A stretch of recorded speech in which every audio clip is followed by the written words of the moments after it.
Alright, well that was weird, guys. I have no idea what happened there, but we should be live again. Um, that one suddenly came to an end there. That was odd. So we're gonna have to start over, guys. So be sure to like this stream because we have to start completely over. I have no idea what happened. I never lost internet, so I don't. That was on YouTube's end, I think. I really don't know what happened there, but we're back. We're still here. I'm glad it didn't happen like during a tornado or anything. So that should not be a problem. Yeah, it was weird though, to say the least. So everybody, welcome to the new stream. Hopefully this one does not crash. I have no idea what happened. Does anybody know what can cause that to happen outside of my internet? I mean, my internet was fine. It never went down, and even when that does happen, it usually doesn't end the stream.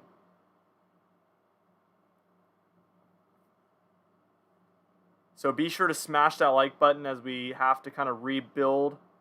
We have to kind of rebuild from where we left off here.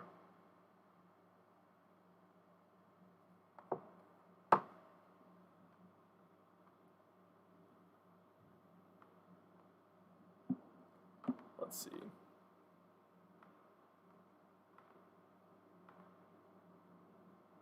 Okay, so we have another tornado watch. I don't know when it shut off really.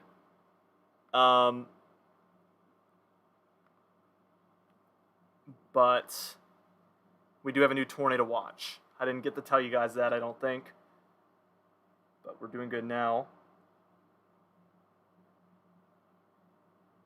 95 viewers, that sucks. We lost a good 200 viewers there. So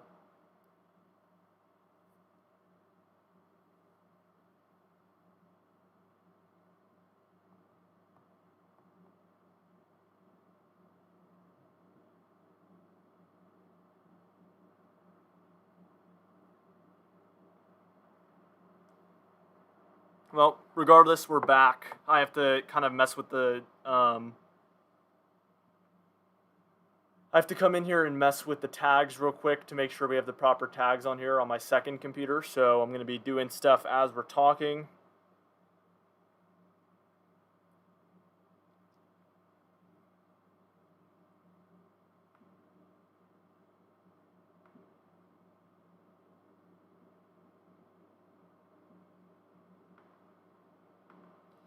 Yeah, no PDS today. None of that going on. So I'm actually a little bit surprised by that. I still think they could update that for sure.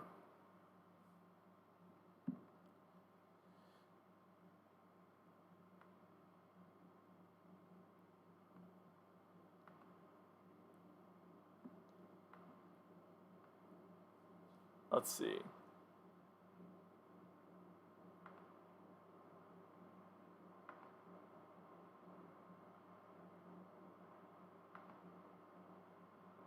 All right, gonna mess with these tags a little bit.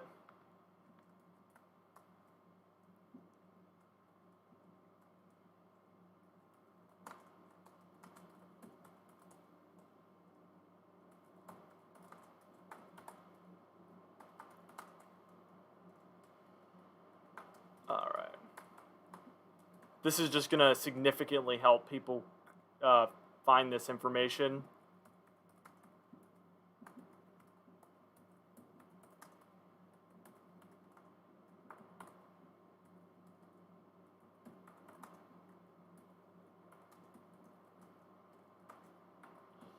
Let's see.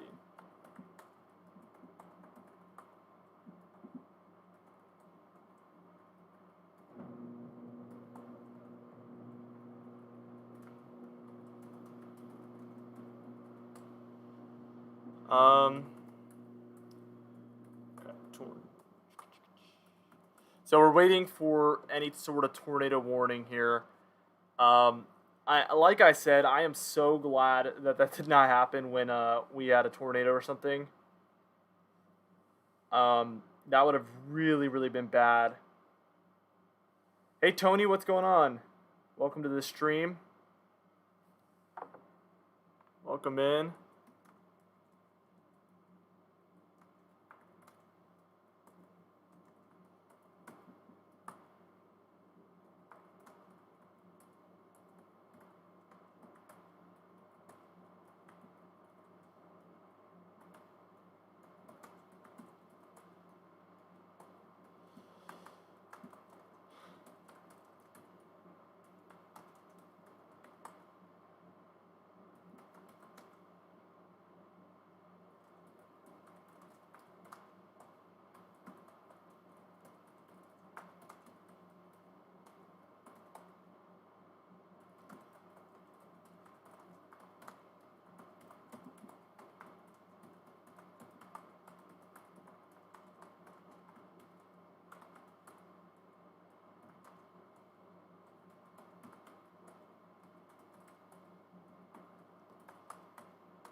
Okay, well, that should do the trick. So,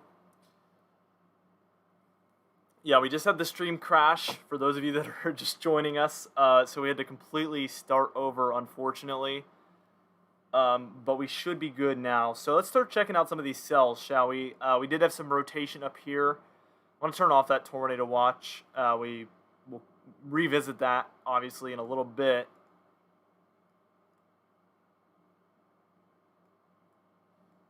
And the velocity is just acting up a little bit.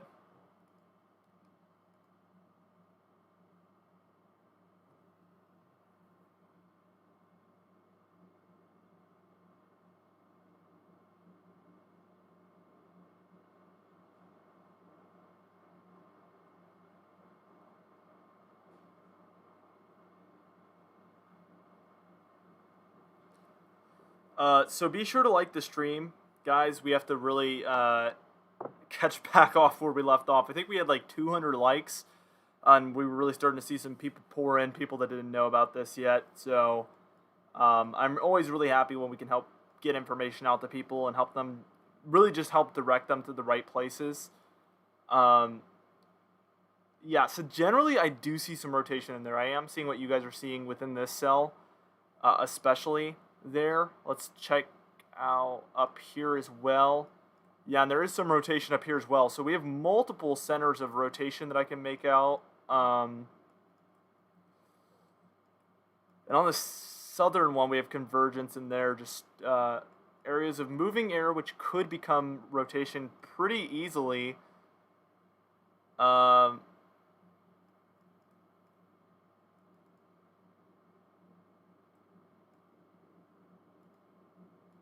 For those of you just joining us, we have a moderate risk of severe weather, which is actually pretty high on the scale. It's the second highest rating we can get.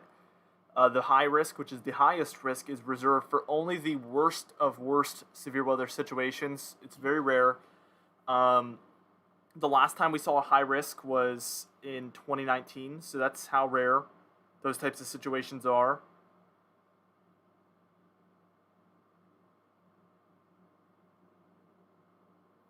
So we're going to be watching these very, very closely, as we should start to get some tornadic situations going on, especially as we reach east of Amarillo. So I'm going to try to take it easy so we can last, obviously, well towards that time frame.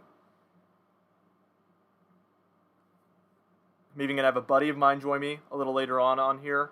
I'll introduce you to him later on to help me out with this stream. This is a very big stream, guys. Very big deal.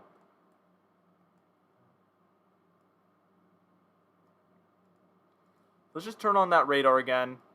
We're going to await any sort of tornado warnings in here or any imminent threats.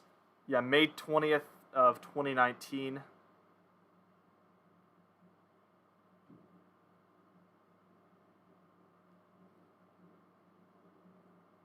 How's everybody doing? Again, be sure to like the stream. We have 198 viewers and 88 likes, which means I know that half of you can go ahead and still click that button at least. We get new viewers leaving and coming in, so it really, really does help indirectly helps save lives, really. So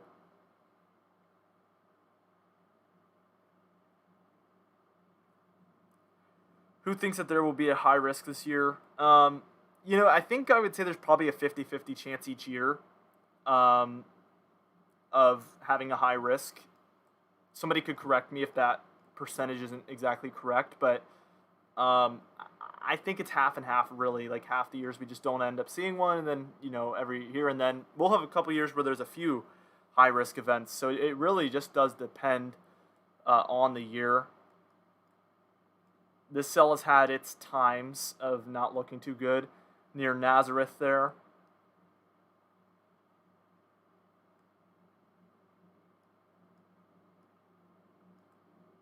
Some nice hail cores in here between Adrian and Vega. Weren't we viewing in this area yesterday? Yeah, there was. I believe there was a very nasty cell up there just yesterday as well. Near Dalhart, we have one as well.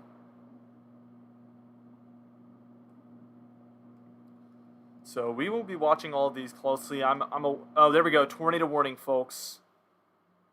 Let's move up to Amarillo. We have a tornado warning now underway. Here we go. Just south of Dalhart, west of Dumas, north of Channing there. Yeah, I think we have a bit of a hook echo in there. I want to try to confirm that, though. First tornado warning of the day. There we go, guys. We have some strong rotation in there. Holy moly, how do we miss that? Also, a bit of some blues and greens being picked up on our correlation coefficient, which we're not going to go ahead and call anything, but that could indicate that we do have some sort of tornadic activity actually ongoing. So we're going to watch it very closely, but typically this is the situation. Let me just try to break this down. So we're seeing this going this way and this going this way, which obviously the closer they get together, the more of a rotation we see like this. That can cause some tornadoes, or a tornado obviously in this case, but if we see multiple of those, it would be tornadoes. And generally, that rotation has been there for a little bit, as you can see, the past few frames, probably the past 10 minutes, and I definitely do agree with them going ahead and adding that tornado warning there.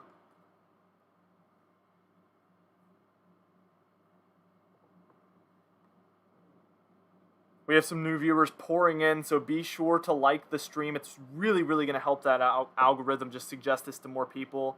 I can't stress this enough. We have our first of probably many tornado warnings today.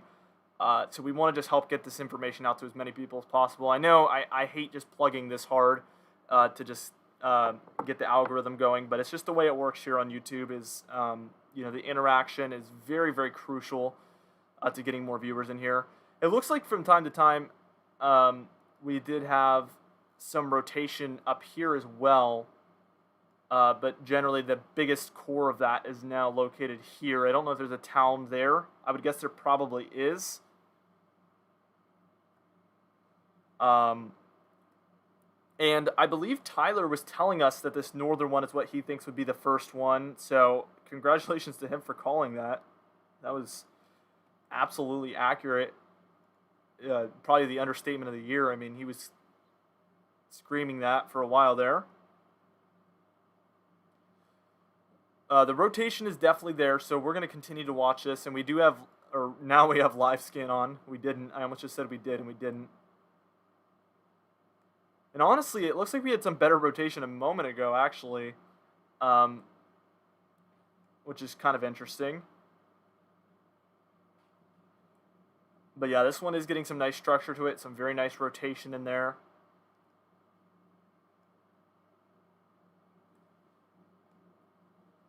We will await our next frame where it's going to really, really give us a better view into this. I think we just did get that.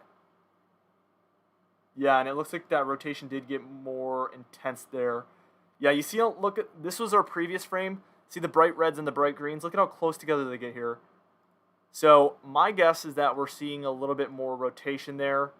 We're still seeing some larger objects being picked up there on our correlation coefficient. So this is an imminent threat for a potential touchdown of a tornado here.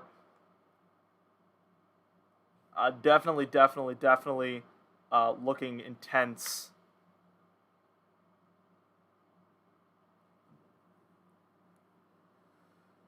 Be sure to share the stream with people if you are in Texas. By the way, I forgot to add if anybody is in the area expecting severe weather, let us know in the comments down below, and we'll be happy to talk to you about what your conditions, what kind of conditions you should expect. But also just be sure to share this to your Facebook, text it to friends and family that live in these regions. We're really all just about getting this information out to people as much as possible.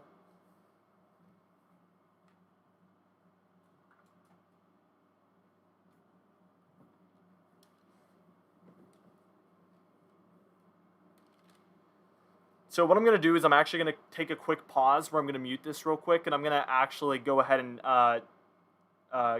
start getting my friend in here to do this live stream with me. So I'll be back in just a moment.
All right, and what I'm going to do here is I'm about to add him in. His name is Brendan, and me and him have known each other a while here.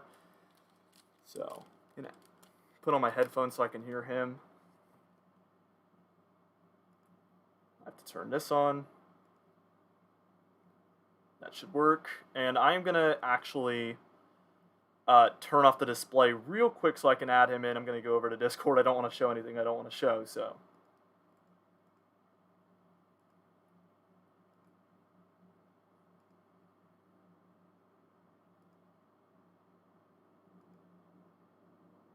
Just a moment here, guys.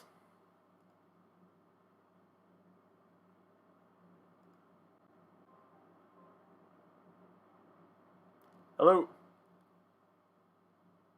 Okay, I'm about to turn that on. They should hear you now. Try talking. Hello, chat. Okay, they should. Greetings. Let us know if you can hear Brendan all right. If you want to introduce yourself, you can go ahead and do that. We're watching a tornado warning right now. I don't know if you have any way of... Are you going to be watching the stream, or are you going to be watching the radar on your own? Because I can obviously... It'll be on my phone. Yeah, I have radar scope going here, just temporarily. So obviously we're watching that tornado warning right now, north of Channing. And that's going to be the Amarillo radar site. Yep. Let's see. Okay. You know, Ashton, as you look at that, I just wanted to, I don't know if you've already underscored this point, on your stream, but when we were taking a look at soundings just 30 minutes ago, there were some that were showing, sheer close to 60 knots from surface to 3. Now, I don't know about you or anybody in chat, but that is not normal for a typical severe weather setup. That's pretty elevated. Right.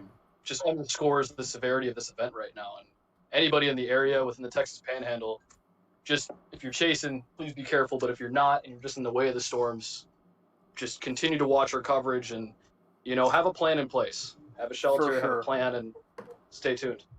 For sure. So we're getting, I think we're getting reports that there is a funnel cloud possibly. Obviously, we want to take that with a grain of salt until we get any sort of official report of that. But as always, you guys can link me to any Twitter pages there of any sort of confirmation from the National Weather Service. I don't like to call things early, I definitely like to get those official reports before we announce that over here. So yeah, just looking at velocity on that one too. This individual cell, the reds and the greens have been getting a lot closer together here, which obviously basically means bad. But yeah.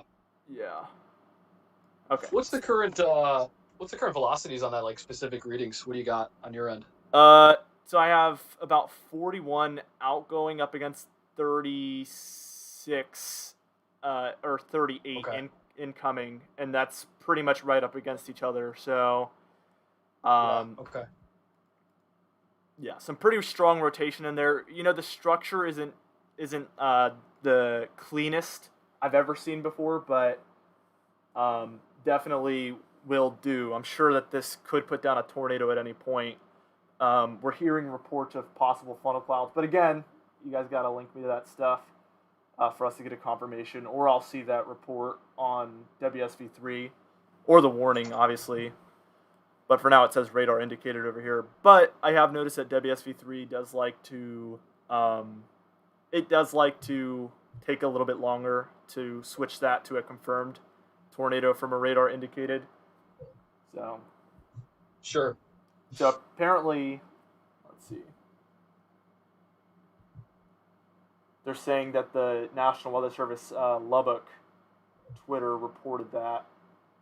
So. Okay, so that is confirmed then. But I would like to see a link still. Okay.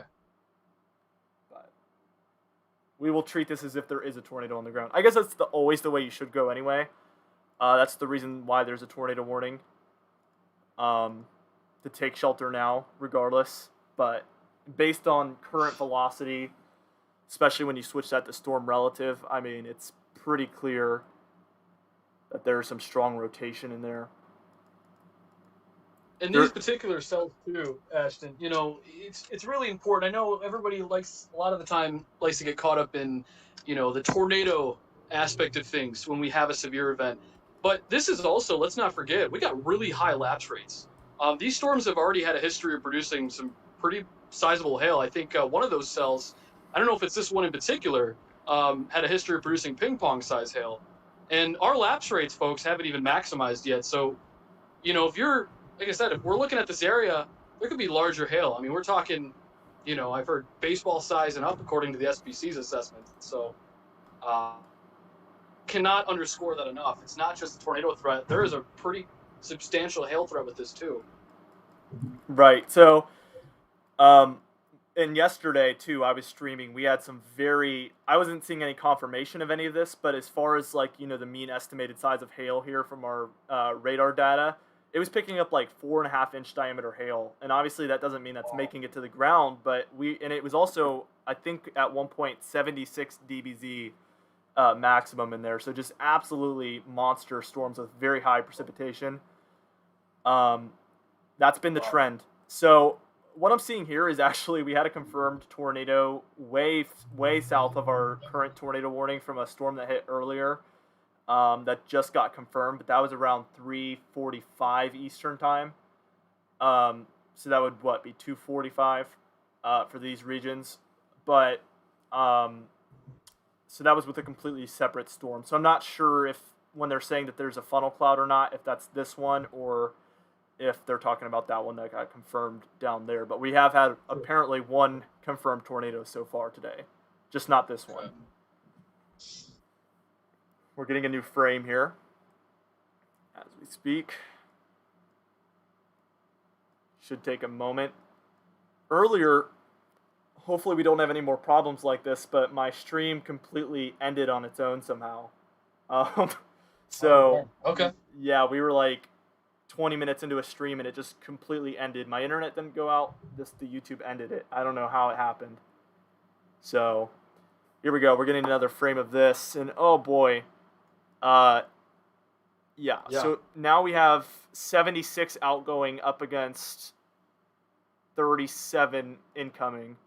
So it's I want to just break it a second, Ashton.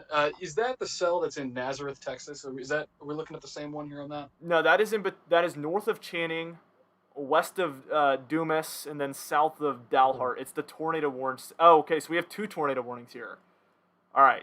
So yeah, the Nazareth one is down there to the south. I'm looking at the northern one. What's the latest warning on that Nazareth one? Because I want to chime in on something with that. It says tornado possible. Okay.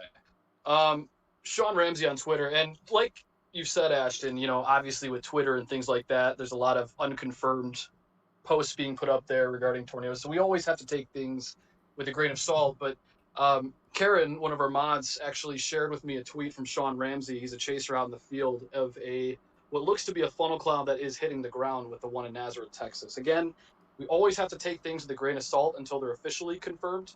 But I am seeing reports on Twitter from chasers out near the Nazareth cell that could possibly be either on the ground right now or had been in the last few minutes. Yeah, I'm seeing that picture as well. People are sharing that with me. So in the chat. Yeah. So interesting. I mean, we know this is going to happen today, so any sort of picture that's coming out, any sort of report, we're taking it very seriously because the conditions, as we've mentioned multiple times, are just really, really good for tornadic activity. And I find it better to side with there is a tornado rather than there isn't. You'd rather overreact than underreact in this case. Exactly. And we will do our best to vet a lot of that, guys, throughout today. It's going to be a crazy day. It already is. These storms are going to become more widespread, we project, in the next couple hours, even more so than they are right now. So we have to be mindful of that, and also, sort through a lot of this information and vet them and see what's a credible source and what's not. But this guy is a chaser in the field, so I would consider him a credible source, Ashton, like you said, and we'll continue to monitor that and see if anything additional comes out of Nazareth. For sure. So, are you keeping an eye on that southern one? I'm going to keep... I feel like... Obviously, this is a tough situation when you have the 2 tornado warnings trying to spread the attention across both of them. But I feel like this northern one, the rotation is looking a little... more intense here. We'll keep switching back and forth though here. This does seem to have some pretty good rotation as well. Yes, and you look at that cell. I will be back in just a second. I'll just give me like 30 seconds. And For sure. Yep. Take your time.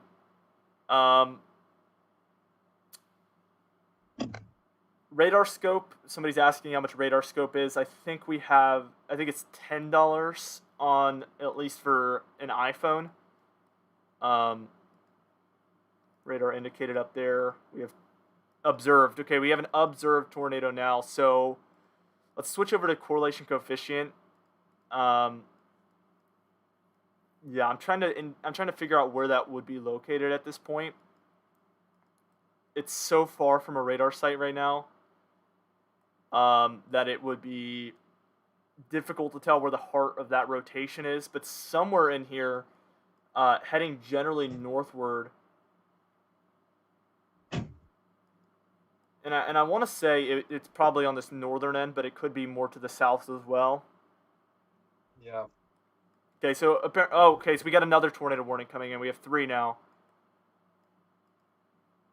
And somebody's saying the northern one is confirmed now, but we're gonna wait and see with that. Okay. But we're getting now that my tornado warning on the middle one, near, excuse my language, damn it, Texas and Nazareth, Texas. Didn't know that. Oh, dim it. My bad. I just wanted to curse on the stream, I guess. Okay. So that's north of Nazareth. Watch me get like demonetized for that. Right, I was just about to say. So we have near Nazareth, Texas, a confirmed or observed tornado apparently. Okay. The southern one obviously isn't confirmed yet. So far, these are quickly intensifying storms. I mean, they are changing and evolving very quickly, which is obviously a dangerous situation because you could get one frame that comes in, and it doesn't look like there's any sort of tornadic activity, but then, it takes a good 5 to 7 minutes for another frame to come in. There could already be a tornado on the ground. So I think you mentioned, the northern cell, someone was saying that was the possibly confirmed, again, unconfirmed on our end. I'll check the warnings to see if... Yeah, we just got a second confirmed tornado that was apparently at 354 or 254. That was south of Nazareth. But we also had one near Spring Lake at 345, or 245 Central Time. Unfortunately, in WSV3, you can't switch the time zone. It only uses your local time zone. So right. I have to kind of catch myself there whenever I'm talking about anywhere in a different time zone. So we have those two confirmed tornado reports. Obviously, it could be the same tornado, but it's separate reports there. The northern one, I'm not seeing any sort of confirmation there at all. Although that rotation that in is there, a hell of a velocity notch, though. That northern one has a hell of a delta velocity. Yeah. I mean, that's on my radar screen. Yeah. You can't make these names up, but it's west of Cactus, Texas. I mean, these towns, man, out here. But it's heading in generally in that direction.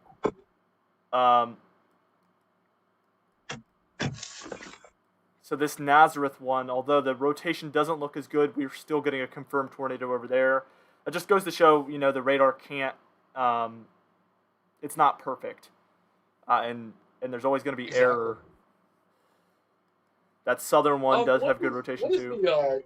What is the correlation coefficient on some of these? Have you had the chance to look at that yet? I've been looking, but sometimes it acts up a little bit where you get kind of some weird variables. But yeah, okay. Yeah, I'm looking out for some debris balls, but I'm not seeing any clear indication of that at this point. Yeah, and Ashton, you're absolutely right. Even with today's technology, our radars only have so much capability. I know there's dual polarization, but when you have cells like this, again, going back to hail, that are producing, large amounts of hail and mixed in with precipitation, sometimes it can even be misconstrued as debris, like you kind of said. So it makes it difficult to be able to interpret that, especially in storms that have high precipitation like some of these do. And that'll become, in many cases, a little bit more difficult to become linear. Mm-hmm. So, the good news is we have velocities. We can detect and see the strength of, the mesocyclone. But as far as being able to detect damage or, debris being lifted up, which is what all meteorologists try to look for with correlation coefficients, sometimes, you have those variables you have to consider. Hail, rainfall, things that are obstructing the radar. So whatever that may be, we have to always think about that as we monitor these storms. For sure. I'm watching that northern one. As its structure is starting to look a little bit better, I'm starting to see a more clear-cut hook on that one. So I am getting concerned about this northern one, and the rotation is just staying very, very tight. It's going to cross north of Cactus, it appears. Whatever that rotation is. Can't tell if there's a debris ball or not. That northern panhandle, that's where the conditions are maximized. All of the shear is highest right in that area of that northern cell. And that's not to say that those other cells to the south of it won't rotate. They definitely will. The conditions are there. But in terms of the strongest point of shear, it's actually going to be in that northern cell. So that's going to be one that really have to watch run by run, in particular. Right. Of course, not taking attention away from anything else, because hey, like I said, there's a lot of parameters in place across that entire panhandle, but that northern point is where the shear is really maximum. So that's really going to be a cell to watch here in the next probably hour or two as it evolves.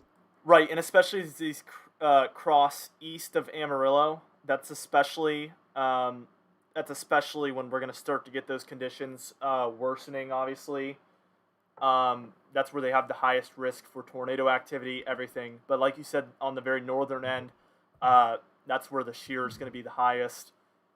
Out there, the dew points are going to be higher as they head east.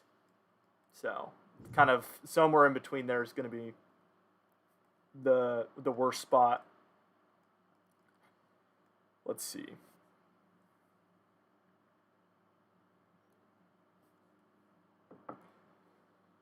All right.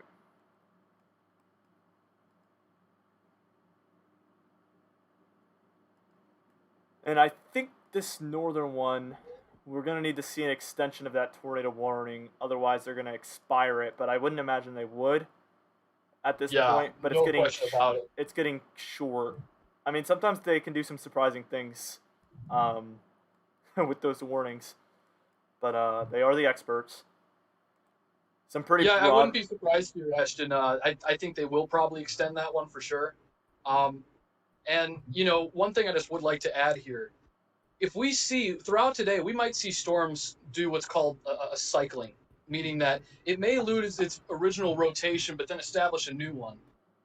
That's pretty common in supercell storms, especially in an environment like this. So, if you're watching the radar, just like me and Ashton are, and you see some of these storms weakening, don't let your guard down. They may just be recycling their initial rotation and establishing a new funnel or a new point of rotation within that supercell. So we may see actually a lot of that again over the next probably hour or two. Right.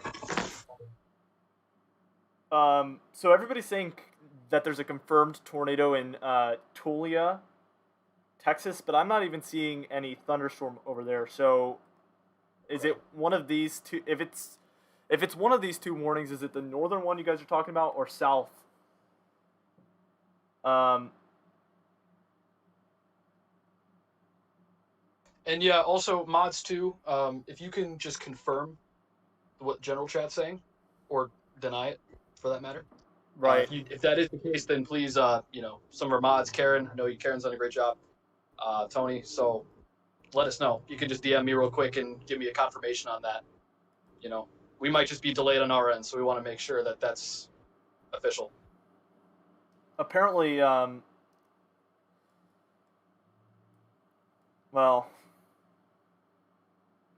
they're saying it's that southern one, but I'm also hearing people say it's the northern one, so it's very hard to tell right now. Yeah. We're going to need some links, guys. Yeah, links. Yeah. I was just going to say, Ashton, I know you're using SV3. Do you have weather.gov open as well, just to see? Because I know sometimes SV3. Usually I don't even click off, because here's the thing. If I'm going to go look somewhere else, I'm going to do it on my phone, because I actually have the live stream kind of squeezed. Cropped, gotcha. That's the word. I have it cropped perfectly for the WSV3, so whenever I go on a different page, it kind of crops stuff out, if that makes sense. Gotcha. So I stay on this page. I gotcha. That was 12 minutes ago. There was a reported tornado in Nazareth. But I see that there. So that's there. Yeah.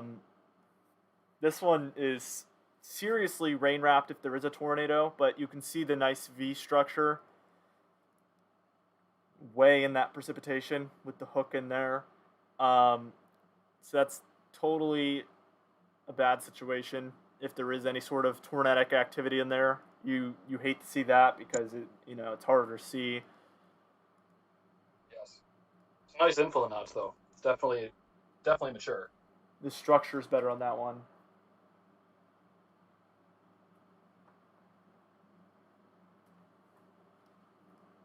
Yeah, we just got a second report I can see here. Yeah, that one came in at exactly 3 Central Time. So now we have 3 tornado reports on the day. Which cell was that from? Not, you're still talking about Nazareth? That was the middle tornado warning there. Gotcha. Okay. Yeah. All right. Just got a new frame here. Yeah, we do have some pretty good rotation on that southern one, so I would not be surprised. And also the structure there on reflectivity that I'm seeing as well. I want to just go back. I think the rotation. Just go back to Nazareth a second. I've been hearing reports too. It looks like it's been fluctuating. I think it's touched down and then is back on the ground again. I'll look into that a little bit more here, but I think that still might be going. We may still have a funnel that is trying to touch down, or is already on the ground. Right. I know we had talked about that earlier. That it was confirmed that it was on the ground at one point. It looks like it may be possibly on the ground again. That's what I'm hearing. Again, these are unconfirmed reports, but those same chasers, as well as other sources, looks like it may possibly be back on the ground now. Yep, for sure. If you guys are just getting in here, be sure to like the stream. It helps the algorithm out. We're trying to get more people this useful information. Also, the super chat button, if you do feel inclined, that is on the bottom right there. You can find that. Should be a little icon if you feel inclined to donate. Somebody asked, is there a subscription requirement for RadarScope? And that's the nice thing. I don't think there is, right, Brendan? On RadarScope, it's a one-time purchase. So, it's kind of weird. The mobile version, no. It should be free. I know I have an Android. I just downloaded it literally right now. But I also have the PC version, and I believe that you do have to pay for that. But I'm pretty sure it's a one-time price. It might be $5 now. I paid $10 originally, but if you just want it for free, just download it on your phone. It's just as good. Right. Well, I will say this. On an iPhone, it does cost money. And I know that because I bought it. But I guess if you have an Android, it's free. But on iPhone, I think it's a one-time purchase of $5 or $10. So that's crazy. Yeah, I literally just downloaded it and it was free on the Android. That's kind of weird. Yeah, they must not like iPhone. That's what it is.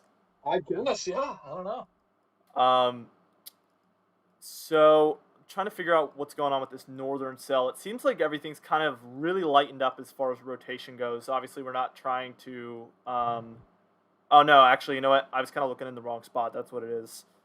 Oh, it's $9.99 on iPhone. Somebody's saying so. Yeah, $10. Sounds about right. And on Google Play. So.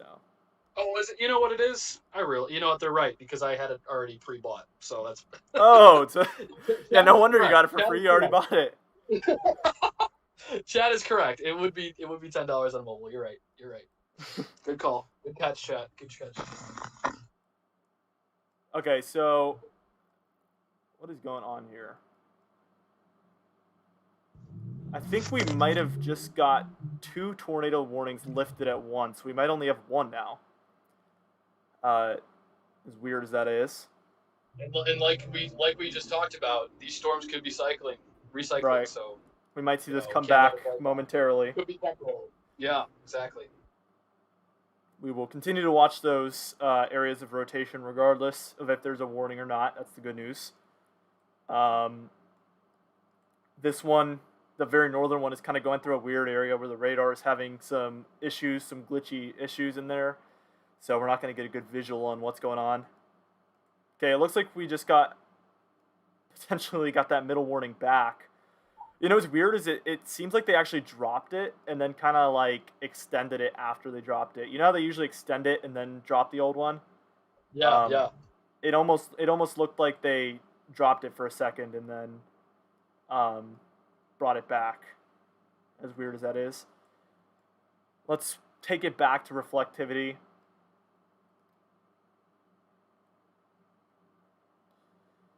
So we're starting to get some better structure on some of these. Once we're looking at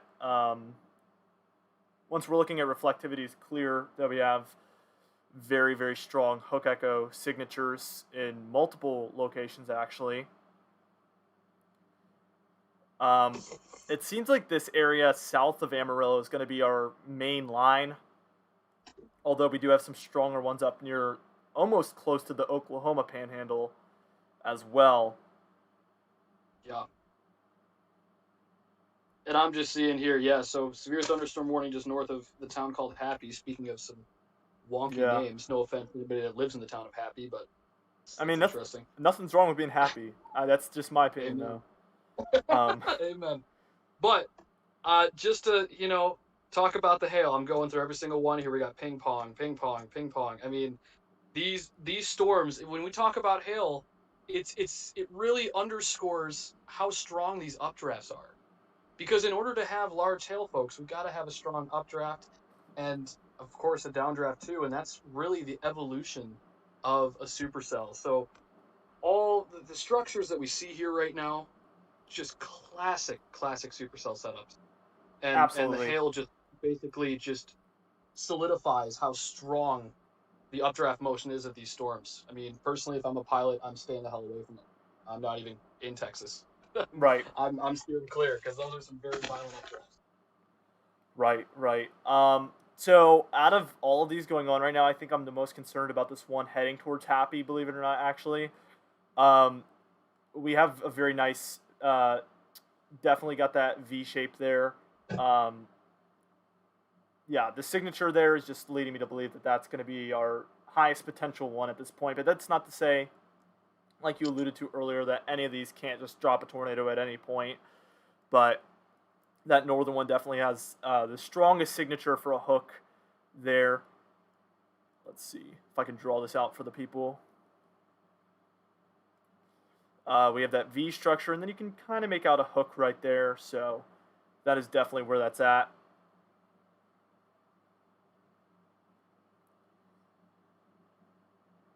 That would be fun to go storm chasing for sure. Something about me just wants to be looking at the radar though and making streams like this. That I would hate to be out there on the road instead of doing this, if that makes sense.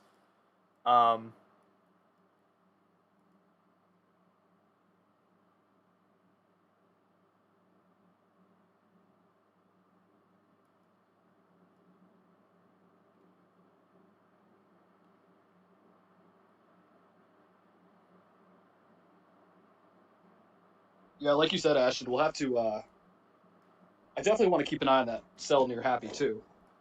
So it's definitely something to watch. Right. I want to see that hook get a little more of a signature to it. That's going to be, well, I don't want that to happen, but that's what I'm going to need to see for me to feel like this is becoming the more dominant cell here. That's what I'm saying.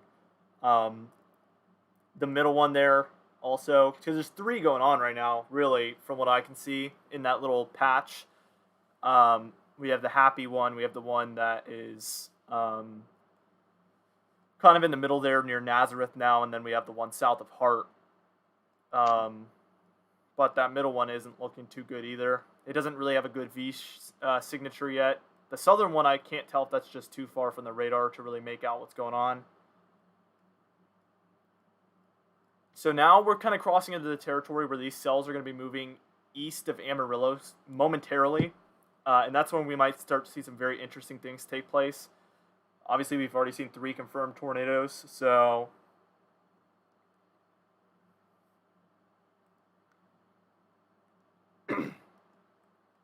Yeah, and we're coming up on that point. This is probably now the 5th time I've referenced it, that 1 to 2 hour time frame. The next hour or two, this is really the hot spot. Right. And the fact that we've already had tornadoes now, I mean, that really just, that's just really a preview. Things are going to deteriorate pretty quickly here, as they already have. Right. These areas just the east of Amarillo. So I put on screen here, you can't see it unless you're looking at the stream, but everybody else can. Yeah. We can see that these tornado warnings are where these cells are at, they're just about to cross into where the National Weather Service, or the Storm Prediction Center, more specifically, has placed that enhanced risk. So they're in the slight risk area still, and they're about to enter into that enhanced risk and into the moderate risk probably within the next hour, I would say. So we're going to be watching very closely for that, as they put the enhanced and the moderate risk there for a reason, and that's because that's the more favorable areas. So we're going to expect that as they move into these regions, we might begin to see some more development with these. Now, we did see that that happy tornado warning did get extended, by the way. So we have a big extension of that. That takes it just south of Amarillo and up near Canyon, Texas as well. What's funny is you weren't here yesterday, but this is like the same exact region we were just seeing tornadoes and, well, not tornadoes, but tornadic supercells yesterday. Like, I'm noticing some towns where I literally mentioned them just last night. Yeah, and you know what? It's because of that dry line. It's the same dry line. Right. It's just that now we have that low finally, moving through, specifically that front, and that's allowing these storms to be a lot more widespread than they were yesterday.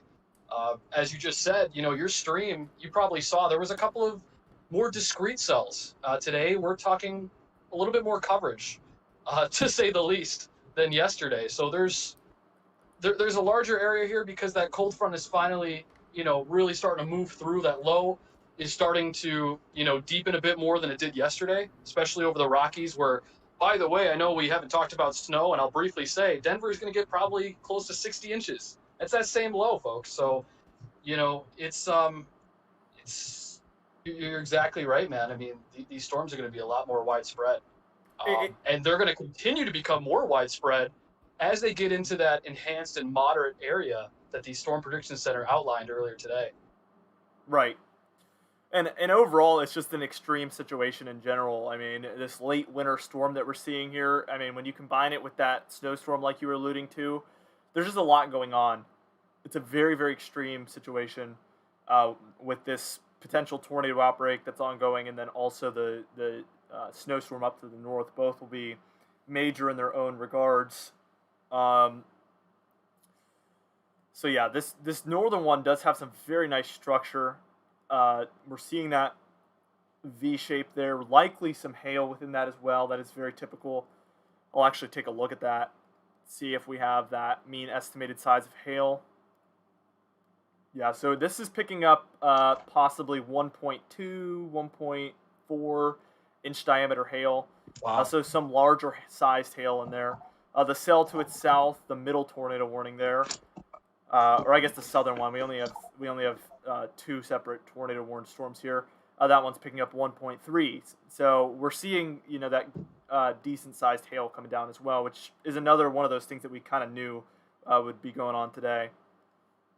Somebody's saying confirmed tornado somewhere, but okay, I'll check on that. Wedge near Happy. That's what they're saying. Let me hop on and let me confirm that here and see if that's the case. Yeah, guys, if you have any confirmation, can you give us that link from Twitter? It's going to help out the stream a lot. If anybody can just link us to a report of that. I'll look at velocity. Oh, yeah. Oh, yeah, man. Green and the red are practically kissing at this point. 41 outgoing up against 33 incoming. I mean, right up against it. Can't tell if we have a debris ball at all. Although I'm not sure in fields like that if we would pick up too much of a debris ball just based on like it just being a field. That's also something to think about. We're about to get another frame. Let me take a look here. I'm gonna see if I can confirm that. Yeah, so Carlos Planos, who's a pretty good, I just made him a mod, but he's been really helpful. He just, he said there's no chatter of that yet from the National Weather Service. Yeah, he's absolutely right. National Weather Service has not confirmed it yet, so those would be unconfirmed reports. I will check with the spotter network here and see if we possibly have anything.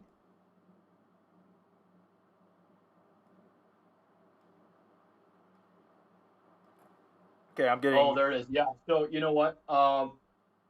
Yeah, somebody just tweeted out here. This would have been at 3:22.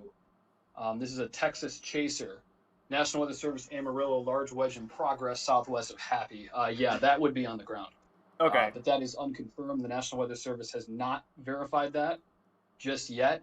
But we are getting reports that that is what would be a tornado. I'd probably say, I don't know if I would say that's a mile wide.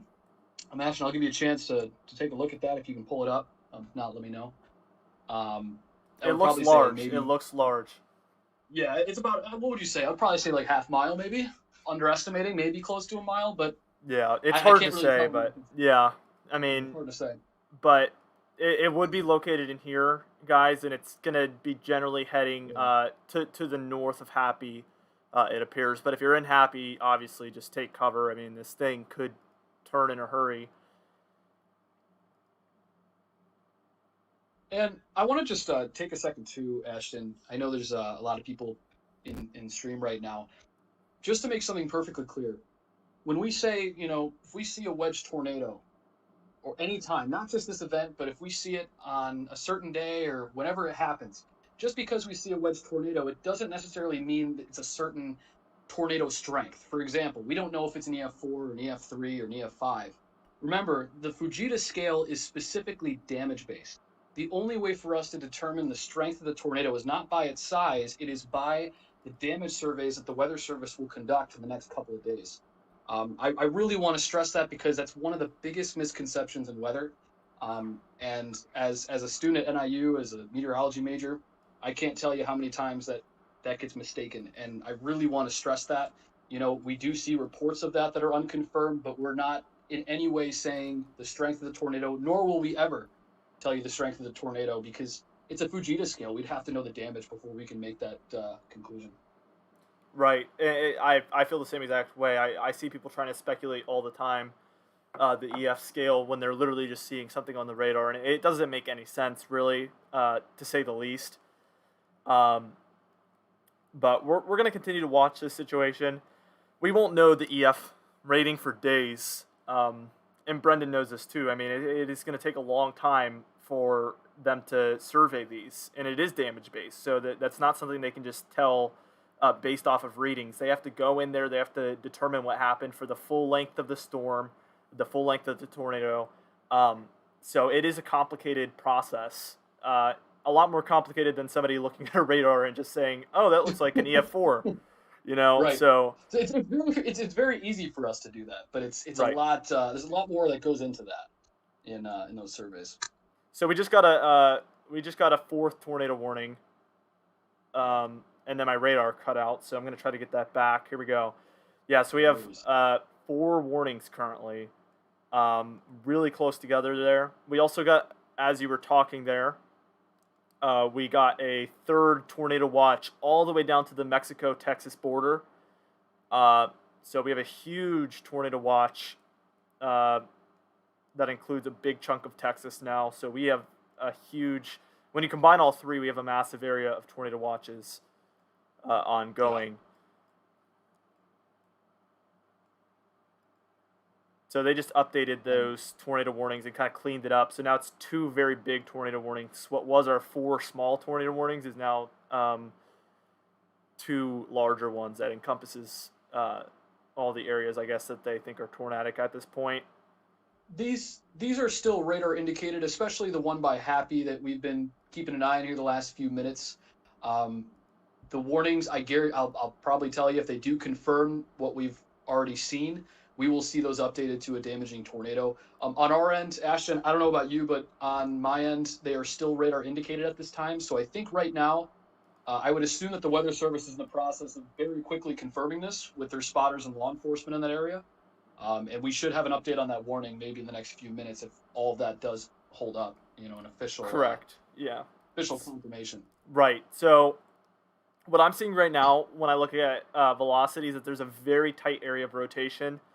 And actually, when I look at correlation coefficient, I am seeing a little tiny bit of what could be a debris ball as well, right underneath that tight area of rotation. A very, very subtle area, but it is noticeably close to being right under that rotation. So all of that is adding up, and then when you combine that with that report of a tornado and a picture to go along with it, I would say it's probable.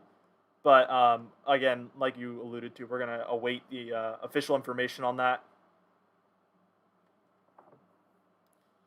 Yeah, yeah. By the way, real quickly, just to confirm, chat, this is again, we have a little bit of a delay on my end here, probably on your end too, Ashton. But Right. we do have a confirmed tornado on that cell, so that is confirmed. The northern It's one. confirmed at 3:25, at 5 miles west of Happy. That is moving northeast at 40 miles per hour. The weather spotters have confirmed. So that was that same chaser that was on that cell. The Weather Service, whenever they get pictures on Twitter, they have to officially confirm that and make sure that it would reflect what is currently happening on radar. We have damaging tornado and golf ball size hail. So this is on the ground. These are areas, by the way, that, this is, a little bit south of Amarillo, but it is going to start to move. Let's see. It looks like, is that to the northeast? Yeah, to the northeast at 40. So we may start to get into a little bit more populated areas. I don't know by how much. I'll have to take a look at that momentarily. But if you're in the path of this tornado, it's on the ground, and it may be very hard to see it. It was visible then, doesn't mean it's visible now. And even if it is, you want to be careful because these storms are starting to pick up speed a little bit. And as soon as you know it, might be caught out. And those are rural roads too. Let's not forget, guys. These chasers have plenty of experience in that state of Texas from what we've seen. And, you have to be careful out in these storms. So if you're in these areas, take shelter. It's on the ground. We expect it to be on the ground for quite a while because, Ashton, as we've talked about for the last, 30, 45 minutes here, the conditions out to the north and east of this area are amplified. They're Right. even stronger than what we're seeing right now in Happy. And there's, as we've said, a wedge on the ground. So this is definitely something that we could see for a while. This could be a long track tornado. I hate to say that, but the conditions would support it. And that's what the National Weather Service has been alluding to all morning and all night last night when they were putting out those statements. They were expecting long-lived tornadoes, and also by giving that hatched area of tornadoes, they did expect some more major tornadoes to be possible as well. So we are going to just continue to track these. The rotation is still very tight. On reflectivity, you can definitely tell there's a good hook echo on that as well. Again, that's north of Happy, south of Canyon there. So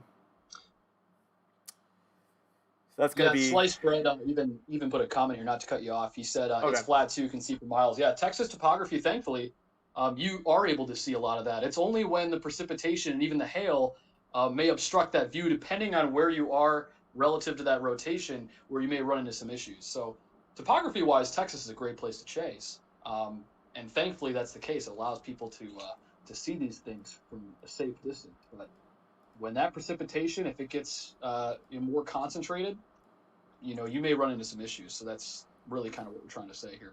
Yeah, so I'm getting more pictures getting sent in right now from Tony that this is looking like a very large tornado that is on the ground as we're getting more pictures of that one. So that is a very large tornado if that one is in fact the cell we're looking at here. And just based off of the readings we're getting here from the velocity, it adds up. It adds up. Let me put it that way. I mean, and just that inflow notch, it is so organized. If you guys were to just open up a book from the American Meteorological Society and go to like chapter 6 and they go to the section on supercells, this is the picture that would be staring at you right in the face. I mean, this is so textbook. I can't even tell you. I mean, that inflow notch, it's just so organized. And it really does concern me because we're not even in the worst of it yet. We're really not. I mean, this is not even where the worst of the shear is. So it's just incredible that we're already seeing such severe early initiation, right, and such maturity out of these cells. it makes me more and more concerned about this moderate ahead of this area of thunderstorms. It really does. And I'm not Yeah. trying to scare anybody. That's not why we're here.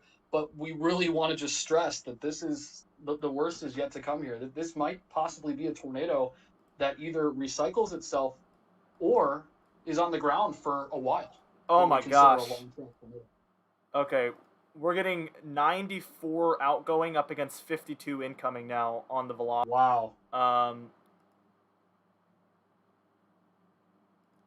Yeah. Unbelievable. On gate to gate, it's picking up 107 that is knots. Very small. So, yeah. Also, as we're speaking, we have two new tornado warnings. That was probably very loud, guys. Sorry about that. Always don't want that. Hello? I'm here. I think okay, the stream I thought we just lost the crashed stream again. momentarily. We might have lost the stream, man. Hold on. Oh wait, it's back. He said he's back. Is it back? That's good. Okay. Hey guys, mic check real quick. Can you guys hear us? Is it back? Yes. Yeah, I'm seeing it on my end, I think. So. I think we're okay. I have some people. Guys, chat, quick status check. Are we good? Yes? It's back to choppy. We got it back. Hear ya. We can hear you. Okay. Just refresh. All right, yeah. If just refresh the stream, guys. Sorry about that. Yeah, There's I have a no lot idea of what people that's in the about. weather community at once. There's a lot going on, so it's gonna happen. Apparently YouTube has been having issues lately too. That's what people were saying too. Because my internet, even when it's crashing, has not gone out. So it's something on Google's end, I'm pretty sure. Guys, the velocity here that we're seeing, and then the debris ball that I'm seeing in here as well. I mean, we're seeing dark blue on that debris ball there. So those two things combined right now, this is absolutely just a monster. I'm actually going to screenshot this one. I'm doing a screenshot compilation for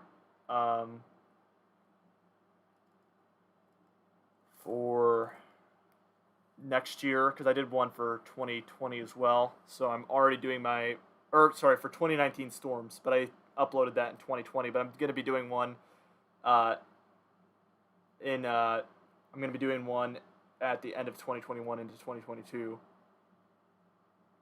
I want to just give an update. That storm, that cell we tracked earlier this afternoon that was just to the east of Nazareth and still is, we're seeing hail. It's just a radar-indicated rotation, it looks like. But we are seeing an uptick in the hail size of 2 inches in diameter. So, if you are in that area, you should not be driving. That is some damn big hail, right? That will probably go right through your windshield if you're driving, and you shouldn't be out, period. So, any chasers in that area, or anybody that lives within, that cell, get inside. Don't stand outside. That will hurt you. That's some very large hail out of that southern cell. I'm just kind of taking a look here, like you are, Ashton, some other activity. I believe this is the only one that is confirmed. Still a damaging tornado as of 3:37. Still seeing golf ball size hail. Weather spotters still confirming this to be on the ground. I also see this inflow notch has tightened up a bit, has it not? Just south of Timber Creek Canyon. Which one was that? No, I was just saying that one, the cell that we're looking at right now that's to the south of Timber Creek Canyon, that inflow notch has really tightened up a bit, that area of rotation. Also the hook echo, I mean, over the past couple of frames that have come in, it has looked a lot more just classic, really. I think this one cell, we've had 5 confirmed tornado reports, or 6, sorry, from just this one cell. I think this one has been the one that's given us every single confirmed tornado so far today. It's been this one the whole day.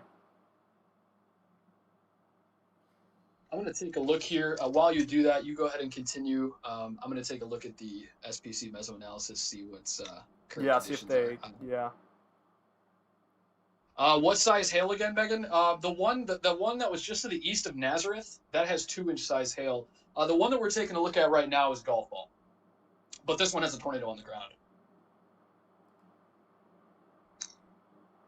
Carlos, you're saying a PDS tornado warning on what, this cell, right? I assume that's what you're talking about. Yeah, I wouldn't be surprised. We'll have to confirm that. But Carlos, if that's the case, it would make sense because, Ashton, if I'm correct, it is starting to move what would be to the southeast of Amarillo, which would be a little bit of a heavier population. So, Right. National Weather Service guys, they'll do PDS tornado warnings usually for areas of a higher population, specifically like a tornado emergency. PDS for areas that are rural, tornado emergency for if it's going into a larger population. Ashton, you go ahead here. Let me see. Yeah, it is. Yeah, we have 341 confirmed and large and extremely dangerous tornado located 9 miles southeast of Canyon, moving northeast at 45. Particularly dangerous situation. Take cover. So yes, that is a PDS now. Confirmed large and extremely dangerous tornado. Oh wow. And when we get this yeah. next frame, I mean, wow. And I'm not surprised, guys. Me and Ashton aren't. Yeah, look at that. 98 up against 114. Wow. So my goodness. It's getting worse and worse and worse every single frame, guys. That is that's, I think right here, this might be the most extreme tornado so far that I've ever had on a stream in the history of my channel, at least. So that is by far, this kind of reminds me, I don't know if you remember, if you were keeping up with it, but there was a tornado last year, I think in one of the Gulf states, and it just had such a clean area of rotation, just like this one, and I'm getting kind of reminded of that. I wasn't streaming during that one, but yeah, exactly. I think you're referring to the one that was in Texas that moved into like Louisiana. Something like that, right? Yeah, it was during one of those big Gulf of Mexico days.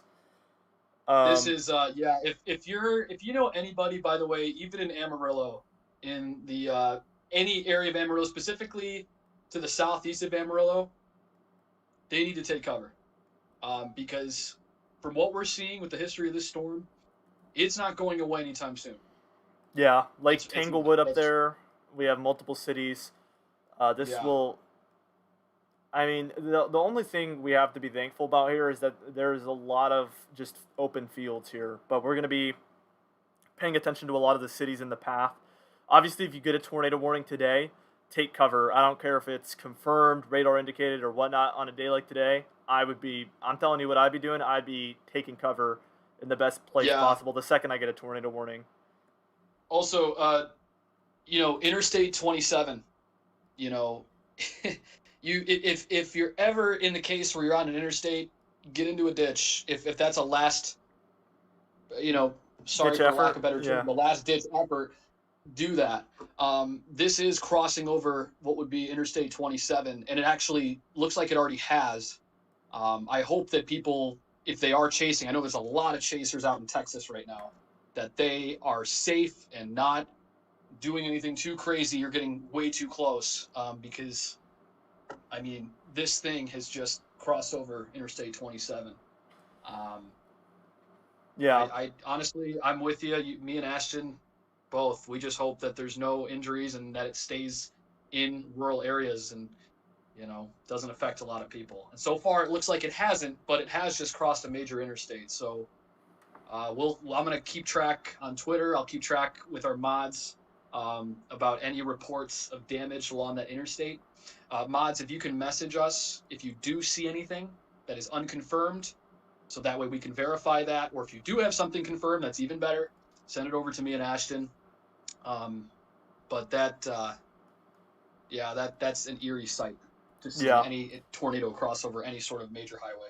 So we're getting a glitch on our velocity. I don't know if it has anything to do with this tornado, but the glitch literally starts like right at the tornado. I don't know how to explain it without showing you, but I can only see the outgoing end of it, and we have 117 miles per hour on that end, but the incoming end, it just completely went yellow, which is obviously not red or green, it's yellow. and it's saying Yeah, like, yeah. maxed out outgoing values. So there's something completely broken with this frame that I just got. But we do have that 117 on the outgoing end, which tells me it probably is maintaining or intensifying still.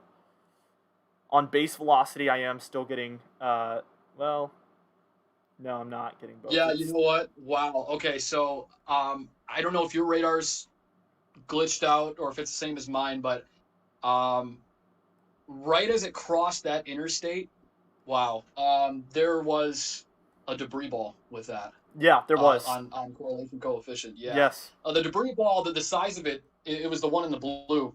If you see it, check the correlation coefficient. You should be able to see it on the loop. Oh, As soon as absolutely. it crossed over, it's kind of lost its size a bit. So we don't know if the tornado is recycling or if it's just a glitch in the radar. But you'll see as soon as it crossed over Interstate 27, you saw what looked to be a debris ball on the correlation coefficient. So yeah, right there exactly. You see that blue as it crossed over right there. That Right. on radar scope it might show it a little bit better, but yeah, that's alarming. Yeah, It may be picking up something in the field. But like I said before, I just hope to God it didn't hit anybody on that interstate or any cars, because that is a very large tornado in size. So we'll continue to monitor that. yeah. So we just got a mesoscale discussion here. So I don't know if you want to go check that out. Um, Sure. Somebody linked it in the Okay. chat. But yeah, we're watching this debris ball. This indicates kind of where non-meteorological things are getting picked up in the air from the radar, which means basically things, Yeah.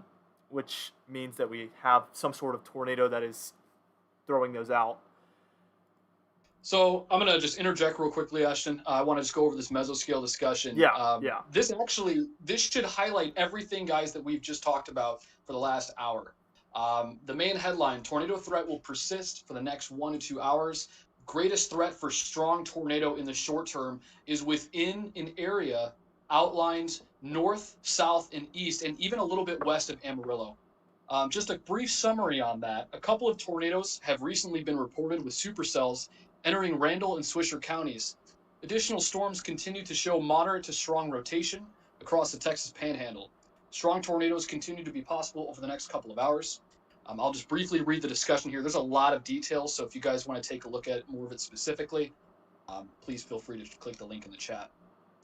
Several storms have now produced funnel clouds and tornadoes between Amarillo and Lubbock. Cells over Randall and Swisher County have recently shown strong rotation and will continue to move into a moderately unstable air mass with increasingly low-level shear. As a result, expect that the threat for very large hail and additional tornadoes, some possibly strong, will continue downstream for the next few hours. So as of right now, the current tornado watch, that's not a PDS, Ashton, is it? From what I saw, I'll as go of right look. now. I'll go look.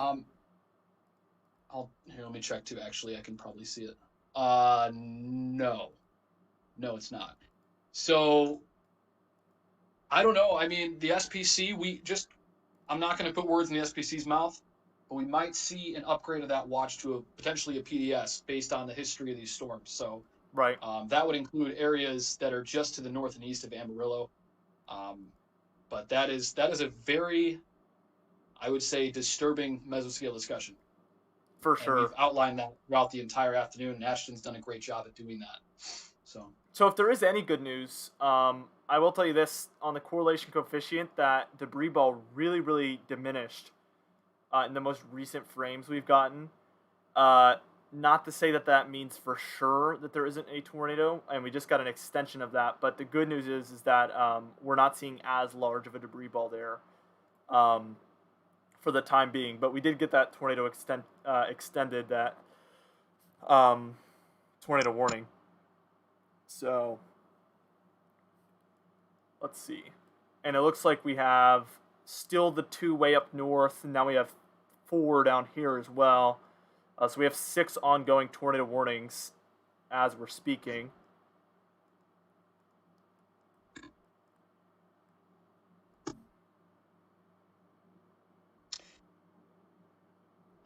Yeah, Jacob, thanks for posting that. I'll have to take a look at that. Jacob said this is unconfirmed.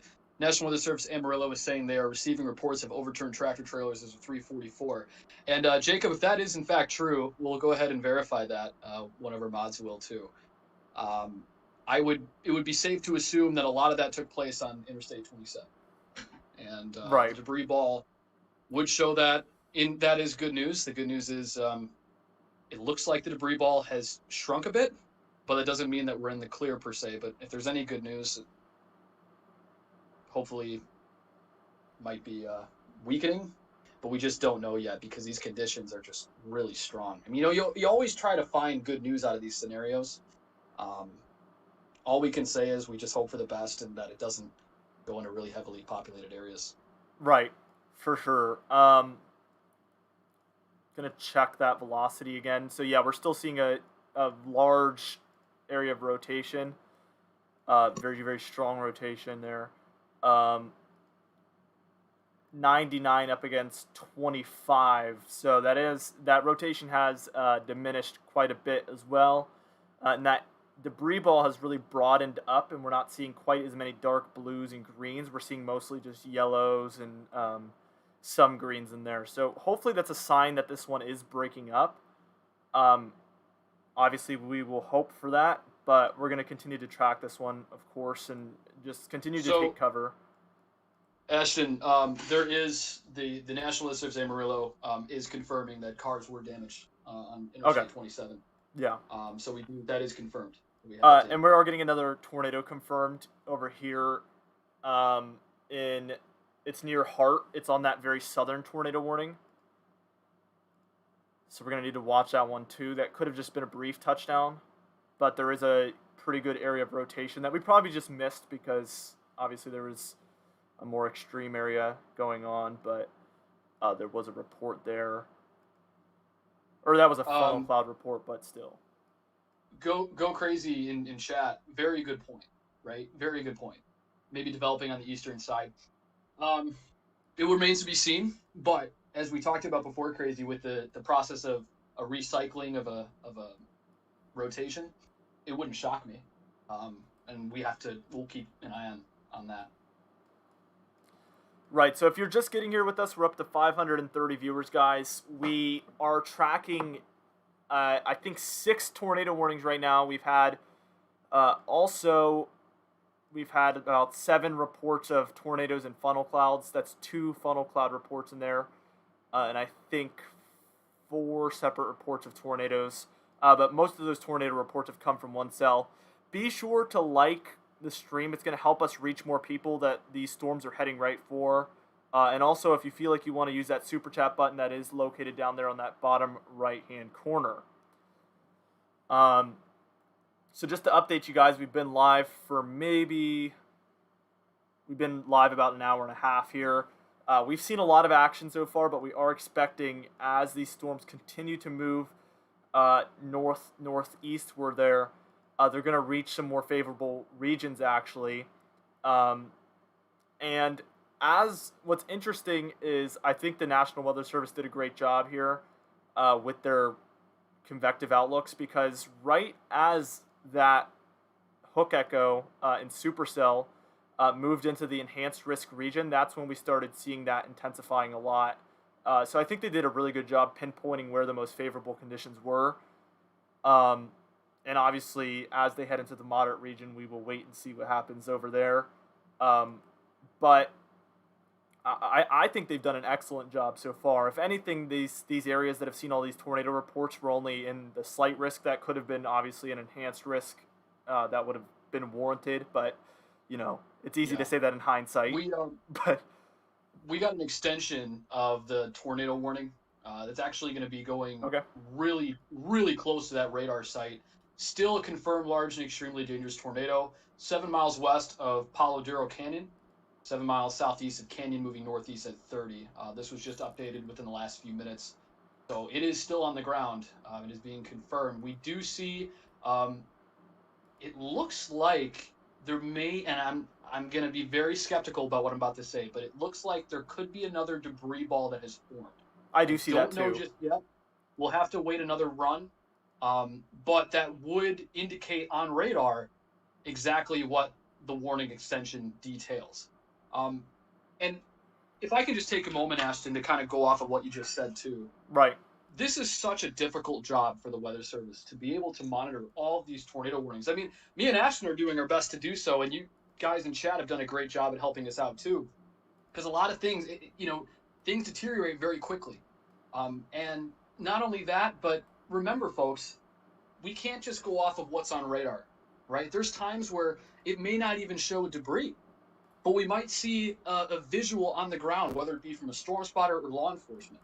So, we have the best technology, we think, in the world, but remember that meteorology is both qualitative and quantitative observation. It's what we see on the radar along with what we see on the ground, of course, in a safe manner. Right.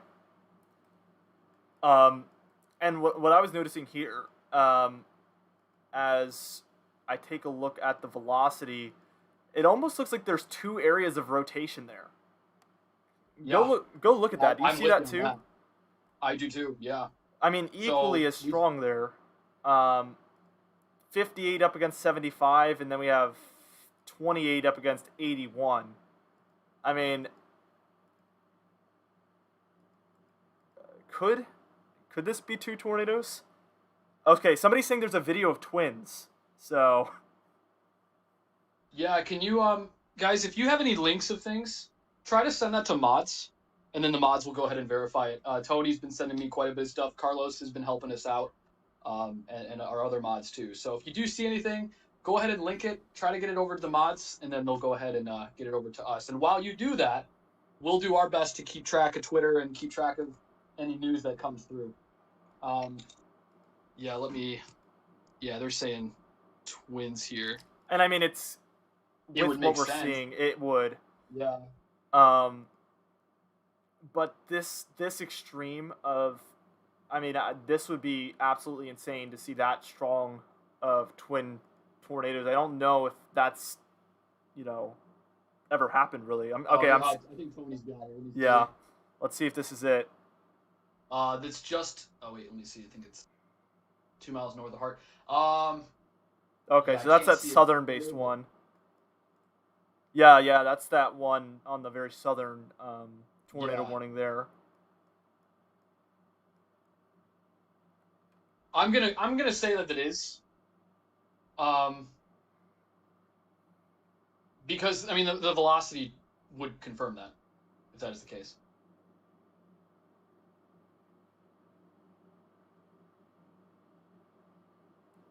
Right. This is just, let me see.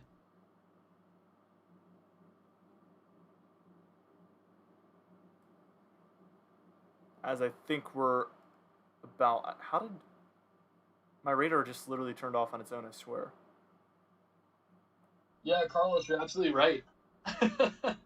Yeah, and by the way, I mean, we're just doing this on YouTube, but I mean, the National Weather Service, they definitely have a huge task on their hand. And, I assume that they prepare in advance. They have a protocol in place that allows them to have a system where one person's doing one thing, one person's looking at another. But yeah, there's a lot of moving parts. You're talking about radar, you're talking about checking Twitter, talking about getting calls from law enforcement, emergency management, sending out warnings. I mean, it's just a lot going on at once. Thankfully for us, Ashton, we just get to look at the radar and tell you guys what we see and answer any questions. It's a little bit easier than what the Weather Service has to do, but still just as difficult, if not less difficult than what the Weather Service has to do. I can't imagine right now. Right. So we're watching. We're gonna see if this lasts. Sometimes those secondary areas of rotation can be very quick. That happened, but that was a very odd situation because it was such a strong signature of rotation. It's very frequent to see, some weaker areas of rotation around that stronger area of rotation because there's just, in general, good conditions for rotation around. But that, for a second there, was such a strong indication of rotation in two separate spots, but so close together. I don't think I've ever seen anything quite like that. It's incredible, man. It's very, incredible. very odd. National Weather Service Amarillo. National Weather Service Amarillo has confirmed that these are 2 tornadoes at once. This was just 2 minutes ago, according to the Amarillo Twitter. Wow. So we do have that. Twin tornadoes. Well then. Let's take a look here. You know, I'm getting another frame yeah. here. You look. It looks like the second one has completely taken dominance. That was. Yep. Look at that, Ashton. Are you seeing that video from Kara on Twitter that was just linked in Canyon, Texas? Oh my goodness. No, I'll watch it real quick. Wow. Oh my. That Yeah. You know what that reminds me of is, you remember the one a long time ago that the Weather Channel featured? That might have been up your way, maybe Iowa or something, but there was twin tornadoes caught on footage, maybe like 2013 or something. Yeah. But I don't even think they were that big. I mean, that is that's 2 large tornadoes. Quiz question for chat on that. What tornado event is Ashton referring to? What state? I think somebody said it earlier. Quick little opportunity to tell us if anybody knows. What state are we talking about? I think you're close. I thought it was Iowa. Was it Minnesota? I don't know. Oh, Nebraska? Yeah. Okay, that makes sense. It was Nebraska. Yep. Yeah, that was that's the only situation I remember being anything close to what we just saw, but it very quickly appears that we see a dominant one taking over, and it's not our original tornado, it's actually the new one. Very odd, to say the least.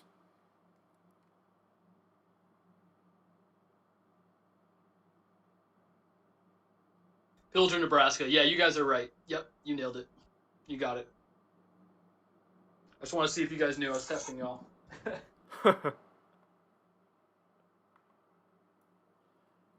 Yeah, so we're going to see, we should probably start focusing on some of these other cells too to make sure, because I do this all the time, but we almost missed a tornado there as well on the southern one. I noticed that there was a report down there. It was very brief, but we obviously don't want to let one slip away from us there without Good going point. noticed. Are those still radar indicated on your end?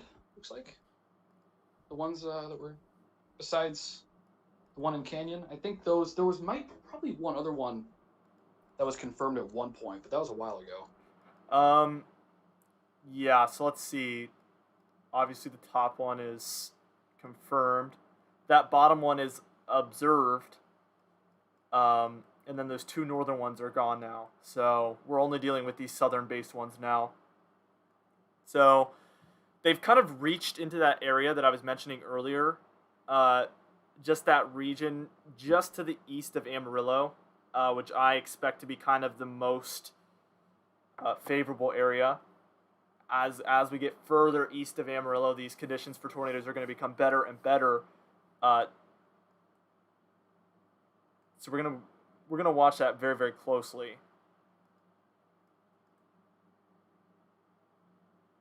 A couple of people on Twitter are posting pictures from I-27. Unfortunately, this is what me and Ashton had feared. We do have major damage on I-27, just north of Happy. It looks to be, according to this picture, we have a couple trucks that are completely flipped on its side. Hopefully, there was nobody in those trucks and they got out safely, but we'll have to keep everybody posted on that. But that's,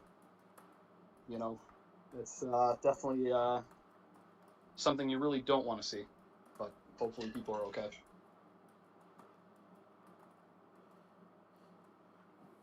Yeah, very scary situation, obviously, as I'm trying to get WSV3 to load back up here. All right. The one thing we have to deal with here is that sometimes this crashes or has issues. Here it is kind of a heavy software. Takes its toll on the computer a little bit sometimes.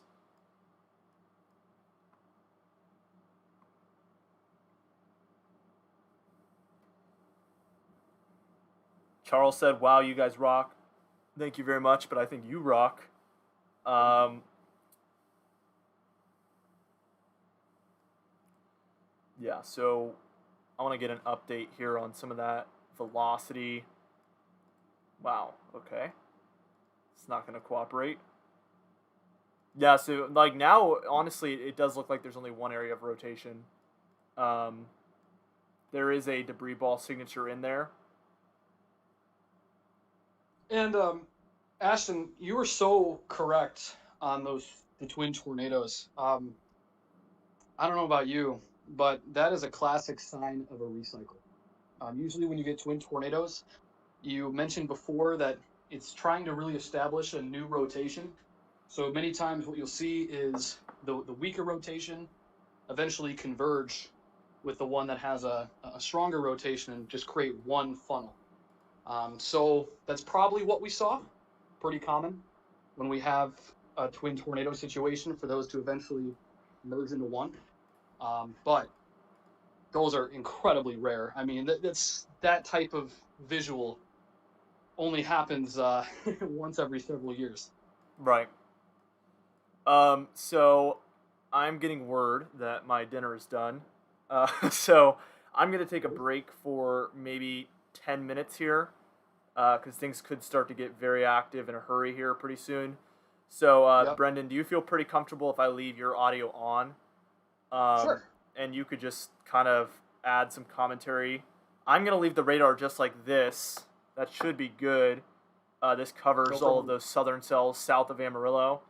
Uh, and I will be back momentarily. Sounds All good. right. So, be sure to like the stream, keep that algorithm happy, and if you want to leave a donation, that you can use that super chat button down on the bottom right.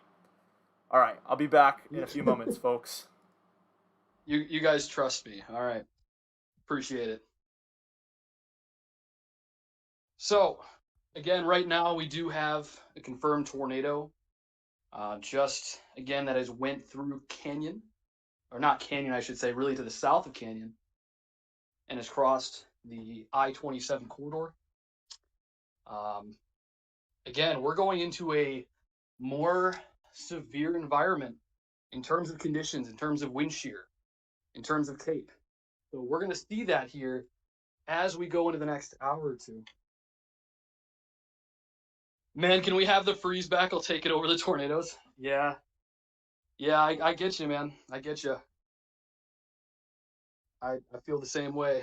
Um, and, anytime, I know it's hard for me to gather my thoughts right now, but I'm in shock of what we just saw with those twin tornadoes and what we're currently getting out of Canyon in terms of damage. Um, so it's a lot to process here at once, while also simultaneously trying to track probably about 4 or 5 different supercells going at once. When are we going to see the tornado, Austin? You got to let me know where you're at first, and then I can give you an indicator as to if it's going to be close to your area or not. Huge wedge tornadoes, both twins combined to create one huge one. Yep, and Tristan, like I said, that's pretty common. It's not common to have twin tornadoes.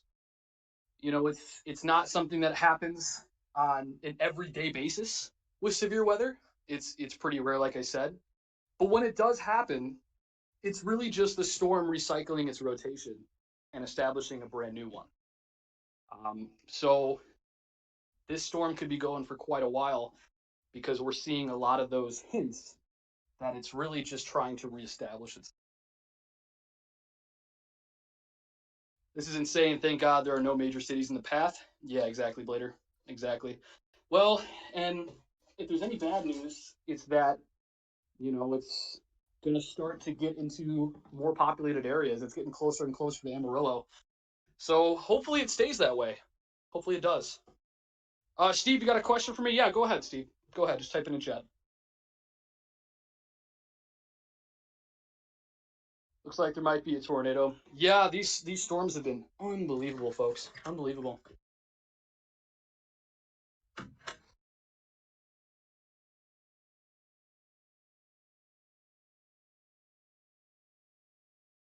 By the way, guys, speaking of improv YouTube, I'm going to be out on the road, so you guys are going to hear me in my car for briefly like 20 seconds. But then I'll hopefully be able to answer your questions right now. There we go. Okay, so every cell is intensifying. I don't see a debris ball anymore. Yeah, I saw that too, Derek. It doesn't look like there is right now, but remember, folks, the radars are delayed. So just because the radar doesn't show it right now doesn't mean that it isn't happening right now.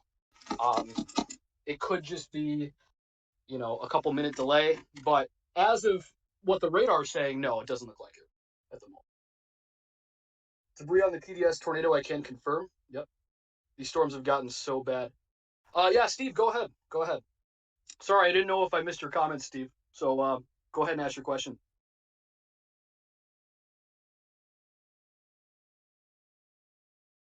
All right. Another PDS? Is it on that same cell? I'm pretty sure it is. Pretty sure it is.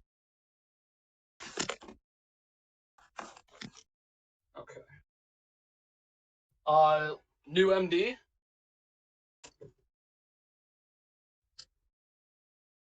Give me just a second here. Let's see here. Oh, by the way, as I look through the comments, I just want to make one thing perfectly clear. There is a difference between a PDS and a tornado emergency. And since we have just a little bit of a window, I want to talk through that with you guys. Sorry for sorry for me not talking for the last 45 seconds. Like I said, I literally just got in my car and I'm driving. So I'm trying to check radar when I can, and I do that safely. So I am checking chat. You guys are basically my eyes and ears right now. But while we take a look at these cells, and as we're continuing to monitor that cell just to the southeast of Canyon, moving to the northeast, there is a difference between a PDS and a tornado emergency. PDS is what we've already just saw. They typically will issue those for when a tornado is on the ground and it's a large and damaging one. Tornado emergencies are really reserved for when the tornado is going through a heavily populated area. Let's say, God forbid, it went through downtown Amarillo. You would see that upgraded to a tornado emergency to reflect that it's going through an area of a higher population. So just wanted to clear that up too. If anybody had questions about that. I know I saw a few people ask about PDS and wanted to know the differences between the two. That is really just the main difference. It's just based on population. But for a PDS in general, they only do that if there's a tornado on the ground and it's a damaging one, whether it was confirmed on radar, confirmed with law enforcement, storm spotters, or even both. That Claude tornado is getting bigger. Yeah, these and I know the radar is updating right now as we speak. Like we said, this is going to be going into a highly sheared environment. These storms, especially near that Amarillo radar site, are not going anywhere. And let's not forget, we also have cells to the south of that too. So we got a lot going on here at once. And you guys in chat have really been a great help for me and Ashton in continuing to give us updated information. As streamers, we always have to make sure that we vet that information. So we also have a great team of mods that help us confirm and verify our sources. So that way we're not giving out any misleading information or misguiding the public or really stepping on the shoes of the National Weather Service. We really want to be a help to everybody here watching, and really a help to, you know, other people that are chasing or whatever the situation may be. We want to assist the best that we can. Particularly dangerous situation. Like I just said, PDS, particularly dangerous situation. Are we talking about El Reno status? You know, I'm not one to make comparisons, and you know, that's up to the court of public opinion. Me personally, we'll have to see until we get a damage survey on what the strength of this tornado was. El Reno was a very powerful tornado, and like I said, just about in half an hour to 45 minutes ago, this tornado, just because it's large, doesn't mean that we can automatically give it, say, an EF4 and EF5 status. You know, we have to really give the Weather Service an opportunity to go out, take a quick damage survey, and gather as much data as possible to then confirm the magnitude of that tornado. Observe 3-inch size hail. Oh my goodness. Yeah, we actually saw, I think it was a 2-inch size hail to the southern cell. That would have been about a half hour ago. And I forgot what town that was, if somebody can check that for me. But guys, this doesn't surprise me. Our lapse rates right now, which is what we use to measure temperature change with height, we're talking about things like an air parcel, and even our liquid. The steeper the lapse rates usually means the stronger the updrafts, and therefore the larger the hail. So we're seeing lapse rates from surface to 3 kilometers, upwards of 8 to even 8.5 Celsius per kilometers. That is very steep. That is what's allowing these supercells to stay strong and maintain its updraft, and also be able to maintain its really strong hair core. So anybody that's chasing 101. You don't chase in the hail core. You're going to get caught in it, and your car is going to get totaled. And if you don't think so, ask Reed Timmer. He has to use a tank for a reason. So let me go ahead and catch up on chat here. Fancy, I've confirmed twin tornadoes. Oh, really? Okay. Thank you, Tyler Base. Thank you. Thank you. I believe that's also the same area, too. 230 miles per hour. Man, off the charts on velocity.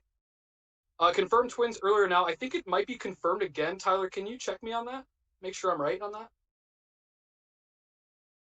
Things happen so fast, it's easy to fall behind. 100%. 100%. So, guys, hats off to the Weather Service in Amarillo, and hats off to the weather services in Texas.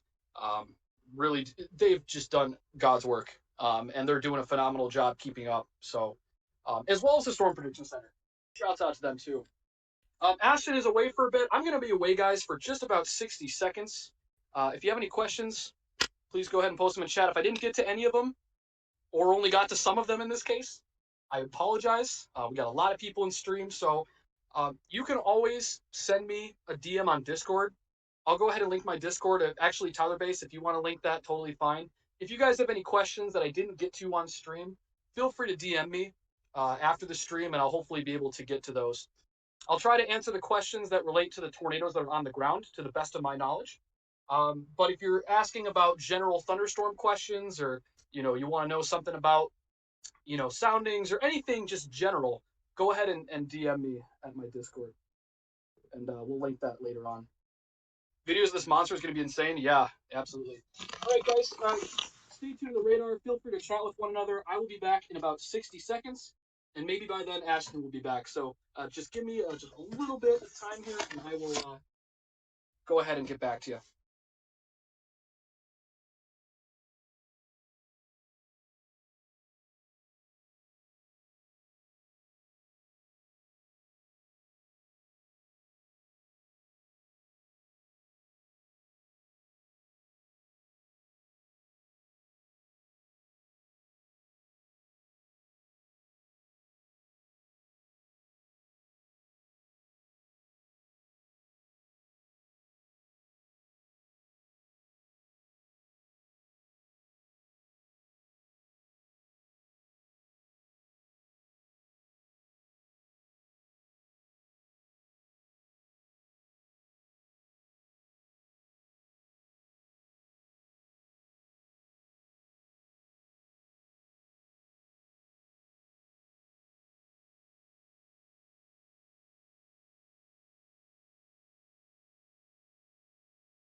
All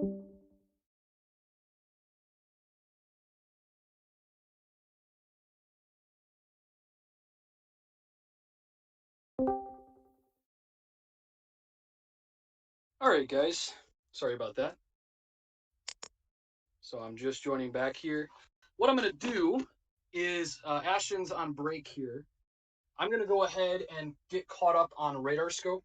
And as soon as he gets back, I'm going to have him take over for a bit. I'm actually working as a live stream here. I'm just wrapping up my work. I do deliveries. So I do flower deliveries on the side. So but I'm going to take a little bit of a break here and get caught up to speed on radar scope and get caught up with chat as well. Good news, it's going to stay southeast of Amarillo. Hopefully it does. It looks like it is, but you know how these storms can go. Usually they can, change direction at any point in time. But as of right now, as it stands, it looks like that it will stay to the southeast of downtown Amarillo. Yeah, Emerald, I'm with you. I don't like this either. I like the fact that initially it did hit more rural areas, but as soon as it crossed I-27, it, sort of made things a little different. Oh, I'm echoing. There we go. By the way, how is the audio quality right now on my end? Can you guys hear me okay? Let me know. Make sure that if my audio is not that great, please tell me. If I'm being too loud, I'm on my phone right now, so. Send flowers to Amarillo. Yeah. Hey, Fancy, I'm here. It's me, Rose. Hey, Rose, what's going on? What's going on? Good to see you again. Bad news for I-40. Yep. Can we have a live stream link? Are you referring to the chaser links, Austin? Let me know. It literally just hit a giant field of nothing. Let's keep it that way, Ezekiel. Definitely.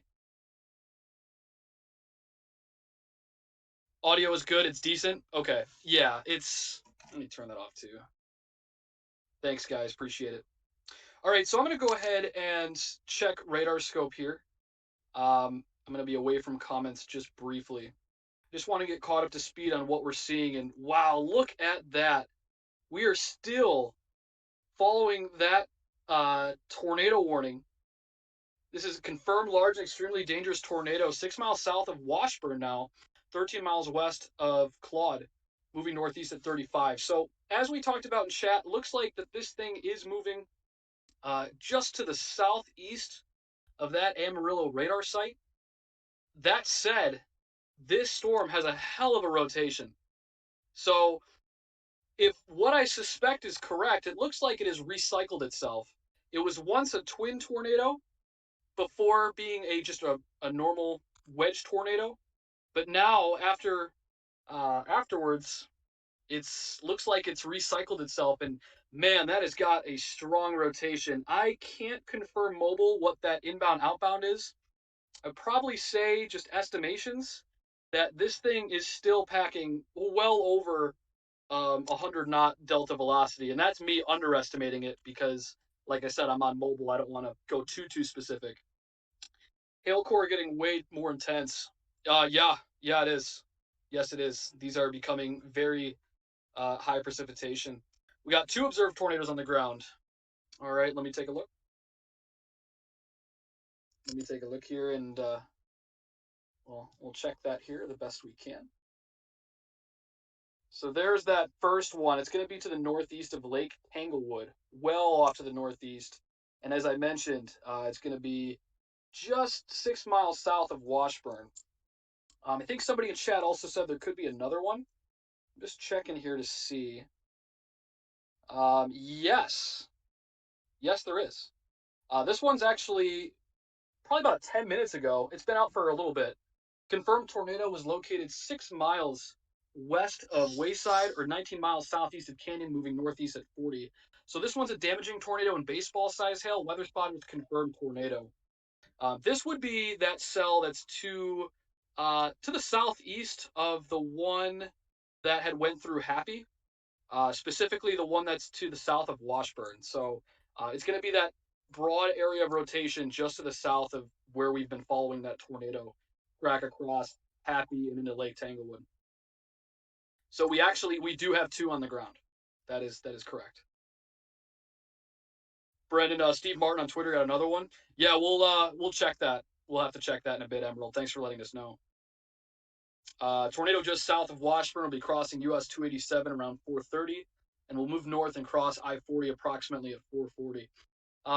Yeah, this is another tornado that's crossing major highways here. So just like with the first one, we do hope that this tornado didn't impact a lot of cars on the road. We hope that people were, heeding the warnings and staying as far away as possible. That even goes for our storm chasers out there and our storm spotters. So we hope that they did take precautions here. Ashton, are you back right now? Do I hear you? I hear some background noise. Are you back now?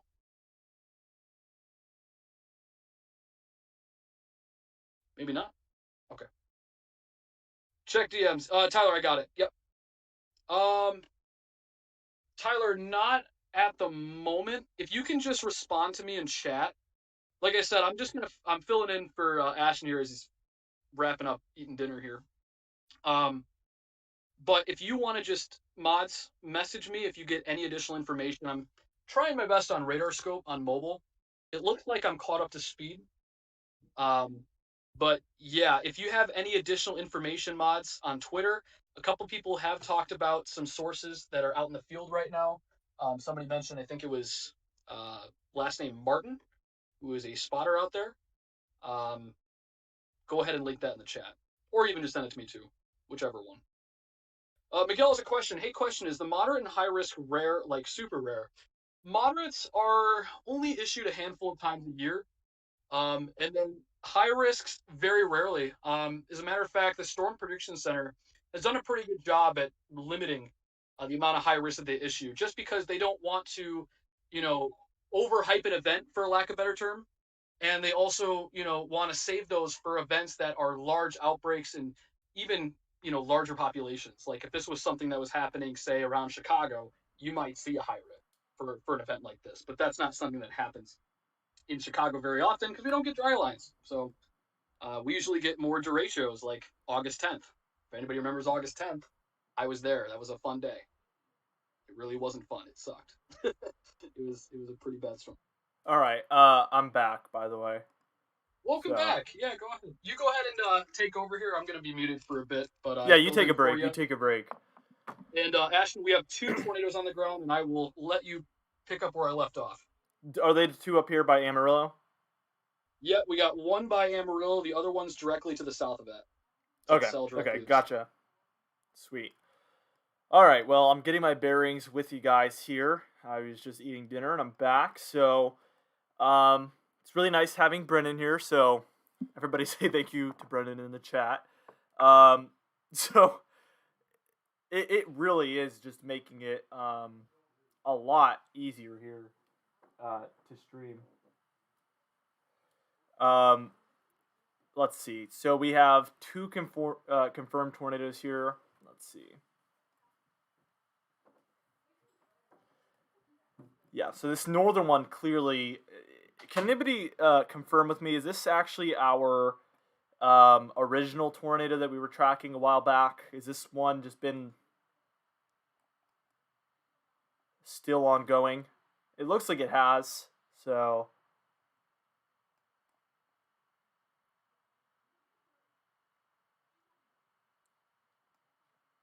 Three confirmed tornadoes. I keep wanting to say conformed tornadoes. I don't even know what that is. Observed, radar indicated, observed. So this one says radar indicated, actually. This middle one.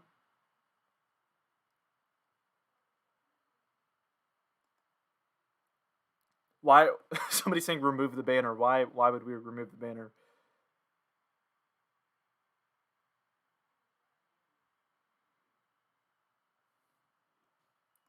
All right, so let's try to get an update here. 66 up against 88. So this is still looking like a strong tornado, potentially ongoing.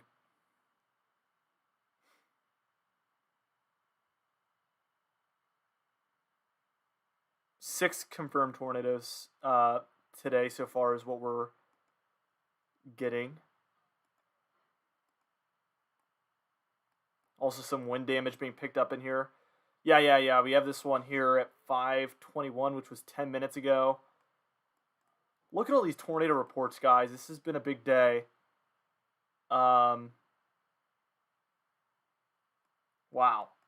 Yeah, and this one is still ongoing, heading towards Panhandle, Texas, in the Panhandle of Texas, believe it or not.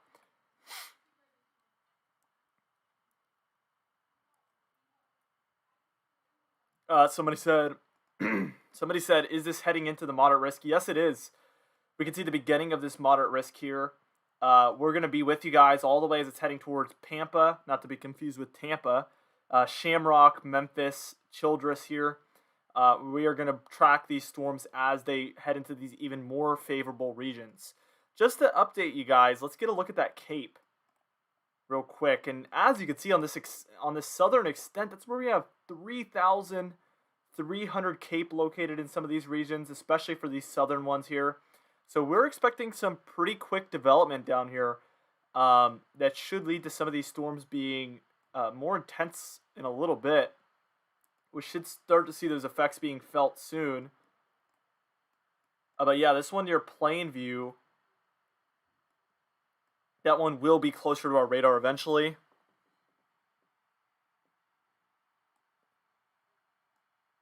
So this one also has a nice V structure here as well. Let's see.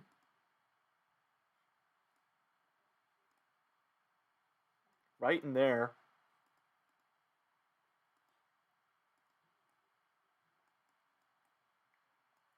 Is that where that is? Let's see.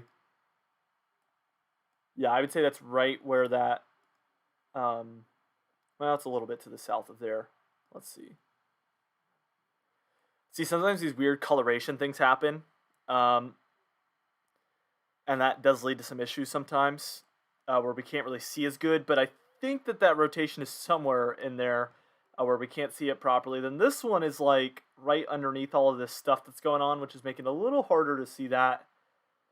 As they're getting close to this radar site, it's making it a little bit harder to see. But once they move away from that a little bit, we're going to get a better view of these storms for sure. So just to update you guys on everything going on as people are rolling in, we have 3 tornado warnings going on right now. Each of these red emblems here represents a confirmed tornado at some point today. So we've had a lot of tornado reports, even one over here as well. This is all going on in the Panhandle of Texas. Be sure to like the stream here. It's going to help us reach more people as these storms are heading directly towards Pampa, Canadian Texas, Wheeler, Shamrock, even Claude, if that's how you say that. We have a lot more areas incoming for these tornado threats. And also, if you live in these regions, be sure to share the stream. That could help people out as well. Also, if you do feel inclined to donate, you can use that super chat button on the bottom right. That would be how you do that. We're up to almost 500 likes. Can we get it to 500 likes, guys? There's more than 500 viewers right now, so I know we can do it. But let's set a goal of 500 likes. Let's see how fast we can hit 500 likes, guys. All right, let's get this in motion here. I'm curious if these northern storms will be tornadic. I think that generally it's these southern ones that are expected to be the worst of the bunch here out in front.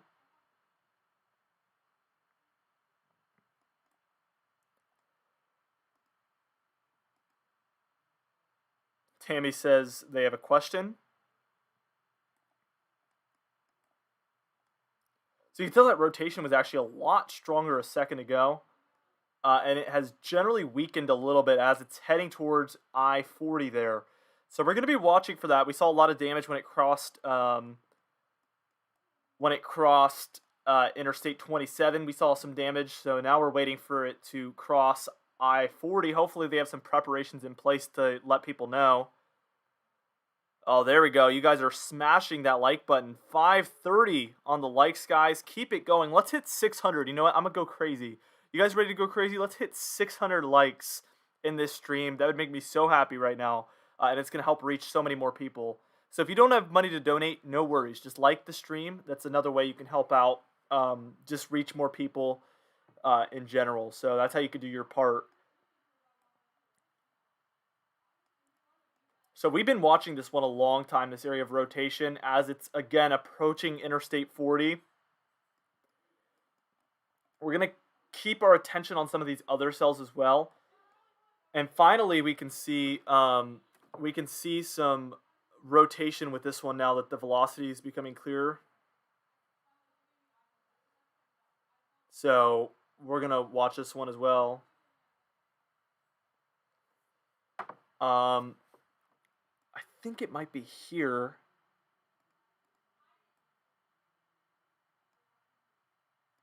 This one, wow, this one, how does this one not have a tornado warning? Look at that. That is actually a pretty classic signature there, down to the south. I guess the rotation just isn't as impressive as the reflectivity is. It's how it goes sometimes, but a clear supercell there. Can we get 600 likes? The question remains.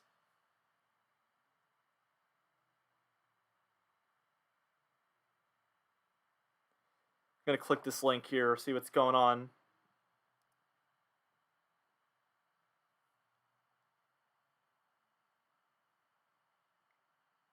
Yeah, so it looks like we had an absolutely massive tornado near Canyon, Texas. Thank you there, Tyler Base. Yeah, it's been a big tornado day, as expected. This one has definitely lived up to that moderate risk so far, and we haven't even really seen the worst of it. We're seeing some interesting signatures here. Like, as you kind of become more familiar with weather, you start to notice weird shapes and things that could mean one thing. But look at this going on. Like, there's some weird, just some weird, wacky things going on the radar here. And I want to see if that will translate to rotation. Oh, wow. And it certainly does. Well, that's because that was earlier. Because I was looking at like 10 minutes ago. That's why, guys. Sorry, that was very embarrassing. And the reflectivity doesn't want to work now. This happens sometimes where it really gets jacked up. There we go. Wow! Guys, look at that one. In a hurry, this one is absolutely just blown up. Look at the structure on this, guys. Holy moly. Hold on, I just want to get a picture of this real quick. That's how you know you love weather, when I get pictures of all these. You guys see me nerding out all the time, but oh my gosh. Wow. This one has to be pretty close to touching down right here. That is a very, very strong hook echo there. Can't tell what's going on the correlation coefficient, but that is a very strong indication that we have a very bad looking storm right there. Take that from Claude all the way southward, and gosh, guys, that is classic. I wish Brendan was here to see this going on, but we have the V structure, and look at that hook, very strong hook. And luckily it seems to be over a very rural area right now. Yeah, maybe I should make the screenshots available to you guys somehow to download so that we can all kind of have it as memories. I don't know. Maybe something for the Patreon page or members or something. That'd be cool. Or even put them on t-shirts. That's an idea. So we have 2 tornado warnings down to the south as well. But gosh, guys, this one, like, I didn't see it. And then it caught my eye and I was like, oh my gosh. What are we seeing here? Because you see the structure was okay, and then just a few frames ago, it really, really, really, it just blew up. So we will continue to watch this storm. I mean, that structure is very, very classic. I want to pay attention to this northern one because the northern one has had tornadoes in it. Here's another frame so you can see we're not looking any less tornadic here. And if anything, we're actually looking a little more tornadic with that green and red coming very, very close together there. No indication that we have a tornado on the ground yet.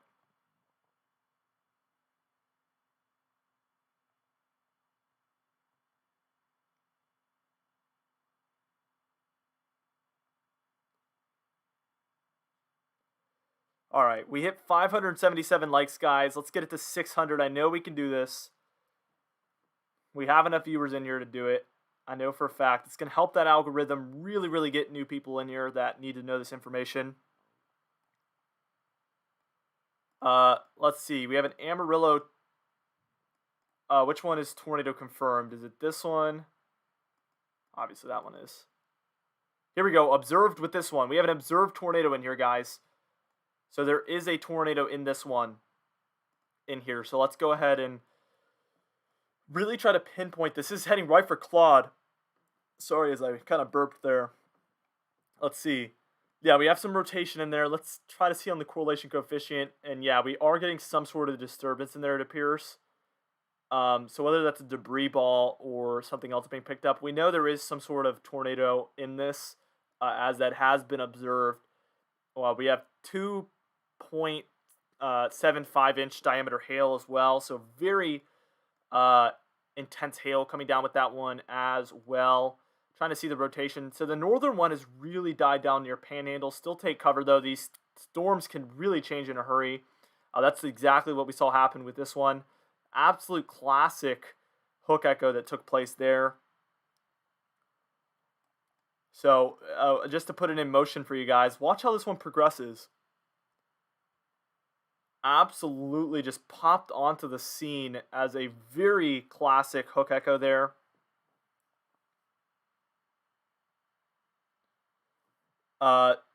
So Chase, was that with this one that I'm taking a look at right now?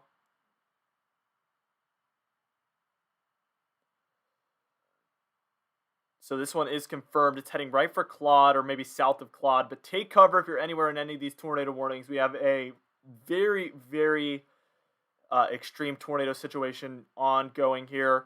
We have multiple tornado reports behind this. And now we're heading right into our moderate risk region where we're expecting the worst of the impacts to begin taking place here very, very soon.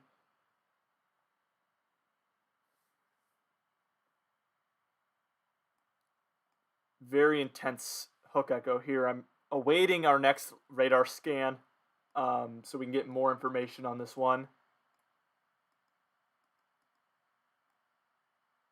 But I want to take a look at that mean estimated size of hail as well. Oh yeah, so all in there, we have 1.2, 1.2, 1.2. So yeah, we're getting some good sized hail in there. Nothing like we saw yesterday, that's for sure, but we're certainly seeing some good hail. No tornado warning to the south yet. Okay, we're getting a new frame here, guys. Let's wait for this one to come in. Okay, so you can see we're getting a bit of a disturbance there in the radar, so we don't know if we're going to see an accurate frame here. Yeah, there's some issues going on with the radar right now. We're about to get that new velocity frame come in. Here we go. It's about to come through, guys. Yeah, so the rotation looks a little broad. We're going to await that. A second ago, this one's structure was out of control. I still think it has very good structure, but for a second, it had very, very good structure. Yes, Carlos, you guys have permission to time out anybody who tries to speculate on EF scale. Not hide from channel, not remove, but just time out them. We're very strict about that. So please do not try to speculate the EF scale of these storms. So you could tell we totally have this line of severe storms. Let me try to put this on screen for you guys here. All along here. And these are going to be generally heading northeastward from wherever they're at. And they're eventually going to even cross over into Oklahoma as well. All of these regions are going to be feeling these impacts at some point or another.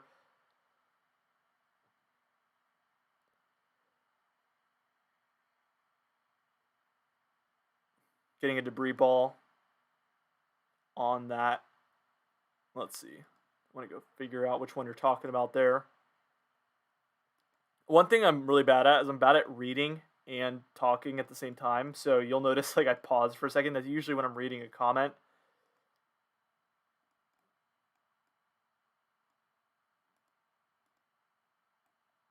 that a debris ball there?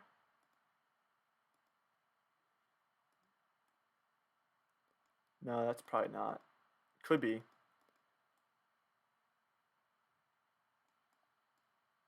Claude, we're going to watch very closely for this region. All right, we hit 600 likes, folks. We did it.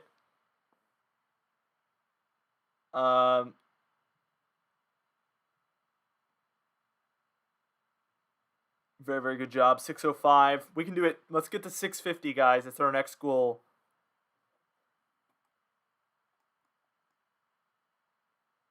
Should we move south and check these ones out, guys? What do you guys think?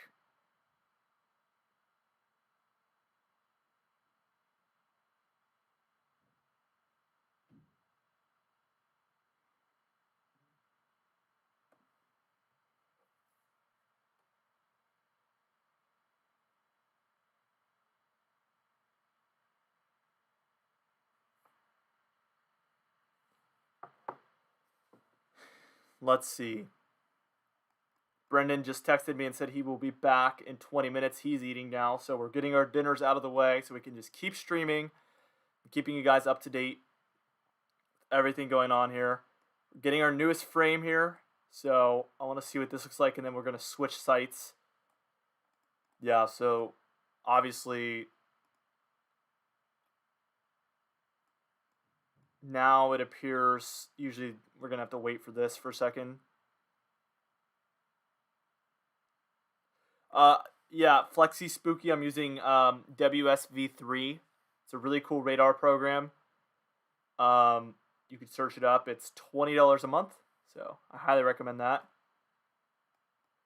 Yeah, so we do have some rotation in here. Obviously not tight rotation at this point. We're going to be watching closely as these storms have been tornadic at certain points. Let's go ahead and head down south. We're going to go to the Lubbock site. This is where we were yesterday. That's where we were mostly watching the weather and some of those bad storms. We're going to check out these 2 tornado warnings down here.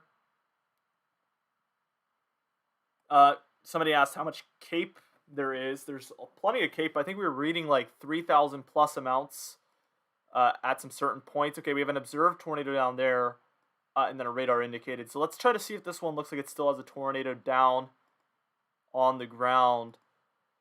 This one isn't super close to this radar site either, but it does look like we have some strong rotation in there.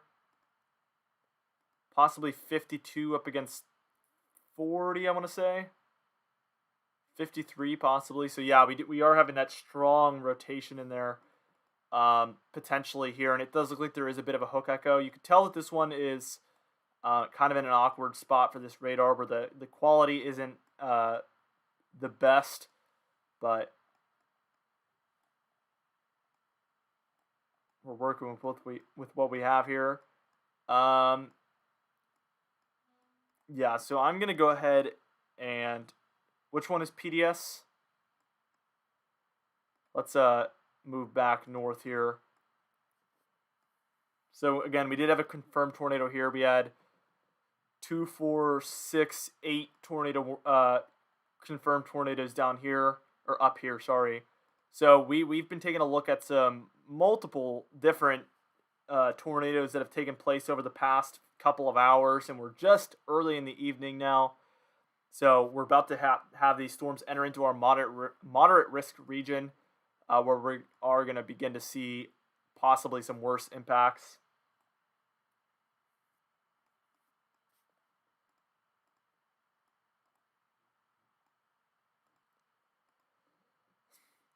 Yeah, so this one is still considered a PDS tornado warning.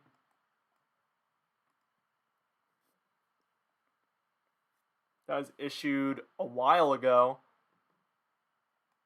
That was issued over, I think that was issued 40 minutes ago there. So, or 30 minutes ago. So,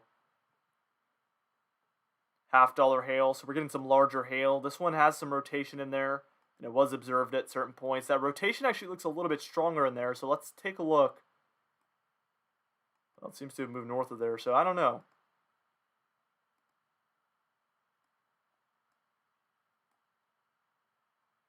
See if we can't get this newest scan in here.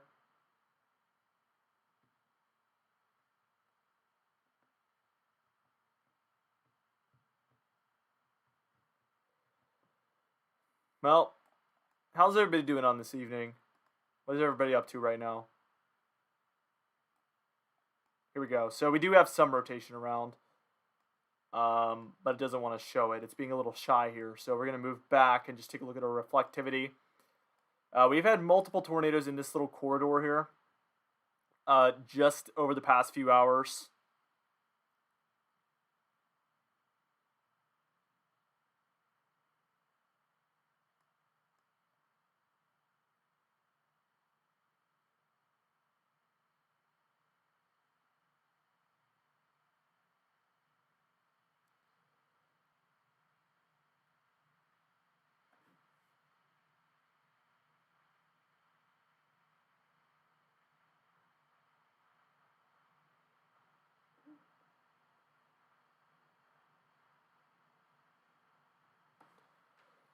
Yeah, I hope everybody's doing good. Is anybody in the panhandle of Texas right now?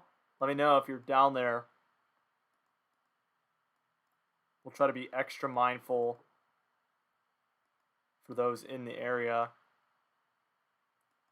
Yeah, so one of these down here is actually observed, and it's this one on the northern end.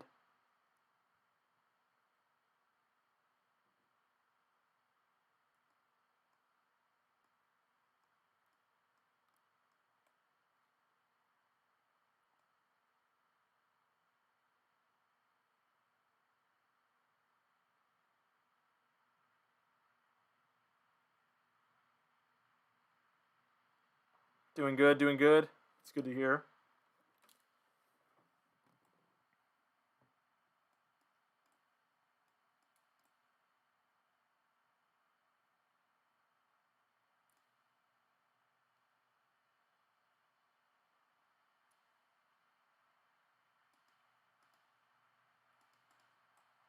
Let's get an update on these tornado watches here.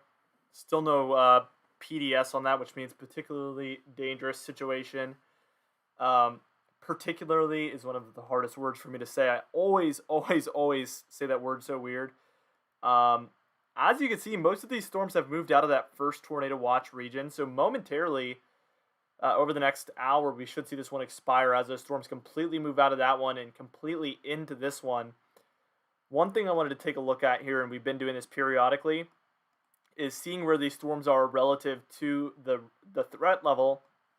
As you can see, they're well into that enhanced risk area, and they're moving their way into that moderate risk area. So we're going to see the worst of the conditions potentially within this coming up momentarily. That's where the National Weather Service has put the highest risk for that tornado activity is right within this red region. So we will be watching very closely for that. Over the next hour to 2 hours, we should see some impacts with that.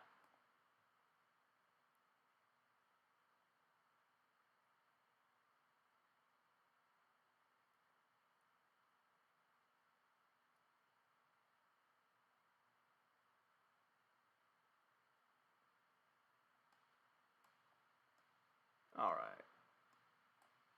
Take a little bit of more of an individual look at each of these. On the northern one, we see that hail core right over Panhandle, Texas, in the Panhandle of Texas, with some rotation to the south, some general rotation. If I had to guess, I'd say there's not a tornado on the ground at this point, but treat it as if there is if you're in any of these tornado warnings, like I've been saying.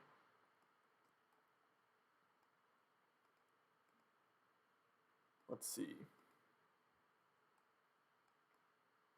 Yeah, and like there is some areas of rotation in there, but there's just no clear-cut areas of rotation. If there is, it's actually this one. But this one has been upgraded to a radar indicated as well. That's radar indicated as well. But these two look to have more rotation than the ones up here, actually. Mark Mulo donated $5. Thank you so much for that $5 donation.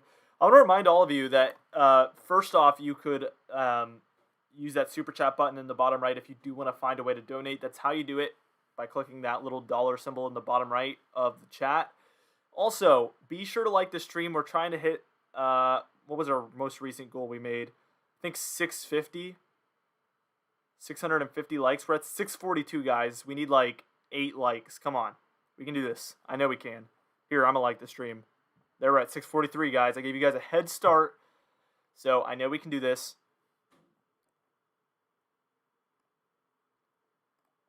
Let's continue to track these storms now.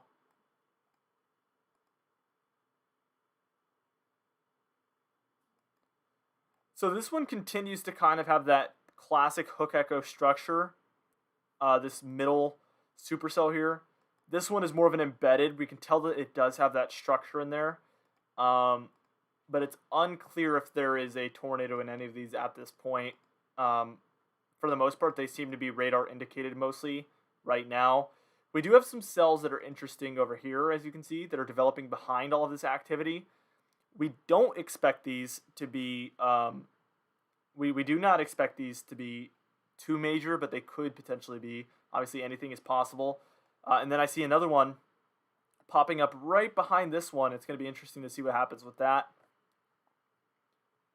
Let's see how many likes we have, guys. We are at 664. We got this. Let's get to 700. You are helping the algorithm by doing that. Therefore, indirectly, possibly helping people from property damage, just being more prepared in general for these storms that are underway right now. I know there's got to be people in here that do not even know these storms are coming. That's all I always think about. There's people that don't even get on their computer or TV that just don't even know. Well, I guess if they didn't get on their computer, how would they know in the first place? And how would they be watching our stream? There's a lot of questions, and I don't have the answers to every question. But regardless, it does help it reach more people. Here we're getting another frame coming in live from the live scan.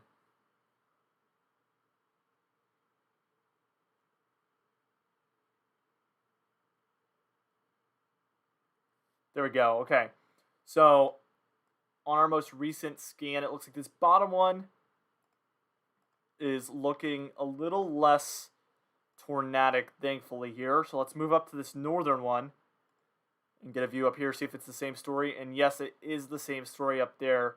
At this point, I would take cover from these tornado warnings if you are in these tornado warnings. But for now, I am going to say I don't think there is a tornado on the ground at this point. Let's go ahead and switch to this more southern radar site here. We're going to take a look at these two real quick, get an update on these.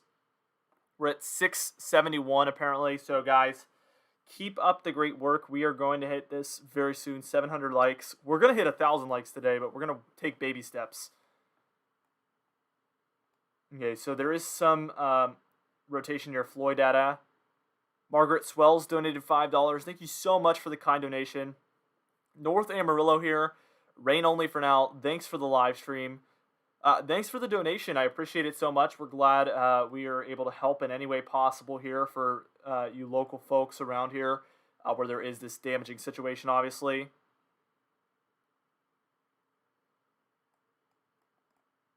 Let's take a look at these on reflectivity. Yeah, and it's clear we're dealing with multiple supercells here. All up and down. Look at that, all the way down to Mexico. So we have this huge line of severe thunderstorms here. But it's mostly these tornadic ones up in the north that we're concerned about the most up here. So let's go back up north.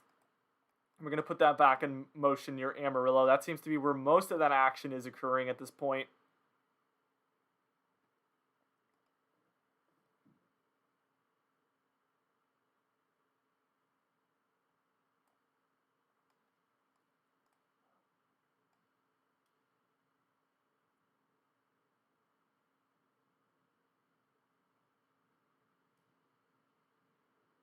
This one looks interesting too. I do see a bit of some V structure in there. Very, very interesting. Guys, 682. You guys are killing it on the likes. Absolutely killing it.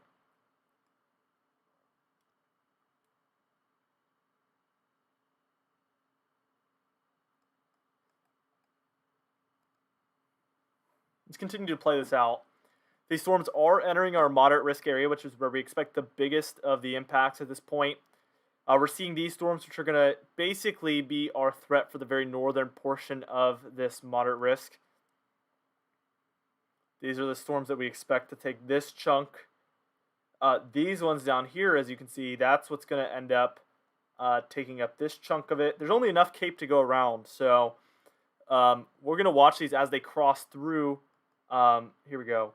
As they cross through the moderate risk region, which is where the National Weather Service has specified that they think the best conditions for severe weather development is. So we're going to be watching this together over the next hour or so. I think this next hour from 6 to 7 or 5 to 6 in Central Time is going to be the worst of the impacts. That's what we're expecting at this point.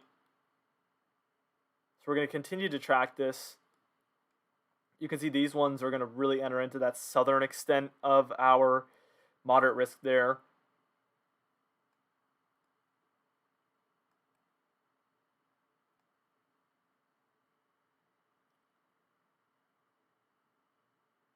Yep, still an hour and a half of daylight remaining.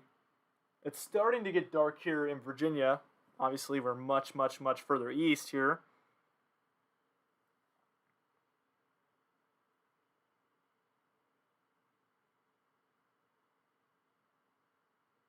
Well, guys, we are 6 likes away from 700. We're very, very close. We can do this.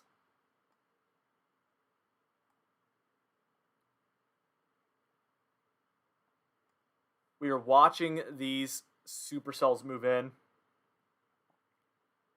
We turn those back on. Did the wrong thing there. Okay.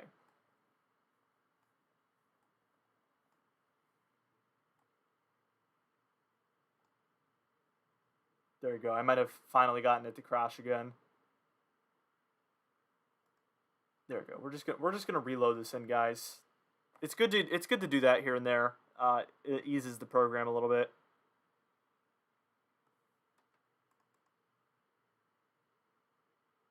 $698. I know we can do it, guys. Absolutely.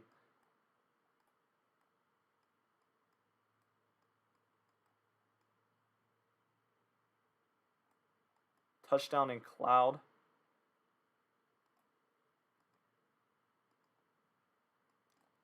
Oh, wow. We are seeing some rotation there, guys. 706. So you guys are killing it right now. Oh, wow. Guys. We do have some rotation here. Popping back up on this northern cell here. The southern one here also picking up a large amount of rotation as well. But there is a tornado apparently being reported in cloud, so we're going to await that information as it comes in. Send any links you guys have to some Twitter posts of any confirmation there. That one's radar indicated, observed, and radar indicated. But at this point, with that rotation, guys, let me take a look at this. 51 incoming up against 66 outgoing. I would say this is a dangerous situation about to occur here, if that looks that way on the next couple of frames. But like in a matter of seconds, we just saw 2 pretty strong areas of rotation. I'm going to turn that live scan back on because that's going to give us the most up-to-date information. There we go. We still have that area of rotation not looking as strong. That next frame, 33 up against 18. But it's still very close together, indicating that we do have that rotation very, very tight in there, which is basically what you're looking for a tornado touchdown. But look, all of a sudden, this southern one. The southern one is all of a sudden kissing. Look at how the light green touches the light red. 28 up against 41. We're watching that correlation coefficient as well. So we have 2 potential tornadic situations taking place here on both of these supercells. I'm going to be curious to see if one of these wins out or if we generally see both of these just competing the whole time. We're going to wait and see.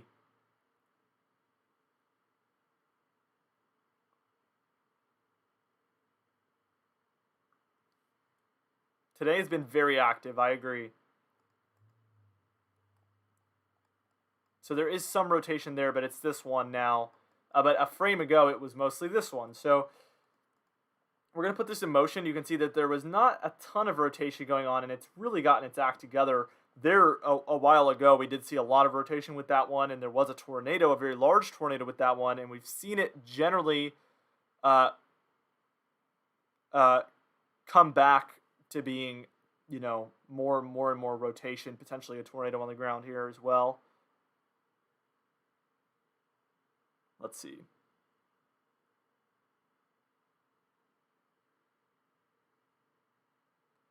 Yeah, if we see, it's interesting you mentioned that, Carlos, because if we do see these really come together a little bit more, that could make one more intense supercell. If one of these steals the energy away from the other one, that does actually happen. Silverton, which one is Silverton, guys? Everybody's saying Silverton. Is that one of these ones down here? Okay, here we go.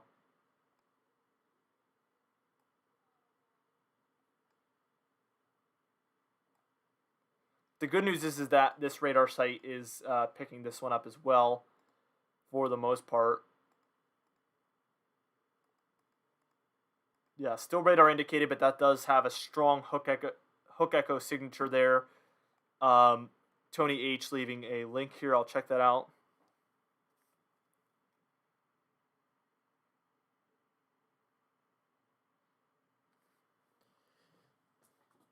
That's heading towards Cloud, the one that Tony just put in there. Thank you very much for that. We're getting a new frame here, so we will await that. Okay,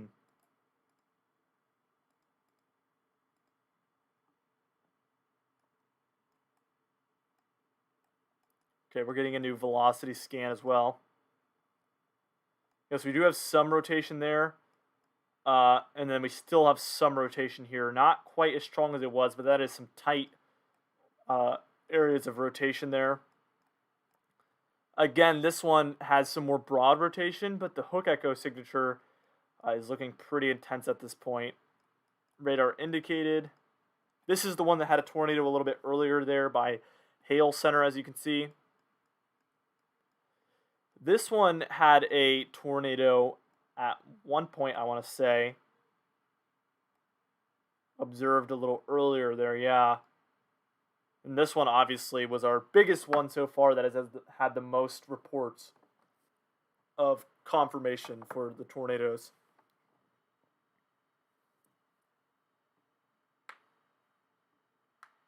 Huh. Made you hungry. Yeah, I got really hungry there. For a second, I had to go eat. So can anybody leave any confirmation down there? Can anybody give me a link that's going to confirm that there is a tornado near Silverton? We're hearing reports of that from you guys, but I'm not getting any confirmation.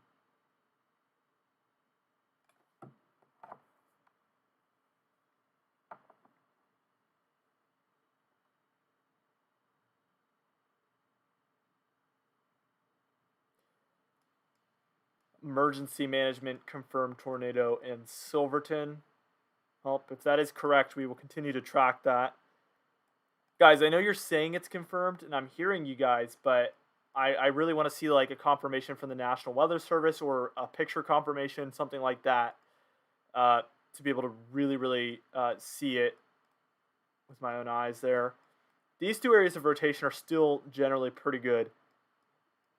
And then this one, I think what's happening there is it's just so far from the radar site that we're, not getting the best, most HD data output there yet. Hey, Ashton, I'm back, by the way. Hopefully you can. Yeah, I can hear you. What's going on, Brennan? Nothing much. Well, how are things? So things looked pretty interesting. Like maybe 10 minutes after you left, we started to get some really nice structure with these upper two up here. But eventually that fizzled out a little bit. We do have some rotation that's pretty tight, but it's not nearly as strong as it was. And we're just now hearing reports, because we have 4 tornado warnings, by the way, but we're just hearing reports that the second to the bottom one does possibly have a confirmed tornado in there. But I'm waiting for a link. Wow. Okay. Yeah, Ashton, if I can just say real quick too, and I'll let you kind of take it away because you're on a radar right now and I'm not as much. For all the mods that have helped out today, we cannot thank you guys enough. I mean, you guys have done a lot in the way of checking our sources, checking Twitter, checking the weather service. I mean, whole 9 yards, and we couldn't have done it without your guys' help, as well as many of you in chat who have given us some heads up on confirmed tornadoes and any information that you can find. It's really made us one big collective group of researchers, and again, especially the mods. Shouts out to you guys. You guys have done a great job today. Couldn't have done it without you. And chat, be Absolutely. sure to thank the mods too. Yeah, everybody, let's give a big thank you to the mods. I couldn't have said it better myself. I mean, it would really be distracting to have to go in there myself and go find all these things for myself as I'm trying to show you guys the radar. So I don't think it would be possible, just like you just said. So thank you so much to you guys. This Silverton one, the one that they said was confirmed. The interesting thing is I am seeing some very strong rotation in there as well. With possibly a debris ball, but it is pretty far from the radar site. It's right in between. Let's see.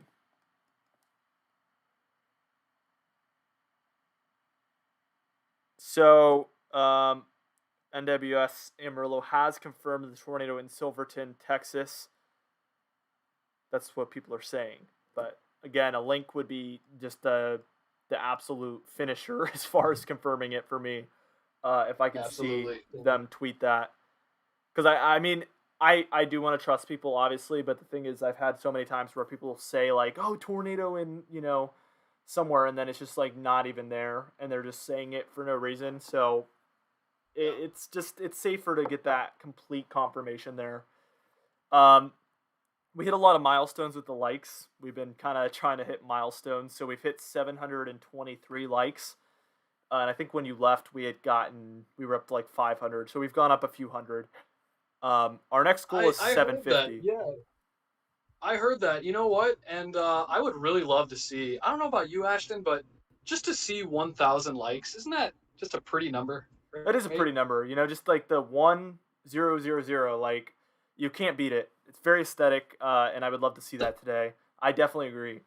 Also, that's a record for my stream, so that would be good to hit that record. Good stuff. Yeah, it's a grind to get up to that 1,000 number, but we can do it. I know we can. So we can do it. That's what I'm saying. We got to shoot high. We got this. Carter Kessel just donated $1. Thank you so much for that kind donation. If anybody else would like to donate, you can always hit that super chat button down below.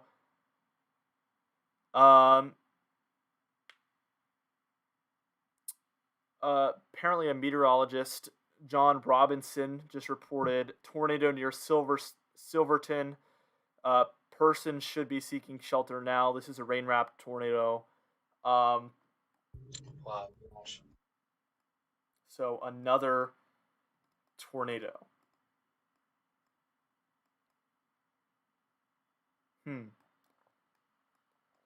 And days like today just are so rare. I don't think people understand how rare.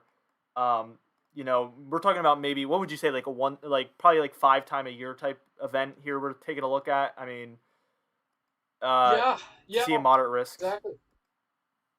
Somebody asked too in chat, you know what, Ashton, if just with the little window we have here, I want to get your take on this too. I mean, it seems as though that we've seen less and less high risks being issued. And I know probably after this event, the question will be, as always, why didn't the Prediction Center issue a high? Well, to me personally, Ashton, I feel that's because, nowadays high risk are really reserved for widespread 1 in 10 year outbreaks. But what's your thoughts on that? Do you think the SPC has gotten a little bit more conservative with moderates and high risks?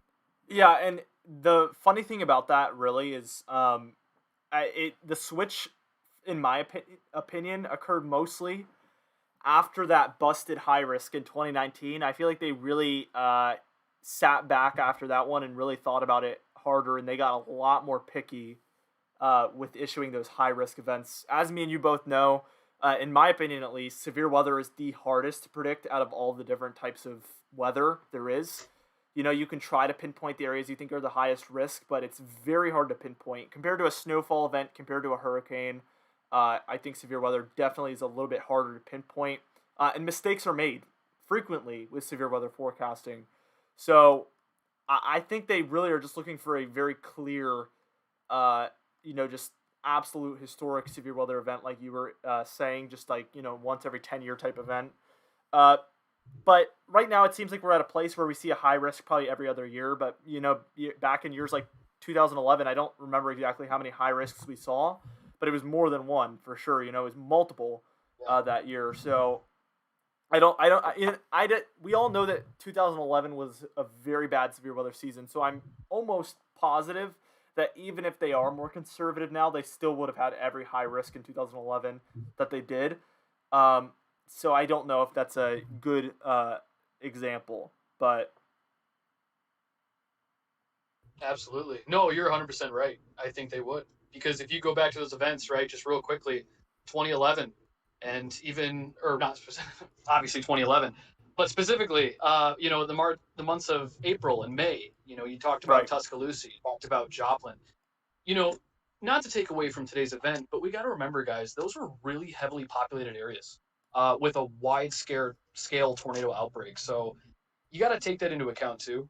Um, but yeah, I think today the Weather Service and the SPC, I think they've nailed it pretty well.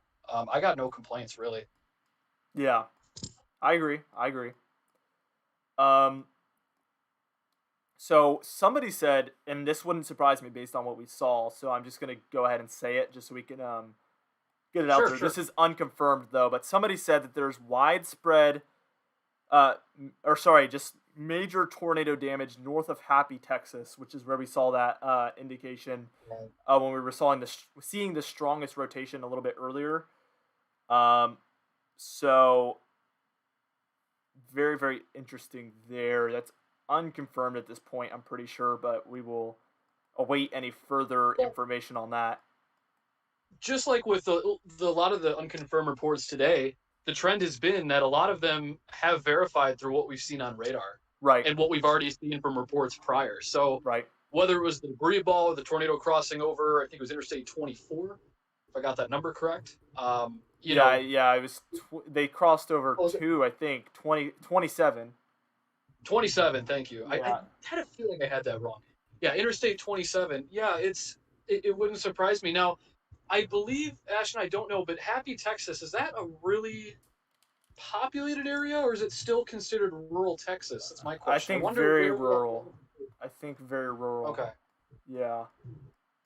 so hopefully not a lot of injuries. I haven't heard reports of any injuries yet, even as I'm driving here and as I've been tracking the storms myself.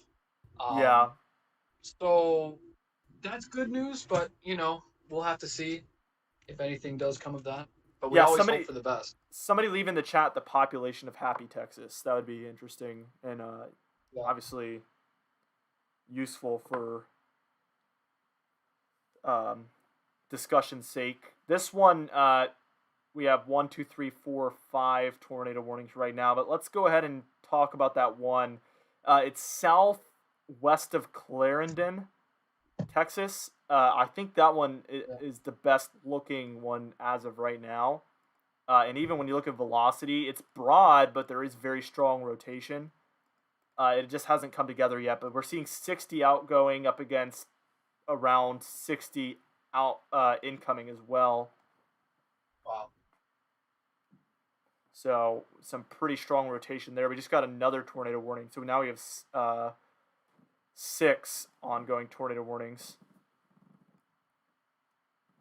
Let's see. Things keep picking up every time you're coming in here, so I'm bad luck, aren't I?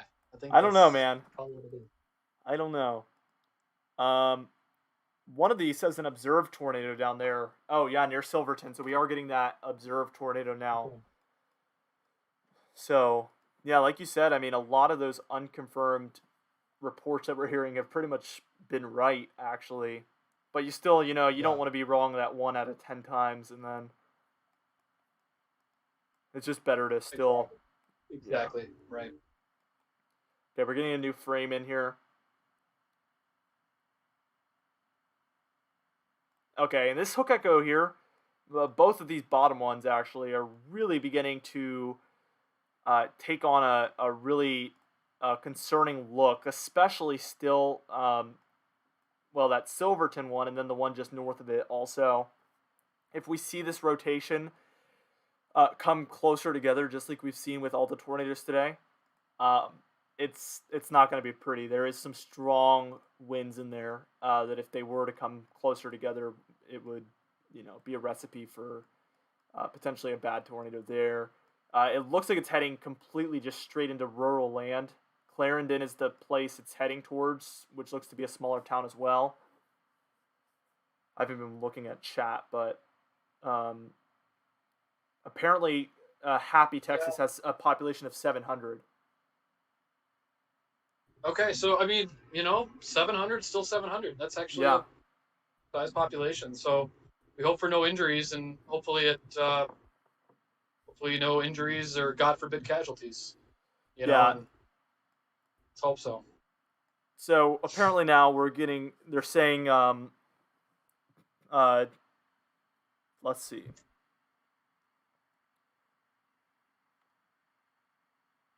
Okay, somebody is spamming the chat, but before that, somebody had said storm chasers reported damage.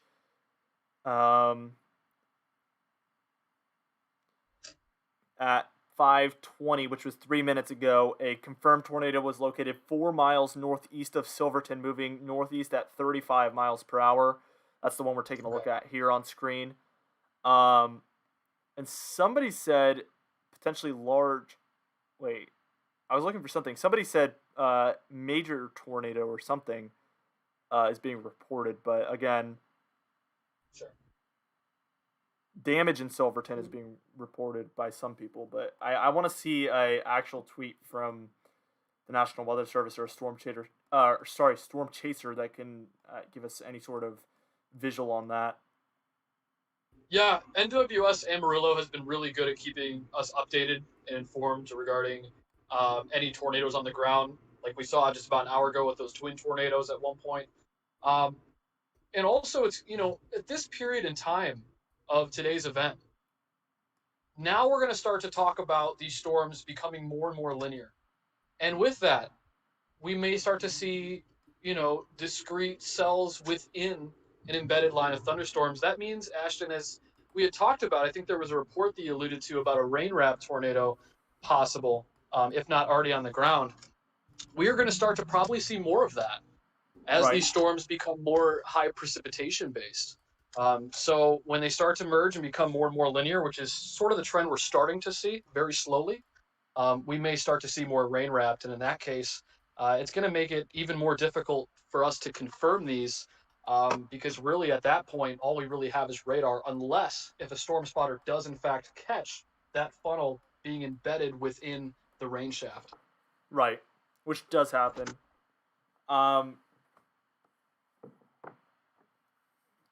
Let's see. Somebody asked, are triplet tornadoes common at all? I don't even know if there's ever been a triplet tornado.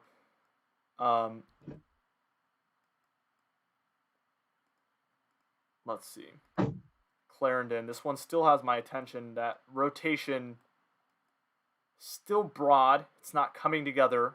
Remember, in the earlier tornadoes, if I can get those frames on screen, I might be able to get some of those older frames on screen. But that bright red and the bright green almost just really hugged each other. They were right up against each other. And that's when we're typically looking at that rotation getting very violent and very close to just putting a tornado down, if not having a tornado already on the ground. And that can happen very rapidly, by the way, as well. Can you change the fonts in WSV3? Absolutely, you can change the fonts. One of the things I love about WSV3 is you can pretty much customize everything. So I'm going to get you guys an example. Okay, so here's an example of a frame where I would be very concerned. This was earlier. This was 30 minutes ago. But you see this very bright green up against the bright red. And we had some of that to the north as well. But let's compare that to what's ongoing now.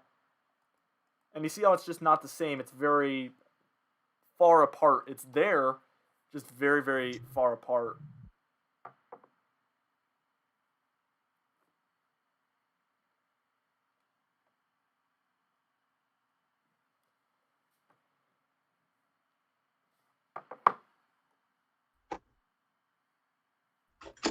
Let's see. Ashton, I would be curious to know too. I wonder if this will probably be the second quiz question of the day for our chat, because I certainly don't know the answer to this. But this early in March, I would like to really know, when was the last time an event like this happened in Texas this early? Yeah, specifically the Panhandle. Yes, yeah, really. So, and what's funny? I mean, Ashton, maybe you might have talked about this yesterday in your stream, but you and I both know that the plains were really not that active last year. Right. It was a very dry season, and to see it now kind of awake this early on, it's going to be something a storyline to follow going into this summer. Who knows? We'll see what happens. Yeah. And by the way, um, in our spring forecast, we did say that we did think that some more of the more traditional tornado alley areas would have more favorable conditions for severe weather this spring. So this is a little bit of a sign that maybe that forecast is coming into effect, but True. it's a little early to Yeah. say. Let's see. Especially as we begin, thinking of the more, I guess, bigger picture here, as we're getting those troughs in the more western United States, with the snowstorms heading, well, the low pressure systems directly heading from the four corner states up and through the upper Midwest, and then the warm air coming in from the Gulf. It sets up for like a perfect pattern there for the plains to see tornado outbreaks like this, really. And part of the reason we might not have seen that setup is because we had a lot of cold in the east, if I'm correct, last spring, for the most part. So that's probably why we saw a lot of that severe weather take place in a lot of the more Dixie Alley type regions. Yeah. Somebody said the last time was 2011, or multiple people actually saw that or said that. So 2011. Okay, that would actually make sense. That makes sense. Okay. Thanks, guys. Jasmine Gonzalez donated $5. Keep up the great work. This tornado season seems to be an interesting start. Definitely, definitely, definitely. Thank you so much for that $5 donation. We appreciate it so much.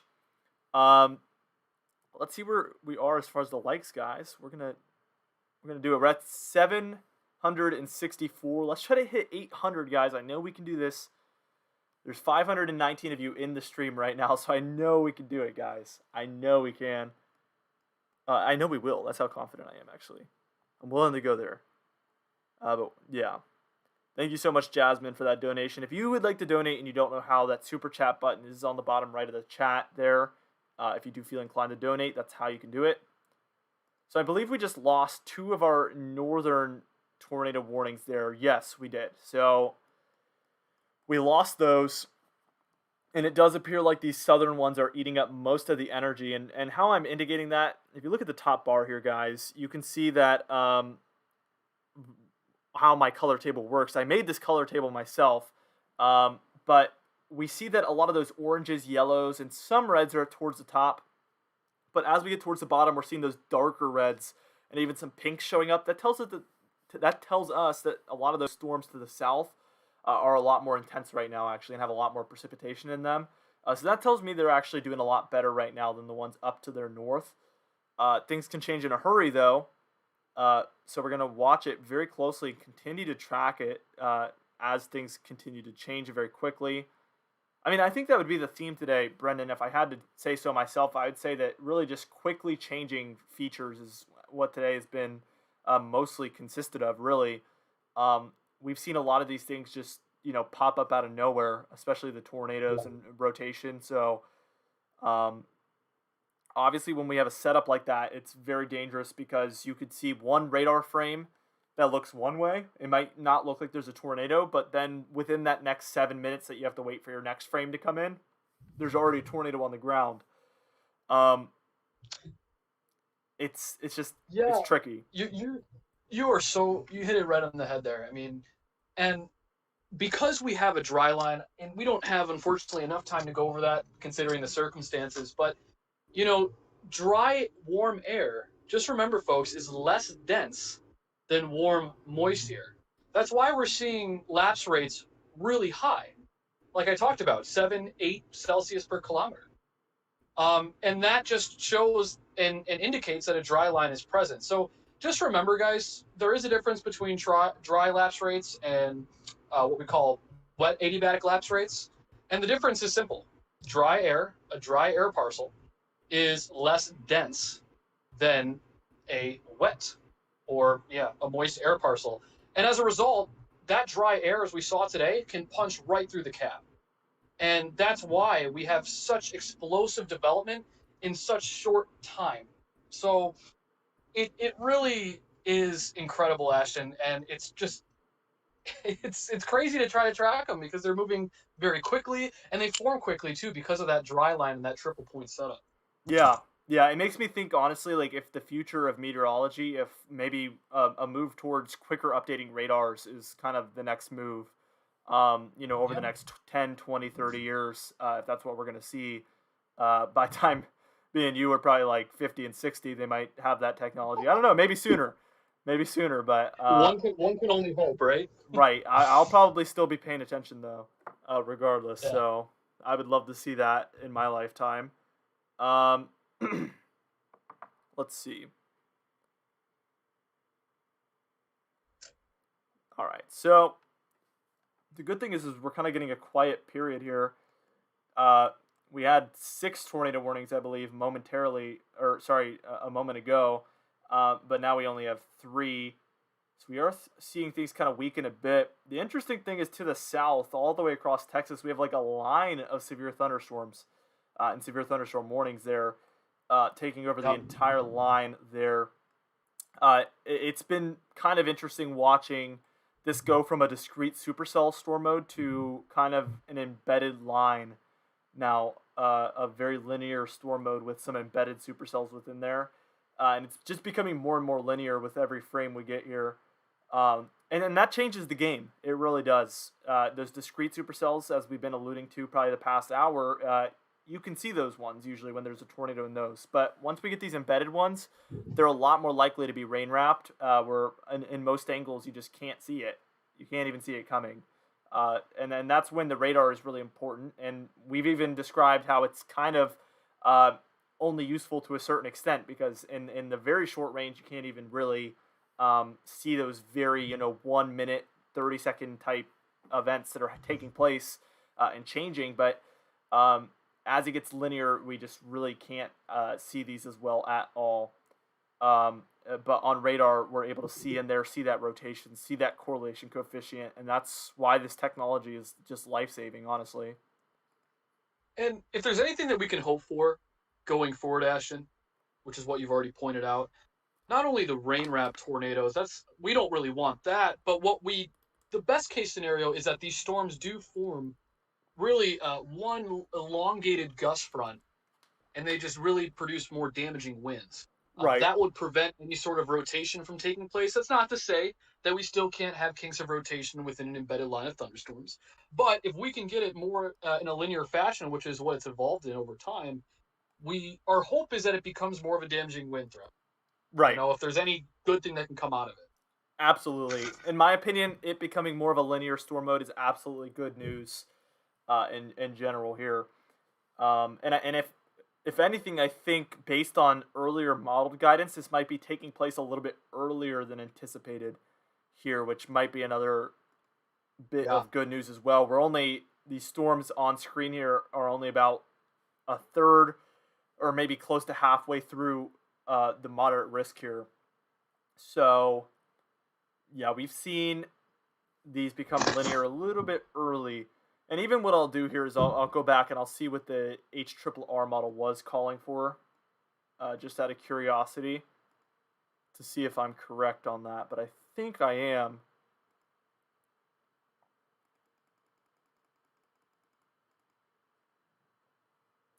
Let's see. Sometimes there we go. Okay.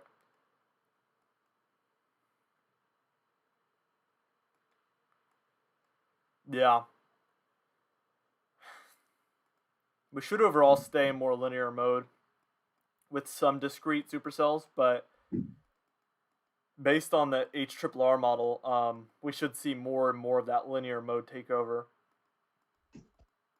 Just as they were calling for earlier. This isn't, any sort of new Yeah. news. I'm going to take a look at the NAM model as well, which hasn't updated in a very long time. No, I guess this one was calling for more of a linear by now too. So, yeah, this was right around when expected. These models did a great job. For sure. Yeah, and you know what, Ashton? To piggyback off that, the linear threat, or the linear formation, for a better term, That was supposed to happen around 7 Central, according to the HRRR. So we've seen that about an hour and a half earlier than expected. We'll Yeah, see how that plays into what the current conditions are out ahead of it. Um, but to me, that's, I think, good news. Because as it absolutely. gets closer to nighttime, we should see some of the thermodynamics in play sort of level off a bit. And the goal is that as that mitigates east, we can start to see those gust out and then basically just break apart and lose its strength. Right. Absolutely. Let's see.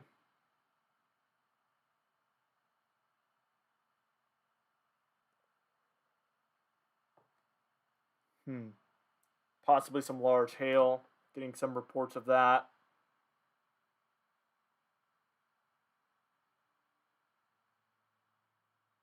Yeah, so right now we're seeing a quiet period. I mean, this is typical in those severe weather events for these things to really wind down, pick back up, wind down, pick back up. We've seen this actually a few times today as well, where there's been some very active moments and then just some moments where it's really more calm. We're certainly in one of those calms right now where there is no real, there isn't really a clear area here that I'm taking a look at where I think we have a tornado ongoing. I want to confirm that real quick. If anything, it would be that Yeah. bottom one. We do have some rotation in that middle one, and then still the very strong rotation on that top one is just very broad still. So we're waiting to see if that either breaks up, hopefully, or if that comes together. That's basically the two options at this point. And obviously, we hope for that first one. So we're gonna wait and see. It's kind of hitting a weird spot on the radar, which is it's always very annoying when that happens because it we get a break up there in the imagery and we can't really see properly what's going on at all. Yeah. Especially when those storms get really close to the radar site, that's like such a pain in the butt because For sure. it distorts what's going on. So, if there's any benefit to us streaming today, it's that we were effectively able to track that cell in Happy without it being, uh, sort of messed up by the radar site. We Yeah. actually had a good visual on that for quite a while. So that helps out the meteorologist, that helps out us communicate that to all of you. So if there's any good thing that came out of today in terms of the stream, of course, besides the fact that we've hit some record highs here today with our stream count, it's that the tornado in Happy we were successfully able to track throughout its duration. Yeah. It's always nice when that happens that way. Well, we're officially 8 likes away from hitting 800 likes, guys. So I know there's got to be at least 8 of you who have not liked the stream yet. So help us hit our goal there of 800 likes. That'd be absolutely awesome. 800 isn't half bad either, gotta say. Mm-hmm. It's a nice number. Let's see.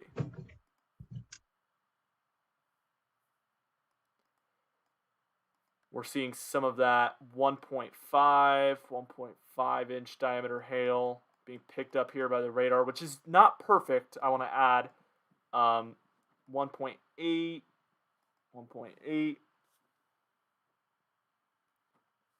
So we are seeing some large hail here.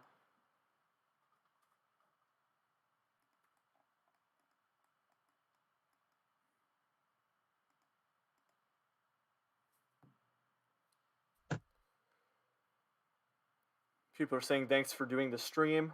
No problem, guys. I think me and Brendan have both had fun doing this. Hopefully there will be more severe weather events. Well, I don't want to say hopefully, but hopefully there will be more events where we can make live streams together and bring you guys more lives. If you guys do enjoy, I think generally I was able to preserve my voice a lot better this way. Like, because I guess based on percentage, I've Yeah. probably talked less just because you've been here.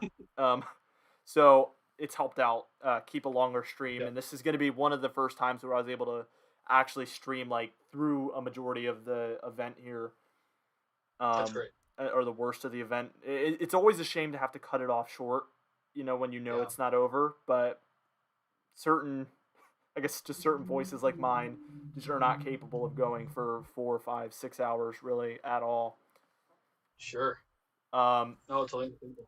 but it'll be interesting to see. We could, I last year I had a pretty bad computer that was struggling to do the live streams. But with this one I have now, it's perfect for it. So, uh, I want to do a lot of these severe weather events whenever I can. Um, I'm gonna take a break tomorrow. Tomorrow is a slight risk. But I think starting next week there is a few other ones that I'm eyeballing, and then looking forward, obviously there will be many, many more events. But even towards the hurricane season and snowstorms next year, I think we're gonna be, well, at least me, I'm gonna be making more live streams, and Brendan's always welcome to join. So um, there's an exciting future ahead. Let's see where we're at with the likes. Did we get 800? We got 820, so we did it. Woo! You guys are awesome. Yeah, you guys are Chat, absolutely destroying the you guys are like great. button.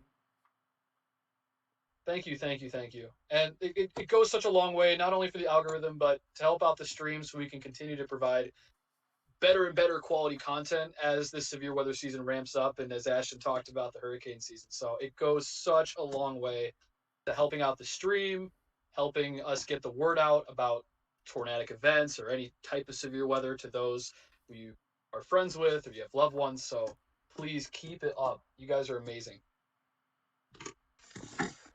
Yeah, so let's set a goal. Let's guys, if we can hit 900, I'm gonna be ecstatic here.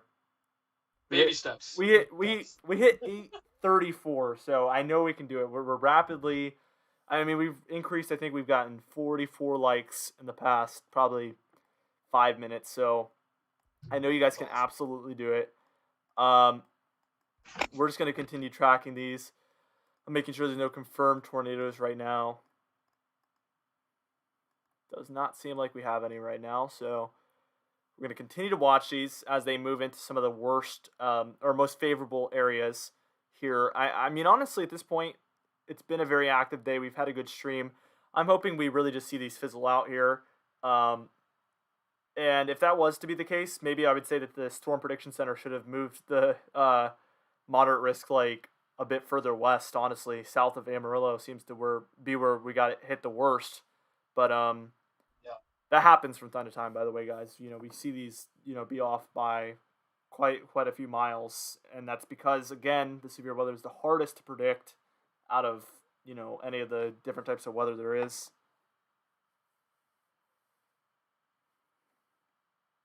And, give credit where credit's due. The SPC, there's been times where events like this have busted and not come Right. together. This event, as Ashton has already said many times during the stream, guys, and you guys all know in chat, clearly, just by watching the stream, I would say that today verified. And we'll have a debate on, the location of that moderate once this is all said and done. But overall, this forecast, they did really, really well. And I can't say that enough. The Weather Service in Amarillo, such a phenomenal job today. And even the Weather Service is neighboring that. Right. So very thankful for them. Absolutely. I definitely agree that this has been one of those events where I think this was just what it needed to be. I think this needed to be a moderate risk. And that's absolutely verified, like you said. I think an enhanced risk wouldn't have been enough. A high risk would have been too much. They hit it right where it needs to be. Exactly. So, okay, we hit 853 apparently. That's what I'm getting reports of here. Right. Do we have somebody in chat counting? Do we have like an official? People start counting every once in a while. Yeah. That's great. That's awesome. Right on. Guys, I know we can hit 900. We hit 853. I know there's some of you that just have not clicked that button yet. Please just do it. You will be putting a smile on my face. And I think that's worth one click.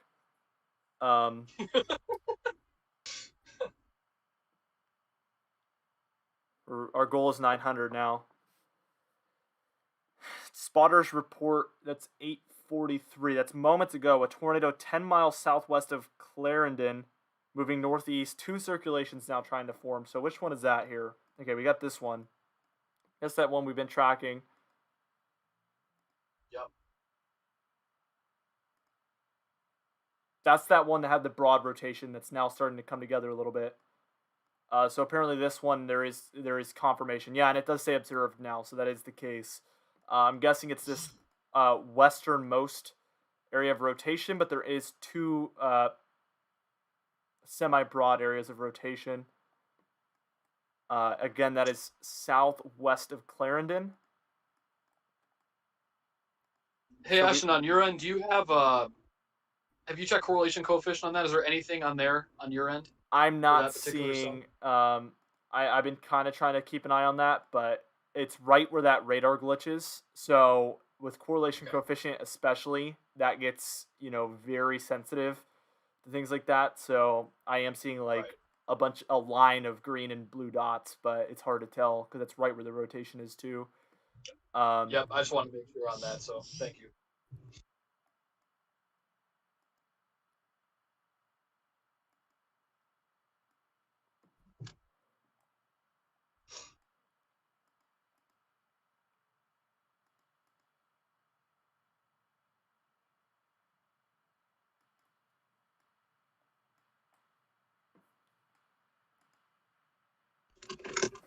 yeah. So I guess we had probably about 20 minutes of no tornadoes there, but it looks like we do finally um, have another one there. This one we've been watching for quite a while, actually. Um, let's see.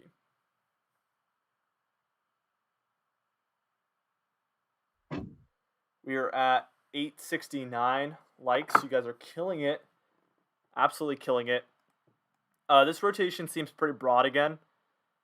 Uh, okay, Tony just left a tweet there, a link to a tweet. Links are always very helpful, guys, by the way.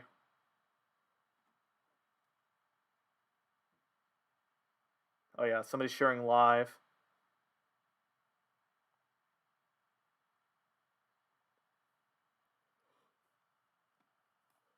There we go. We got. Oh, no, that's not a new frame. That's an old frame.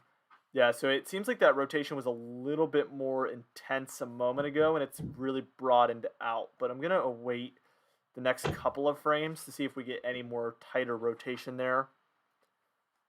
Just near Clarendon. We have about 61 mile per hour winds being picked up in Clarendon.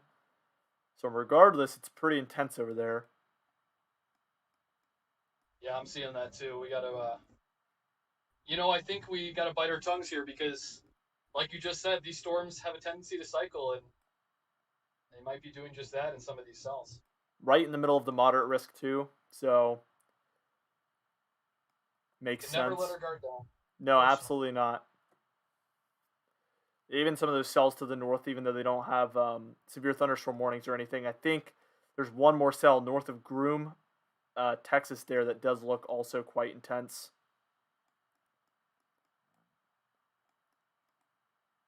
So right now we're tracking two tornado-warned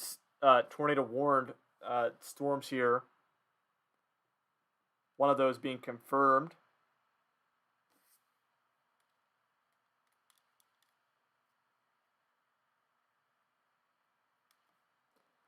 Somebody asked, is Missouri going to see anything? I don't think Missouri's going to see any severe weather today.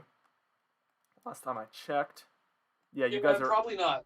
you Probably guys not. are even Only outside of that general thunderstorm risk, so I'll check that day 2 risk for you though. So day 2 you do have a general thunderstorm risk with a marginal risk down there to the south and a slight risk down there for Little Rock and other portions of Arkansas there as well. Day 3 we have a general thunderstorm risk, so we're going to kind of get quiet there. Monday's going to be very cold for some regions. Day 4 nothing. Day 5 we have our next risk, potentially a Dixie Alley risk, coming up on day 5, which will be Wednesday. So interesting. Yeah, that's an interesting one, Ashton. We'll have to. By the way, just a little cliffhanger for those who haven't subscribed to Direct Weather, please do, because I would assume that Ashton, leading up to that event, is going to do a few videos as we get more and more information about that particular event. Absolutely. Um, we're going to be talking about that Rocky Mountain snowstorm for a little bit here over the next couple of days, but also that next upcoming severe weather event, which is also associated with another snowstorm for the Rockies again. So they're going to kind of get hit with a 1-2 punch. And it's that second one that's kind of a similar setup to this. It's just a little bit flatter. So it's going to head kind of like straight probably towards your neck of the woods. Well, I think this one is actually, so maybe a little south of you. But that severe weather threat is also going to be further south and east as well. So we hit 874 likes. So we're doing a great job here, guys. I'm confident we're going to hit 1,000 by the end of the day now. Let's continue to track these. I want to see. I think we're past that glitch in the radar here now. Yeah, nothing on correlation coefficient as of right now. And that rotation is very broad, but with these situations, we can see it kind of touchdown, pick back up, touchdown. And there's that official tornado report from a storm chaser as well. That came in at 6:39 Eastern time, so we're talking over 10 minutes ago. Yeah. But it's just going to be another one to add to the list here. I want to see how many is like on the storm reports page from the National Weather Service here. Let me try to find that. So we're getting 1, 2, 3, 4, 5, 6, 7, 8 tornado reports from the National Weather Service, and then 10 hail reports and 6 damaging wind reports for a total of 24 reports. I would say just based on the 8 tornado reports that moderate risk will verify. I agree with you, man. And also, I mean, we don't need 50 or 100 tornadoes for a moderate outlook to verify. Not. Yeah. Even just having 8 with the strength of these storms that I mean, it's no question. It's right. Definitely lived up to the SIGTOR outlook, especially the 15% SIGTOR. Yeah, we saw, I think, at least one tornado that I would confidently say that I'm pretty sure was a major tornado. Just based off of the size, possibly a twin tornado in there that could have also been, I mean, a larger tornado as well. So, yeah, the SIGTOR, like you said, the hatched area there, definitely verified there, because we did see some larger, more violent tornadoes today, it appears. At least 1 or 2 of those 8. Some of those were some brief touchdowns as well, which, it still counts. Yeah. They can I mean, even EF0s can kill people. That's what you always have to tell yourself. I mean, just because it's not an EF5, it can still be very dangerous. Even it's weak tornadoes would, yeah. It's not the winds that kill you, it's the debris at the end of the day. Right. I mean, you've seen videos of EF0 tornadoes picking up cars, so and moving stuff around like that. So, I mean, even some land spouts and water spouts could be dangerous. So, I mean, if you're talking about even EF1, 2, or 3, I mean, you're talking about a serious situation.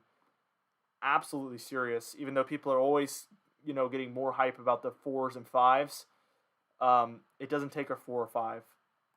Does not take a 4 or 5.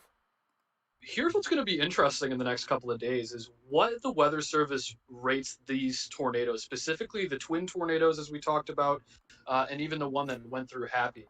Because remember, this is a damage scale, and I know you know that. Sometimes, chat might get that a bit mixed up. And we mentioned that at the very beginning of this event. When this tornado, it really went through a field and then it hit the interstate. So there's not a lot in the way of damage to go off of. So I wonder what they're going to rate it. Typically going back through history, they may hold off on giving it, God forbid, an EF5, for example. They may give it an EF2, EF3, or maybe an EF4. So remember, a lot of that has to do with damage. And when it hits mainly rural areas, it becomes a challenge, a really interesting challenge, to say the least, on what they're going to rate it. They go off of the radar data, but remember, the Fujita scale is not just radar data. It's specifically for damage. So over these next couple of days, it's going to be really interesting to follow the Amarillo team survey that damage across Happy. Right. Absolutely. And that might be something worth reviewing in one of my videos for sure. With pictures, because I have the pictures of the storms as well. We can give people an update there. at a later date. I want to try to get this radar working. It's just picking up a bunch of black here. So I don't know if that Do you means know if radar scope would do any better, Ashton? If you threw up radar scope or no? it would maybe. I don't have it on my computer though. Okay. But maybe for next time. I should have a Okay. backup radar program. I've considered that before, but WSV3 just sometimes is. Ever since I got this most recent update, everybody knows I plug for WSV3 for absolutely free. They don't sponsor me at all. I plug for them for free because I love WSV3. But this most recent update, guys, we got to get a follow up update soon. Otherwise, I'm gonna be using something else in a hurry. Um, I still love it though. Um, One time I accidentally. This is a true story, guys. With WSV3, the people at WSV3 are great. One time I was being double charged for like 6 months for WSV3, and I emailed them, and they didn't just refund me the.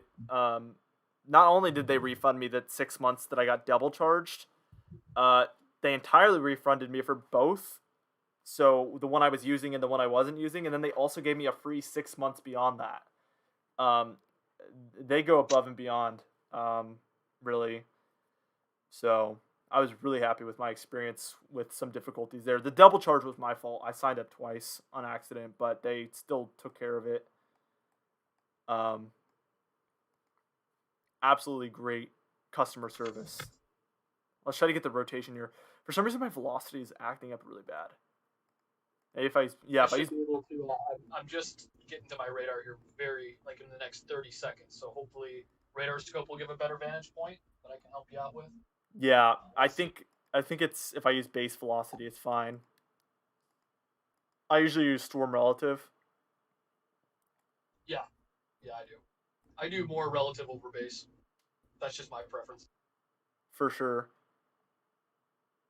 Taking that storm motion into account is crucial, and just the speed of the storm.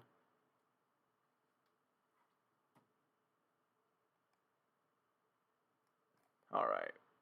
So we do still have rotation around Clarendon where we had that confirmed tornado earlier. Ooh, and we are getting a little bit of some stronger rotation picking up there with our most recent frame we got. And now one of two tornado warnings that we have. We have one to the south, which seems more like a smaller cell. Um, that one is entering into our moderate risk region. And for those of you wondering why that's relevant at all, the moderate risk and where it is compared to these storms, the moderate risk is basically a good reference point for where the worst of the conditions are expected to set up, according to what the Storm Prediction Center was thinking. So I'm just using that as a point of reference at this point, where the absolute best conditions for development of these damaging tornadoes was expected to be set up, and that's why I'm comparing that to where we're seeing these storms now. Although most of the action so far happened west of the moderate risk.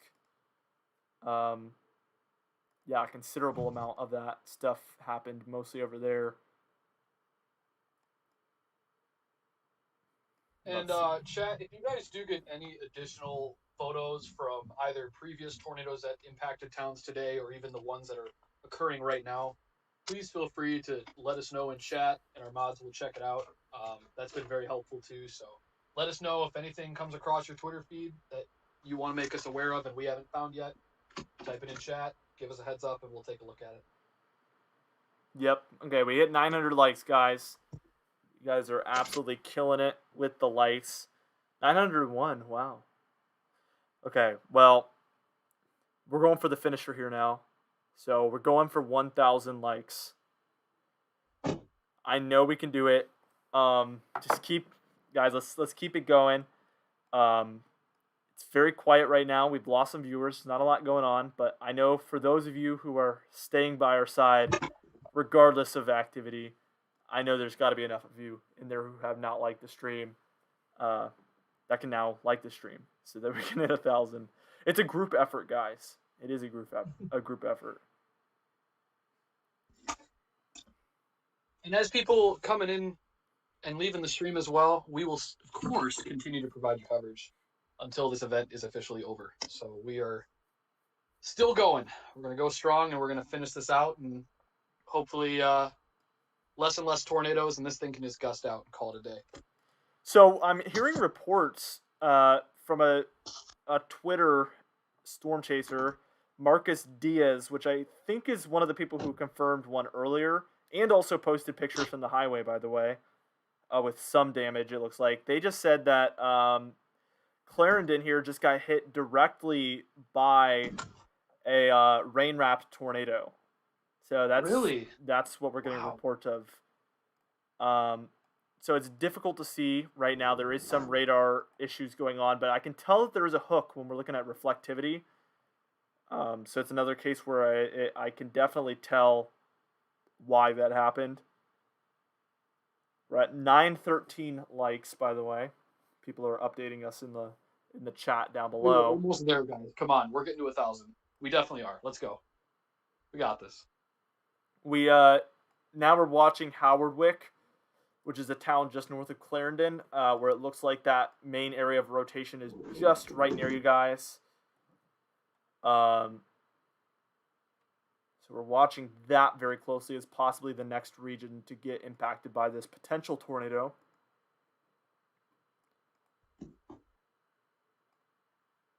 Wow, and some very strong rotation there.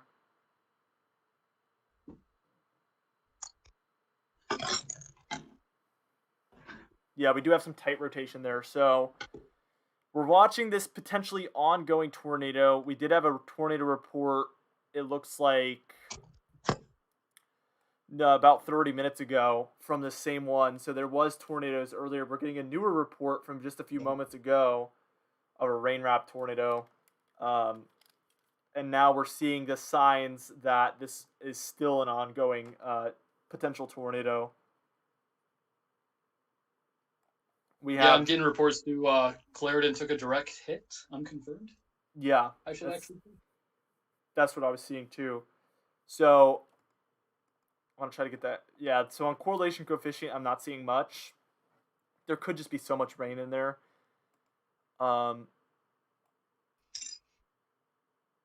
Completely rain wrapped. I mean, there's just precipitation everywhere now. And we've alluded to that a lot.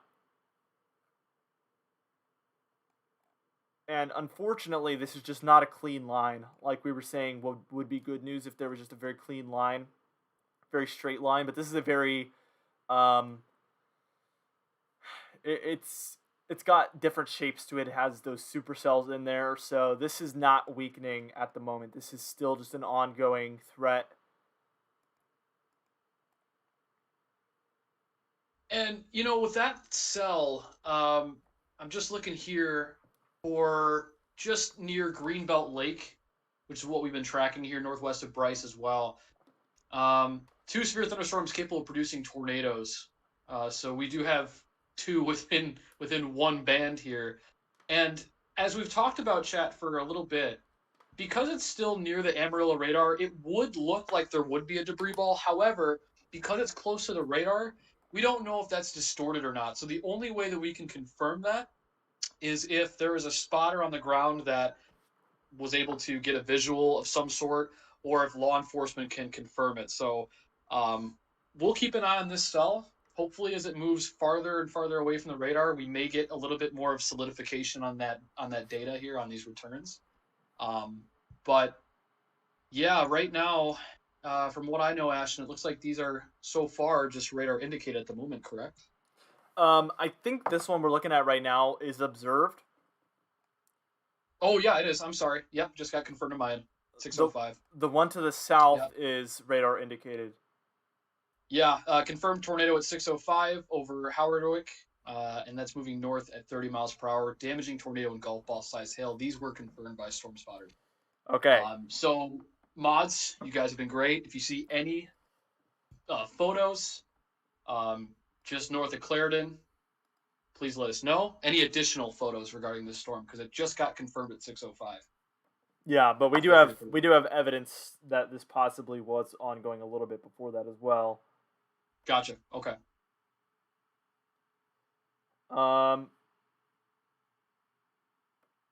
Yep. Thanks, Brock. Yep, confirmed as 1 minute ago. Thank you. Yeah, the mods have done a great job today. We've had a good group of people in here.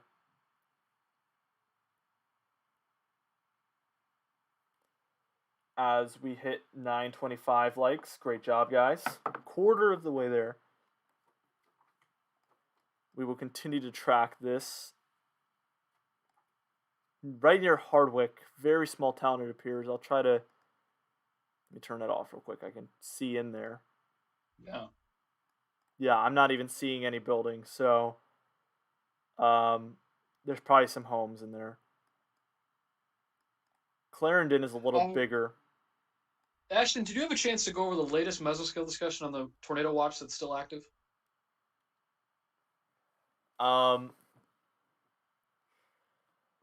I did not yet. Let me touch on that then, if you don't mind. We got a little bit of time here. Yeah, I'm going to go very quickly though, because we do have a tornado confirmed. A productive corridor of discrete supercells is progressing across the western half of Weather Watch 20. Early this evening, several tornadoes, some potentially significant, have been noted with long-lived, strong circulations. Air mass remains quite moist and buoyant just ahead of this activity, especially across the southeastern Texas Panhandle into northwest Texas, where SB Cape remains on the order of 2,000 joules per kilogram.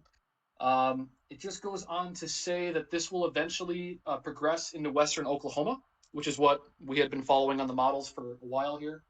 Until the squall line emerges, tornadoes can be expected with the strongest circulation. So we are expecting this to eventually merge into one squall line.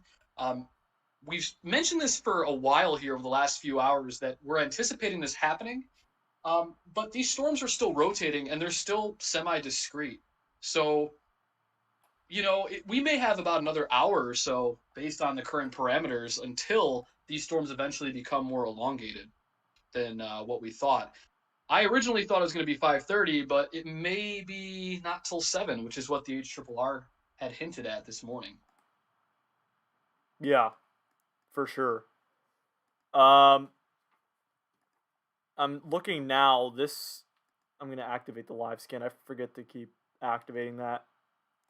On reflectivity, this one looks to have a very nice structure. In that tornado warning, the big tornado warning there, it looks like 2 separate cells. Maybe even. Yeah. So 2 areas of rotation, possibly 3 that I'm eyeballing within there. Just a very large tornado warning. And for those of you that don't know, they do that sometimes where they include multiple areas of rotation all in just one big tornado warning. Excuse me.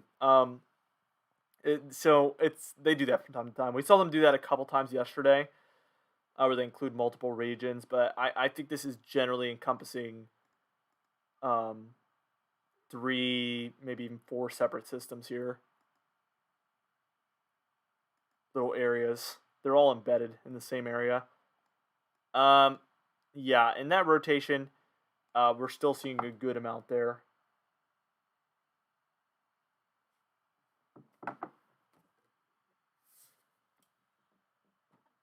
So we're seeing the brighter red over here. these next couple hours too.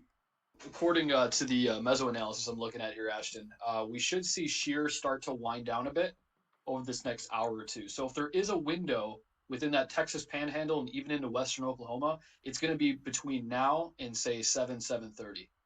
So if you guys know anybody that lives near the Texas and even into west central Oklahoma area, let them know. Give them a heads up. These storms will be moving through, and they should maintain its strength for about another hour or so before they eventually merge into one squall line and become more of a threat.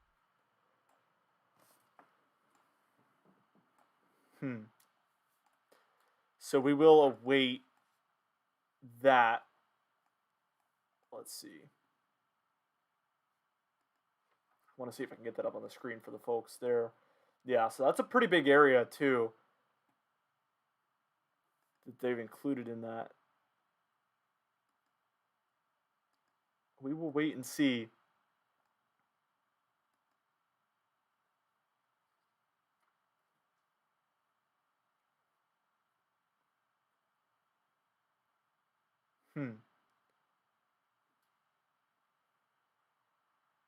I want to watch this cell right here. for Hardwick. Derek asked, "Is this going to lose potency before hitting Georgia?" Ashton, correct me on that, but I don't think that event for next week. I think you already said that's not the same low, is it? That's a different low. No, absolutely. Yeah, that's a completely different situation. So I'll break it down again. So day one, obviously, we have this situation right here. We have day two, which is going to be for Arkansas, Louisiana, Mississippi, Tennessee. We have a slight risk in there as well. But by the time it reaches day three, we have just a general thunderstorm risk. So yeah, it will be losing a pretty good amount of potency each day.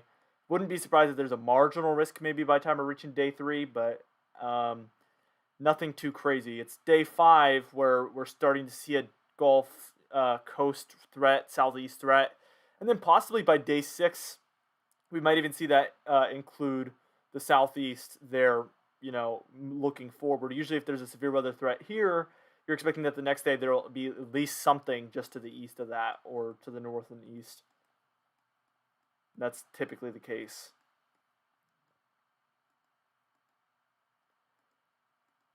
All right. Well,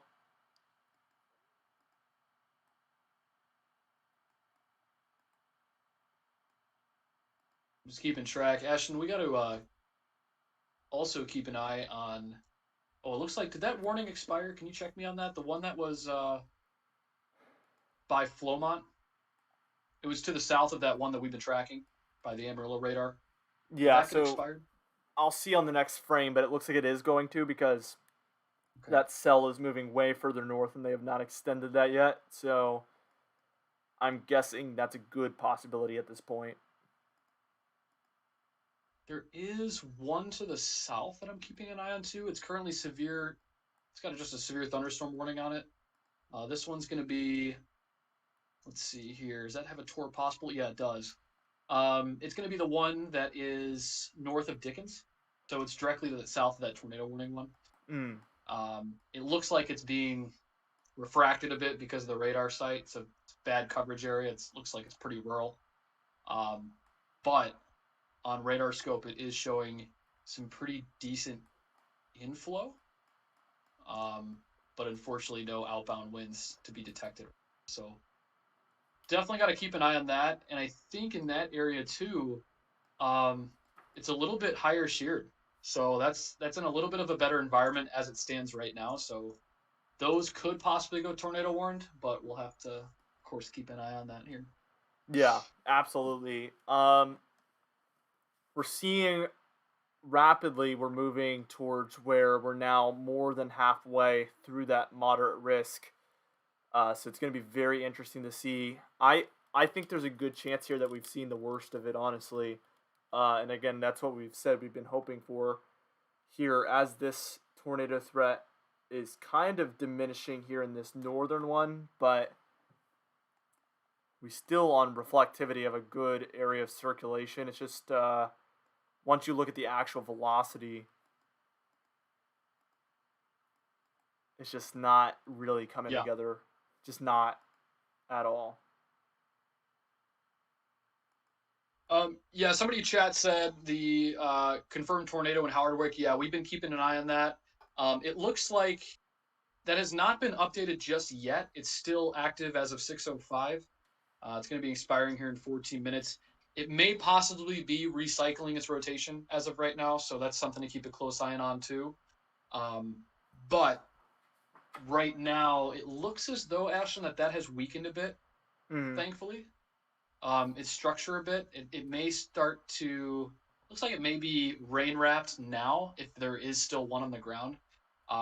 But that general rotation, that couplet, is really starting to kind of break apart here. So it could be recycling, chat, but as we've already talked about, the shear is starting to weaken in this area ever so slowly.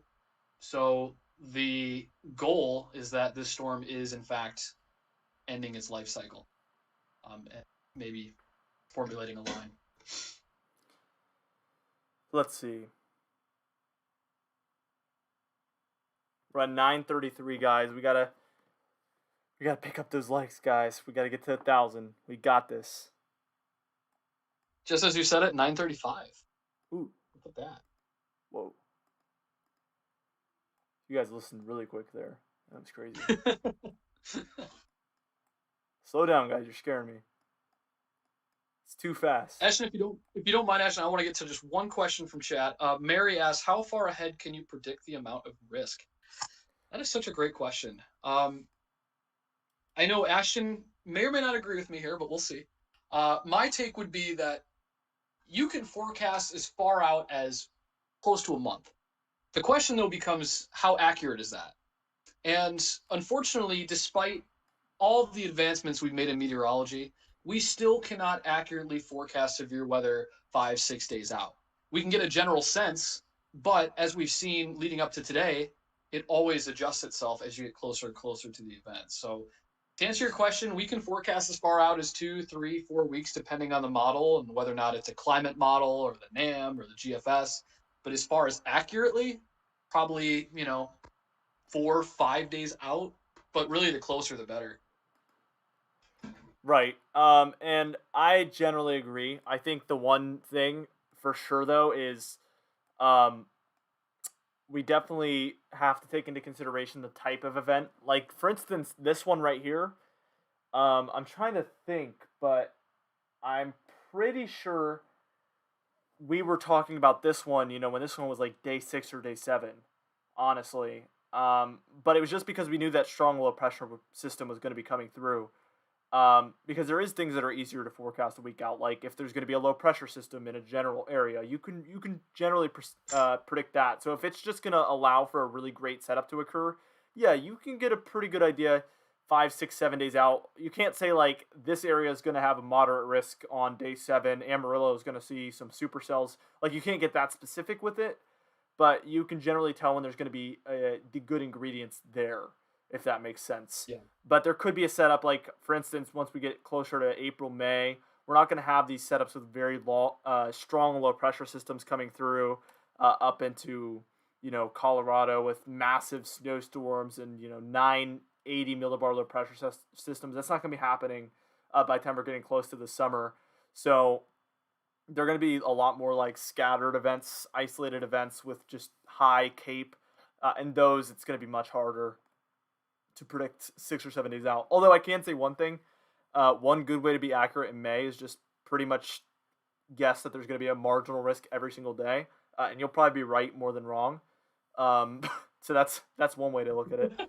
But so true. So there's typically thunderstorms going on every single day somewhere in the United States by the time we're reaching the peak of that season.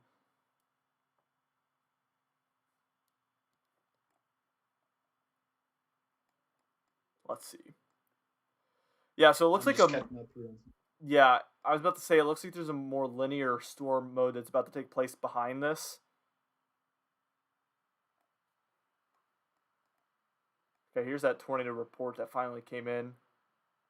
That was 16 minutes ago. Near Hardwick. Yeah, definitely a linear storm behind it. Yeah, it was definitely, that tornado report was from a little bit ago, probably about 25, 30 minutes ago. Because now it's just really lost steam here. I will say, though, I don't know if you're looking at that third severe thunderstorm warning. It would be just to the south of that one that's to the south of the tornado warning. So the one near Dickens and Roaring Springs? Yeah, that's kind of tightening up a bit. And I talked about that earlier because that's in a little bit of a favorable environment in comparison to just to the north of that. It still is TOR possible, so I'll keep an eye on that.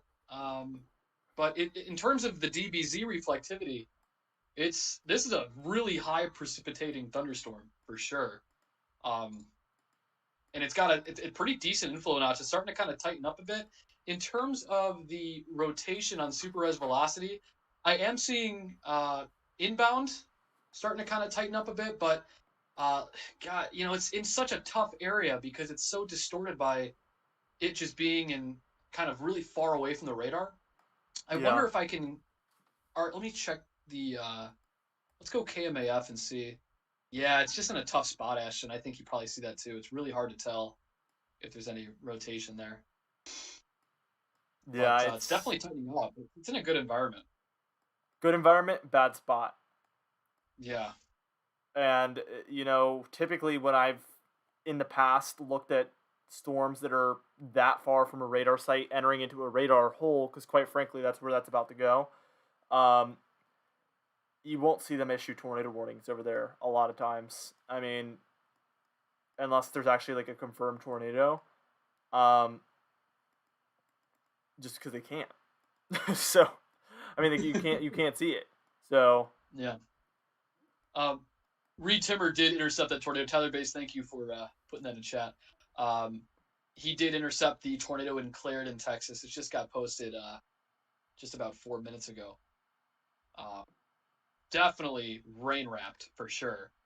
Thankfully, he was able to see it just before it started to really tighten up because, man, as we have talked about here, these tornadoes are starting to become more and more rain wrapped, which makes it very hard to spot, especially with that one that we've been tracking the last 25, 30.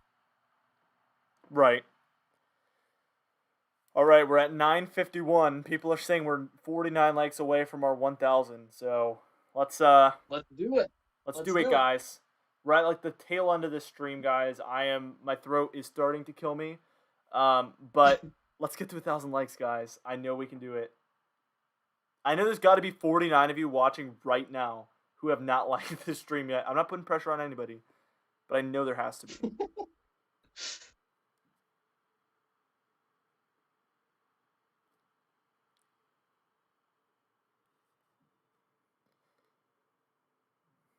Oh yeah, there's. What were we gonna say? More. I was just gonna say another video that Tony posted. More footage coming out of that Clarendon tornado. See, Reed Timmer's vantage point, guys. If you had a chance to take a look at it, very rain wrapped. However, in contrast, there were a couple of chasers that were well outside of that rain curtain and were able to visibly see a nice tornado touchdown. Probably say, I want to say about a half mile. It's definitely not as big as that first one in Happy, but probably about a half mile to a quarter mile, I would say, in terms of width. Um, so we got a lot of insane footage coming out tonight, and I know Ashton's talked about it, but guys, once we get more and more information throughout the evening and even into tomorrow, I'm sure we'll share that with you guys and just kind of recap what's happened today because so much has happened all at once that it's really hard to dissect everything until the event's over, and then we can really get more and more information from the weather service, from spotters, to then get a perfect assessment as to the gravity of today's event. Yeah, It's really just about keeping up with everything. it'd be a lot of fun actually to do a follow-up video. Maybe not one of my morning uploads, but definitely like doing a side video, just a 1 or 2 minute video where we could touch on everything that happened. We could recap that for them. That'd be a fun idea. But okay, we're at 981 likes, guys. Oh my gosh, we're like right there. As we 982. talk about the likes, though. Oh my gosh, see, look at 982. We do have an update to the tornado warning. This has been extended as of 6:23. This is 2 severe thunderstorms capable of producing tornadoes. So they have gotten rid of the confirmed tornado into more of a radar indicated. We still have golf ball size hail, but this is going to be impacting Clarendon. We've talked about Clarendon, excuse me, not the Yeah, Clarendon clear. not the Yeah. allergy medicine Clarendon, Clarendon, McLean, Right. Howardwick, as well as Allen Reed, to name a few. So these storms are still going, and Ashton, the rotation, it looks like it's still there. It's a lot weaker, but I think a good call by the Weather Service to downgrade this. It's not bad to say that this still couldn't recycle. But, again, a good call by the Amarillo office, which has just busted their ass today, all day, tracking all these storms at once in extending this tornado warning. It's radar indicated right now. That's good news. But it's starting to become nighttime, and it's going to be harder to track. So, really, it's going to be up to the radar to spot some of these and maybe even storm spotters. But it becomes a lot difficult at night to track these things. So let's just hope for the best and hope this thing weakens. Absolutely. We're at 989, guys. Like 11 of you. 11 of you. I should just get on my other accounts and like it, guys. I'll like it right now. Here, we'll make it 990. Yeah, we'll literally help you guys. Allergy medicine is in danger. Yeah. You know what's funny, Ashton? I'll tell you this real quick since we have the time.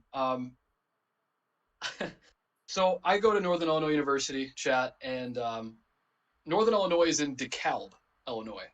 But in Georgia, you guys probably heard of the town of DeKalb, or DeKalb County. It's spelled the same way, pronounced differently. Yeah, go figure. So some of these pronunciations, even if we say canyon, for example, hey, there might be a different way of saying it. So if we screw that up, let us know. All right? Right. Because we're It's not impossible. from Texas. Yeah. Who knows? Well, we've hit 1K, man. We've hit 1K. We did it. You guys are awesome. Good stuff. Yeah, you guys absolutely are awesome. I just got to thank everybody, guys. I thank every single one of you. You guys are here for this historic direct weather moment here. It's one of my happier moments on this channel, guys. Thank you. I want to thank Brendan. This has been an awesome stream. I want to thank all of our amazing mods in here, guys. You guys have absolutely done so much, and just giving us information and just helping us get those pictures, those videos, confirm all of these things for folks. I really believe we did a good thing today. And I don't know for sure if we helped anybody, but I'm sure we probably did.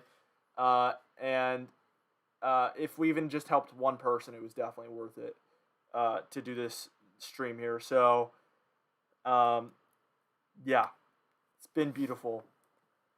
So Brendan, unfortunately, man, this is the point in the stream where my throat is actually burning. Okay. I know, man. I know. It happens it happens every time. It happens every we've been streaming for how long? I mean, quite a while, so that's totally understandable. We're about to hit 4 hours and 3 minutes, so let's just stick around for 3 minutes and chat a little bit so we can hit that 4 hour mark. We're about to hit a bunch of milestones today. That's what we're doing. So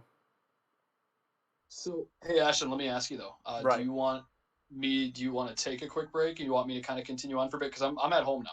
I've got my radar up, ready to go. Or it's up to you. Or do you want to when do you want to call it here?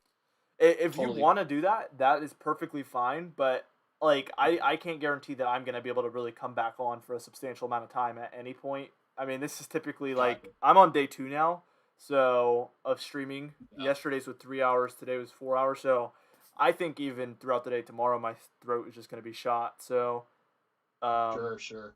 Okay. But I mean, if you want to, but it's up to you. No, totally up to you. Yeah, I don't know how you would let me know to come end it. If it's just gonna keep going. I was thinking about that. I'm like, am I gonna just call you and be like, all right, yeah, turn off your radar, we're done. Yeah. I mean, I could. I mean, I'll tell you what. I'll just throw this idea out here. Why don't let's go until, do you want to say 7:30? 7:30, we'll stop it, and then you can just take a break, and I can carry it the rest of the way here, or if you want to stop in. And then I'll just give you a call and text you and be like, hey, let's cut it. So, wait. Because I'm trying to translate. Are you saying Eastern time or Central time? Oh, Central, but you go to bed, right? At what, 9 Eastern? I mean, I'm going to be asleep probably in the next hour and a half, honestly, because remember the clocks tomorrow? So. Oh, that's right. Yeah, so I got to be really mindful. Okay. So does everybody else. I'm just reminding everybody. That's right. Oh, I forgot about that. All right, your call then. I will zip my lips. Totally your call what you want to do. I mean, I've done streams where I keep the radar on all overnight, so I mean, if you want to stick around for a little bit, I'll just leave the stream on, and before I go to bed, obviously I think you'll be done by then, but if you want to stick around for another 30 minutes, that's totally cool.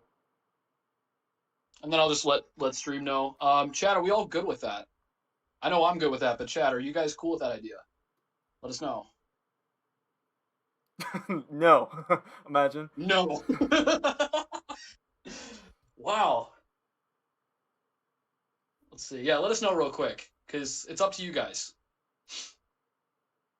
Oh, Tony, come on. Your opinion matters. Yes, they do go forward. Yep. Clocks go forward, spring ahead, fall back. Yep, okay. Yeah, so Ashton, if you're cool with that, why don't I stream till for another half an hour to an hour, and then I'll just let stream know I'm heading off. I'll And let then you get some you just rest here. text me and I'll stop at some point after that. Okay. Sounds But good. if it stays on for like 20 minutes after you're gone, that's totally cool too. It'll just stay with the radar. Um, hopefully that.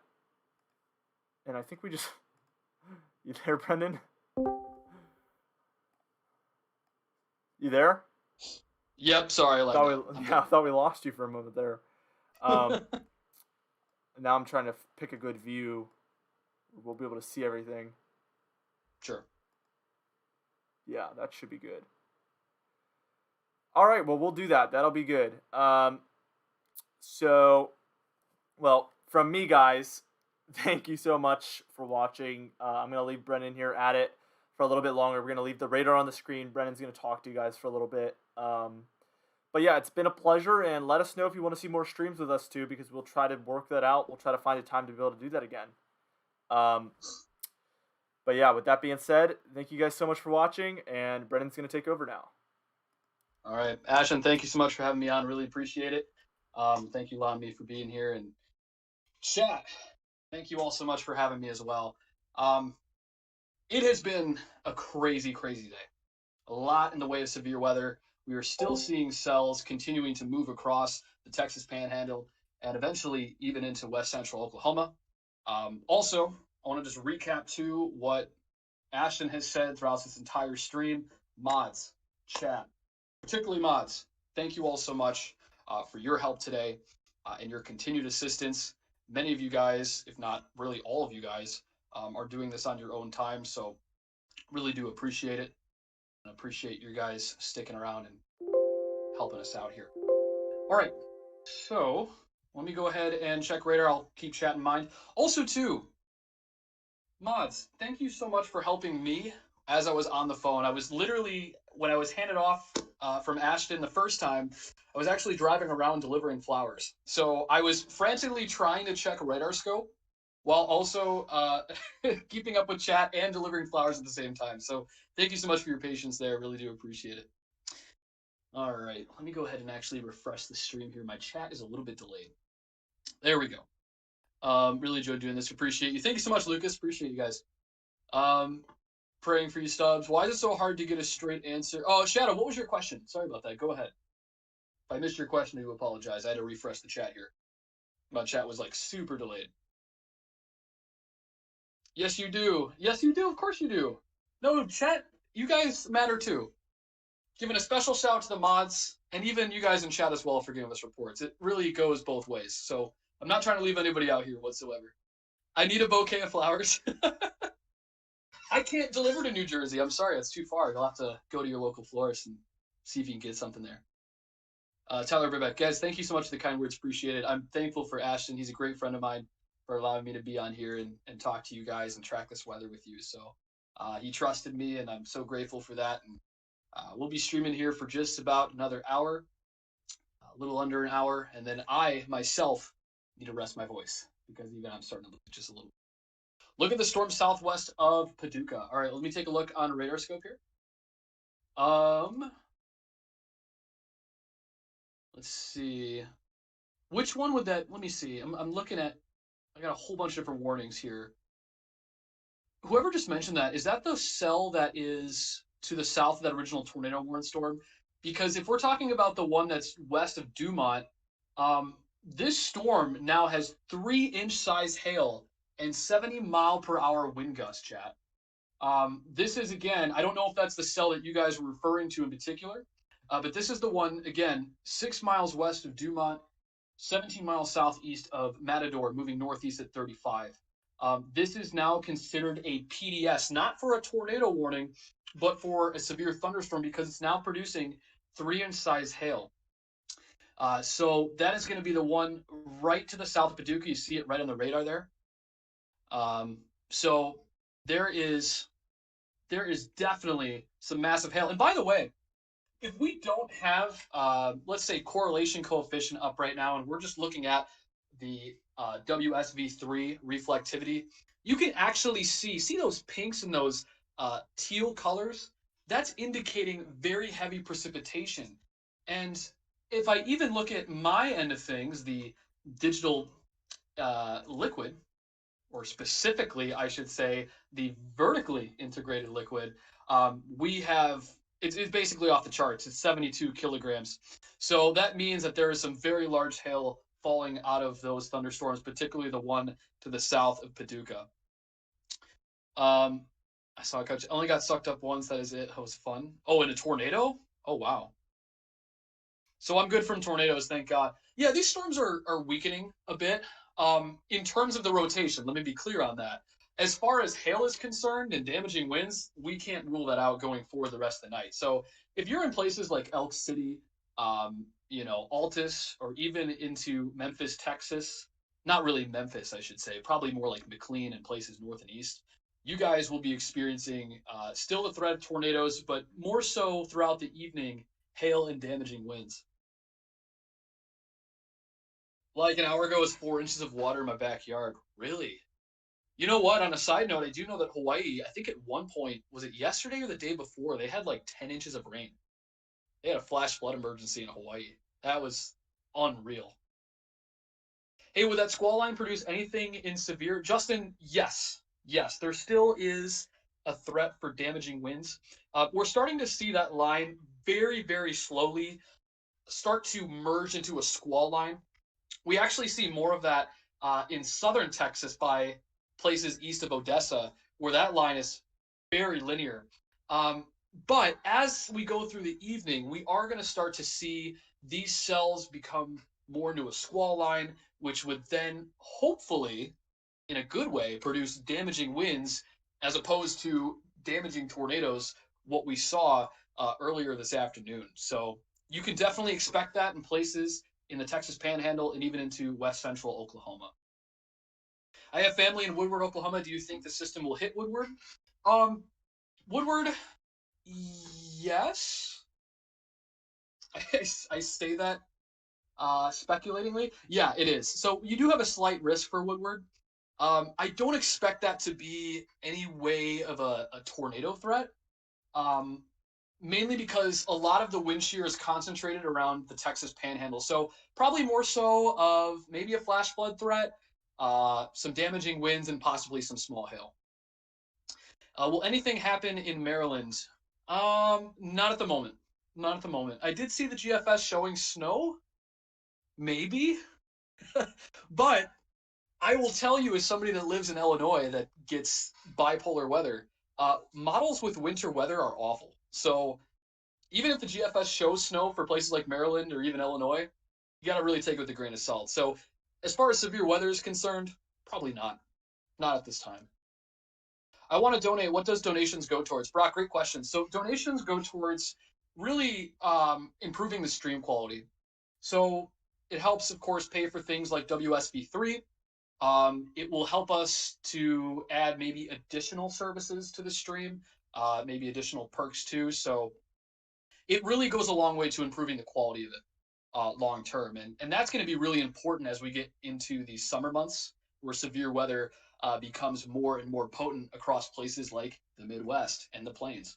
So to answer your question, donations go towards specifically improving the stream and allowing us to continue to provide severe weather coverage all throughout the summer and into the fall. Tyler Burbeck, thank you so much for the $1. I really do appreciate it. I know Ashton does as well. Thank you so much for sticking around and donating. It is Fancy Feet Talking. Yes, Montgomery. Yes, it is. Good to talk to you again. How have you been, my friend? Good to talk to you. And welcome to the stream here. I have family in Norman, Oklahoma. Will the storm reach there? As a matter of fact, for Sunday, it looks like that line of thunderstorms is actually going to move across Oklahoma.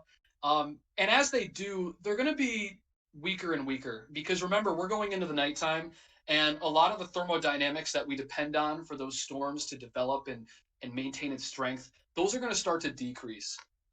So you will see these line of thunderstorms move through Oklahoma tonight, specifically Norman, but they should be below severe limits. That's not to say you couldn't have maybe an isolated wind gust or two, but the main area of severe weather is well to your west. So OKC and Norman, places like Moore, those should be totally in the clear here. But you will definitely get some thunderstorms in the early morning hours. 1K likes, yes, I know. Thank you guys so much for doing that. Really appreciate it. Really appreciate the support. You guys are welcome, Ben. Doing this not only for DW, but for all the mods out there. Yeah, you couldn't have underscored it even more. I cannot thank you guys enough. I will do it until you guys get annoyed with me. The mods have done a great job with providing continuous updates. I'll tell you specifically, Tony has really just blown up my DMs throughout the entire duration of this stream. In particular, Tyler Bass has done that too, saying, "Hey, Fancy, check this out. You know, take a look at what's going on." So they've been great. They've been fantastic. Hope everything has calmed down. Yeah, hopefully it has. As far as the latest warnings, let's take a look at that. The tornado warning that's just to the northeast of that Amarillo radar site, it's still as of 6:22, so this is still active, is radar indicated. And if I take a look at velocities here, unfortunately you guys can't see it, but I can certainly talk you through it. There actually is a couplet of rotation now. It's actually tightened up a bit, but the velocities are not as strong. So that is why they're keeping the tornado warning active, because there is a tightening of that rotation specifically to the north of Allen Reed, Texas, and just to the northwest of McLean. But if there's any good news out of this particular cell, it's that the velocities are not that strong, not like what we saw just a few hours ago in places like Happy and Claudette. Check the storm southwest of Paducah. Yes, let's go ahead and take a look at that. And you see that on the radar here right now. Let's go ahead and do just that. We actually have been talking about that one too. It has been dropping some large hail, and it looks as though the rotation on it, it's still strong. The inbound rotation is still there. The outbound is trying to get going, but again, the problem with this storm, as Ashton and I have been talking about, it's in an area, what we call a dead zone. And what a dead zone is it's over an area in which the radar cannot pick it up. Not just this radar site, but even the radar sites to the south and to the east and to the north of it cannot pick it up correctly. So the only thing that we can go off of is any law enforcement reports, spotter reports, or any sort of correlation coefficient that can really give us a good signature on a potential tornado touchdown. But here's what we do have. We do have some very strong hail with this particular storm. It's had a history of producing 3-inch sized hail. So if you are driving in that storm, say adios to your windshield. It's gone. Hopefully nobody is. But that's definitely a big hail and rain producer. So far, no tornado warnings yet, but it is tornado possible. Aruba, welcome to the stream. Thank you so much for tuning in. Welcome, welcome. It's Mr. Clean. Can you check the radar in central Nebraska? Sweetly. Let's take a look. I don't think anything's going on in central Nebraska, but if you're talking about the foothills, yeah. Yeah, you're definitely getting snow if you're in the foothills. It looks as though, and again, it's radar scope. I'm pretty sure it's rain, right? Let me double check that. Yeah, I think it is. Yeah, it's just rain. It looks like in central Nebraska. And you guys are going to be getting quite a bit of rain actually with this low. Talking 2 to 3 inches of rain, and if you're in North Platte and places north and west, we're talking about well over a foot of snow. So Nebraska, you guys, it's going to be raining for a while. Hopefully you're getting the rain and not the snow. Because I prefer rain over snow any day. I'm going to tell you that right now. Hey, Fancy, are those showers stabilizing the air? If you're talking about the ones ahead of that, WSV3, they might be, I don't know. Well, usually it does, Tony, but because these storms are going to start to formulate a line, we still will have a damaging wind threat. As far as tornadoes are concerned, that may help in that respect. Mary, thank you so much for the $10 donation. Mary says, buy yourself a thermos for coffee or a huge thermal jug for cold stuff and some lifesavers at least for your throats. Hope you will both be here tomorrow, tonight, if it gets bad over in my area. Mary, very much appreciated. Thank you so much for the $10. And I got to tell you, Ashton's been talking a little bit more than I have. So, but either way, I will be sure to get a cough drop, not a Claritin, a cough drop, to fix my voice here. The large hail can kill you? Absolutely, no question about it. Large hail is very underrated. It's very damaging.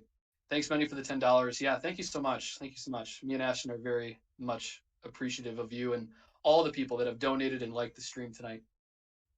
I'm worried about the livestock. Yeah, I would be too.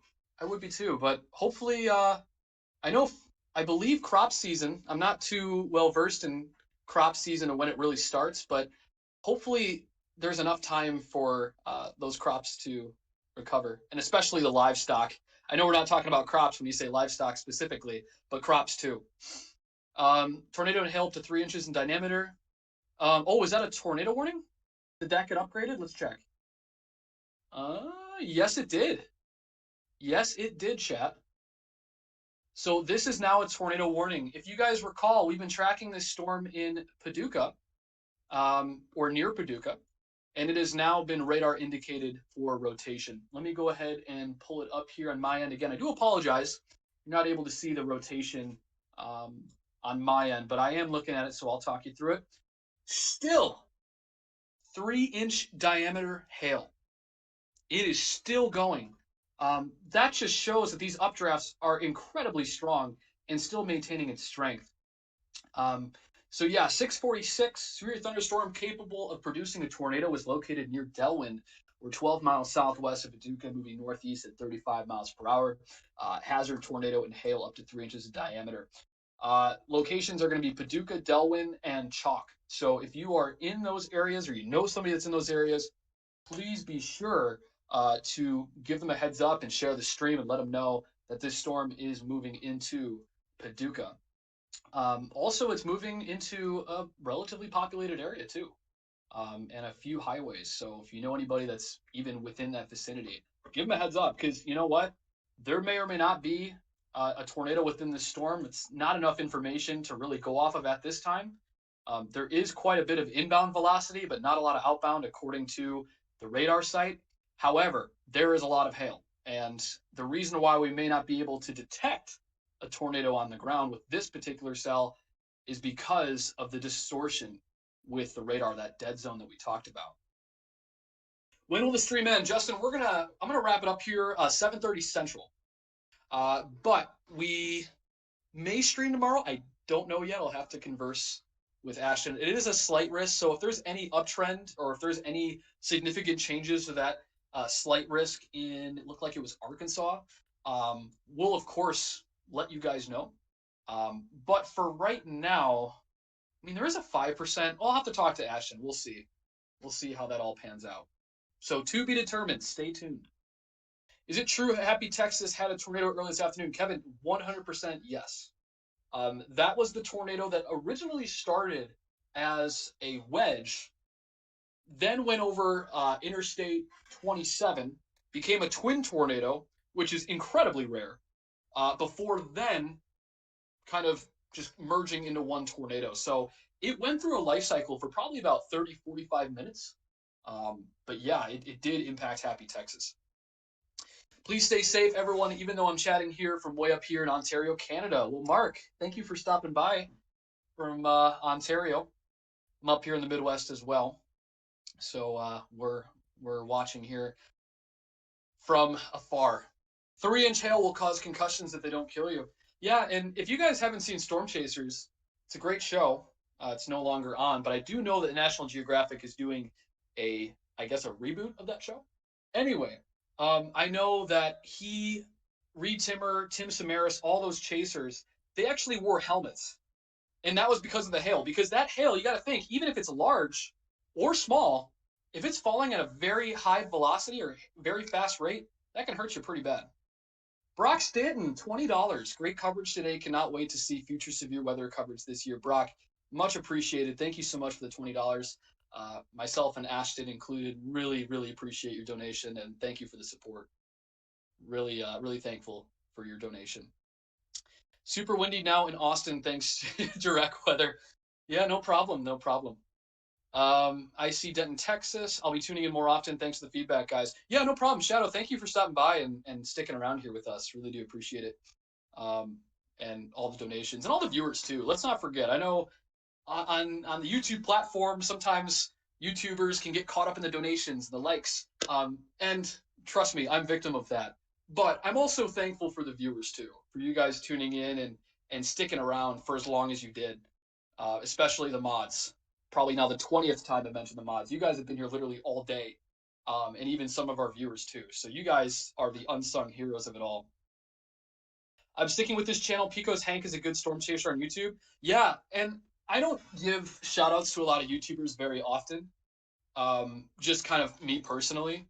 There are a lot of great storm chasers, and Pico's Hank he is just phenomenal at his craft. So I can't help but give him a shout out because I watch him a lot, and his chases are absolutely fascinating. He does a great service too for the entire weather community and even the weather service. You know, these storm chasers, I know they, will get it on video and that's cool and all, but it really helps out the weather service too for when they do go out and do these damage surveys. New tornado warning northeast of Amarillo. Let's take a look at that, guys. No problem. Yes, and you're absolutely correct. I kind of talked about that earlier. It looks like it's establishing a new rotation. It's still got a tight couplet, but again, the velocities on this thing are not that impressive.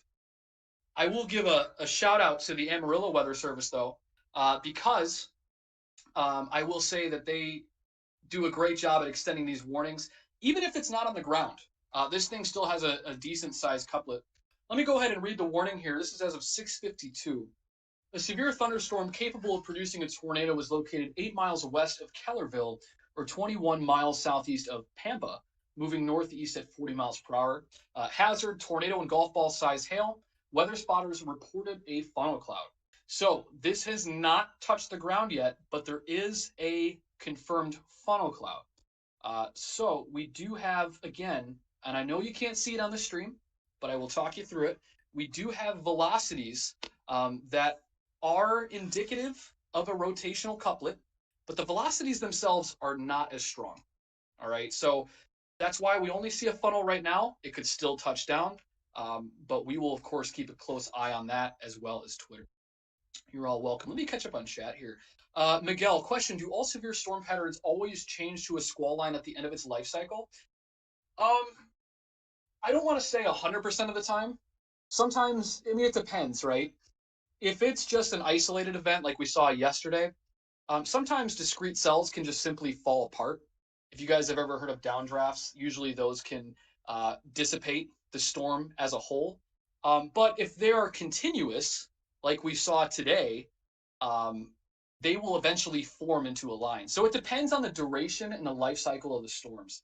Most of the time when we have a sweeping cold front like we do today, my answer would be yes. In times where the event is more isolated and concentrated around, a certain area, maybe. But in those cases, it's usually cells that fall apart. Keith Ingram, thank you so much for the $5 donation. Really do appreciate it. Thank you so much for the support. And Tyler Burbeck with $1. Thank you so much. I do think that I mispronounced a town. I think I said McLean, or did I mispronounce a town? I think I did, but I'm sorry if I did. I'm not from Texas, so I tried. Also, somebody asked about Northern Illinois. Honestly, me being from Northern Illinois is fine right now. We have nothing to worry about. We are keeping an eye on maybe some snow this week. We'll see if that pans out. Whoever in here is from Northern Illinois, you can attest to the fact that winter weather either pans out or it doesn't. It either is on point or it completely busts. Also dependent on thermodynamics and kinematics. 100%, Carlos. You're absolutely right. By the way, guys, just a little bit about me too. I alluded to this in the beginning of the stream. I am currently a meteorology major at Northern Illinois University. So I do not personally have my degree just yet, but As somebody who has taken mechanical physics, who has learned a bit about kinematics and thermodynamics, your statement is 100% correct. Unfortunately, because of the conditions right now, we got to keep track of the storm, so I can't go too much into detail. Otherwise, I'll get off track. But I will maybe do that later. It's McLean. I call it Mr. Clean. Oh, gotcha. Oh, so that's where I screwed up. My bad. Gotcha. By the way, Brendan, I've been with you, Ashton, in the live chat right through from 3:30 Eastern. That is awesome. Thank you so much for sticking around. That is great to hear. Thank you guys, and thank you specifically to Mark. Rain is heading to Wichita Falls. Yes, it is. Will the Dallas-Fort Worth area be affected? As far as severe weather is concerned, not really. It's going to lose a lot of steam, and by the time it gets to Dallas-Fort Worth, it's going to be more of a broken line of showers and thunderstorms. So I would probably say, in terms of severity, no. As far as rain, yeah, probably. Yeah, Tony, I'm still here. We got Andrea. Oh my gosh, I can't believe I just mispronounced Andrea. Oh man, the weather is getting to me. Thanks for the storm coverage, Andrea. Thank you so much for the $5. Really do appreciate it. Thank you so much for your support. Early says, "Go Huskies!" Yes, go Huskies, go Huskies. And IU. Our football team needs to get a lot better though. I think we went like 0-10 this year. We were absolute trash. So hopefully we get better. Once upon a time, our football team went to the Orange Bowl. Let's try to get back to the Orange Bowl. We got to first win a game first. It's the first step. Funnel cloud near Paducah now. Funnel cloud near Paducah. Really? And you know what? This rotation is starting to tighten up. Radar indicated and weather spotters reported a funnel cloud. This is, as we've talked about over the last few minutes here, the storm that's been impacting Paducah. This is in what we call a dead zone. This is an area where the radar can't really pick up rotation. As a matter of fact, I know you can't see this, but what I'll describe to you is rotation that has very, very bright green, which is inbound, and then red outbound, so away from the radar site. And then I have a little bit of a black dot. So that just goes to show there could be something on the ground. I am not 100% sure on that, guys. I can only go off of what I see on radar, so please, I want to stress that right now. And also, it's in a dead zone, meaning that the radar really is having a tough time picking this up. So in this sort of situation, the only thing that we can really depend on the most is our trained weather spotters, as well as our storm chasers, and maybe even law enforcement. If I look here at correlation coefficient, I'm not picking up on much either. So I'm really having a tough time doing that. So there is a funnel cloud according to trained weather spotters. We will keep an eye on this storm. Again, this is just warned in Paducah. We are also keeping an eye on the tornado warning that has just crossed I-40 and is making its way just to the south of Canadian Texas. That storm in particular has started to get more of a tight rotation. Again, velocities are not that great, so nothing like what we saw earlier today, but the rotation is still there. So it is something that we have to keep an eye on. I want to go ahead and update that particular storm. So let's go ahead and turn to the storm that's just to the north of McLean, Texas. Just within the last few minutes, they just extended the tornado warning, and this is going to go until 7:30. Severe thunderstorm capable of producing a tornado is located 8 miles west of Kellerville or 21 miles southeast of Pampa, moving northeast at 40. This one has tornado and golf ball size hail. Both these cells have trained weather spotters that have spotted a funnel. We do not have any confirmation of a tornado on the ground, but we do have a confirmed funnel. Will I lose steam before? Oh, will it lose steam before it gets to Missouri? Candy, most definitely yes. This particular line of thunderstorms, yes. You should be in the clear. You'll definitely get rain though. All of you should get rain. I don't know how severe. It just depends where you are. If you're in places close to the Panhandle, you could expect potential risk of some damaging winds and maybe some hail. Tornado threat is going to be lower as these storms move more and more north, and as we start to get into the evening. But in places like Missouri, places well north and east, you guys will probably see some rain out of these, but nothing in the way of strong severe. Will Dallas-Fort Worth have any severe weather? I touched on Dallas. No, it should just be rain and maybe some embedded thunderstorms. Yeah, Rylan, thank you for answering that question for Kevin. Yeah, Norman should just get some general thunderstorms. Maybe some wind, isolated wind, but nothing in the way of what we saw in the Panhandle. So you should be in the clear. What's the population of Paducah? That's a great question. Let me take a look for you. Because if it appears on radar, then it's got to have some sort of population, right? Population 1,000. That's not bad. That's a pretty sizable town. It's not a huge town, but it's got a decent population. Mark with the $5 in Canadian dollars. That's lovely. This is perhaps the finest severe weather coverage that I've seen on YouTube. Keep up the good work, Brendan, Ashton, and the many moderators. Thank you so much for the donation, Mark. Greatly appreciated for your support, and thank you again for the kind words, my Canadian friend. I do hope to visit Canada one day. By the way, fun fact, Mark, if you follow hockey, not to stereotype, but if you do, I'm a huge Calgary Flames fan. And I just forgot that Calgary plays tonight in the 9 o'clock game against Montreal. So that should be a fun one. But again, thank you so much for the donation. Paducah is right in the path of this. Yeah, they are getting some massive hail right now, Justin. You are 100% correct. This storm is just barreling through Paducah. I'm going to go ahead and check that real quickly to see if we have any updates on that tornado warning. It is starting to move out of Paducah very quickly. Maybe not as quickly as I thought. It's really more at like 35 miles per hour. But we are still seeing a funnel cloud reported and hail up to 3 inches in diameter. So let's not forget, guys, this is some pretty destructive hail. So Paducah, if you live in Paducah or know somebody who lives in Paducah, they may not be getting a tornado right now, but they are getting 3-inch hail. So if anybody owns a Honda Civic or any really nice luxury car like a McLaren, park that in your garage while you can, because that is some pretty destructive hail. Let's go Lightning. Boo. No. Go Rangers. Go Rangers. Yeah, right on. You got Panarin back too. Let's see. No problem, Brendan. I'm a lifetime Toronto Maple Leafs fan. God, the Maple Leafs are so good this year. They are killing it right now. Great overtime win against Winnipeg the other night. That was great. I'm envious of your Maple Leafs. I think they're going to go far this year. You guys are doing an awesome job. Thank you, Tyler. Thank you so much. Paducah is getting hit. Yes, it is. 3-inch size hail. Yeah, 3 inches. That's not something you see every day. And you know what, guys? Did this dude just call a Civic a luxury car?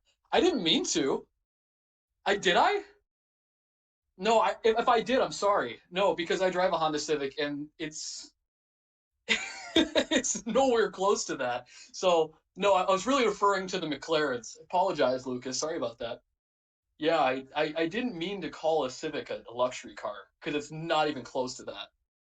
I saw reports of 4.25-inch hail earlier. Yeah, so Tyler, I don't know if that's confirmed yet. Unless if somebody in chat can pull up a picture of that specific report, and especially somebody holding that size hail, post it in chat. Let me know. But sometimes on radar, it can pick up really large size hail. It doesn't always mean that it makes it to the ground. So we'll we'll see. We'll see. But I'm very curious to know, guys. Again, we'll most likely do a recap of this event sometime this week once we get some damage surveys conducted and once we get more information. But yeah. Anyway, Brendan, you're amazing. Thank you so much. Thank you so much. Bro, you fancy. I try. In the all-Canadian division, go Leafs go. It's been such a fun hockey year, hasn't it, Mark? It's been great. It's been fantastic. We've had a lot of interesting stuff. I would love to talk more about hockey, hopefully off stream, but I do have to get to a severe thunderstorm warning. We have a new severe thunderstorm warning that is in effect. This was issued by the National Weather Service in Amarillo. This is going to go until 8 o'clock p.m., just issued within the last 3 minutes. Severe thunderstorms were located along a line extending from 4 miles north of White Deer to 5 miles northwest of Groom to 8 miles east of Wayside, moving east at 30 miles per hour. 70-mile-an-hour wind gusts and ping pong ball size hail. So this is that line that we see just eclipsing I-40, really the center of that. And what we're starting to see, guys, just behind that supercell north of McLean, is a line of thunderstorms that's starting to actually bow out. I remember August 10th. That was a derecho event. I am not implying this is a derecho at all, but what we do see is actually this storm starting to bow out, what we call a bow echo. That means that the cold front is now starting to catch up to that dry line, and as a result, cold air is being rushed out of these thunderstorms in a form of gusty winds. So ping pong size hail, 70-mile-an-hour wind gusts, and this is going to be impacting all along I-40, which has just been battered by severe thunderstorms all day. Mark says, sorry, I'll keep sports out of it. Severe weather always matters. I do have a friend down in Texas in the line of these many storms. Stay safe. No, please, Mark, do not apologize. Do not apologize. I just wanted to get to that line. It just came across our warning indicator here that had just been issued for a severe thunderstorm warning. So please do not apologize. Totally fine. I hope Picos hang chase the twin tornadoes. Hey, what's up, Corbin? Welcome to the stream. Yeah, we'll see. We'll see.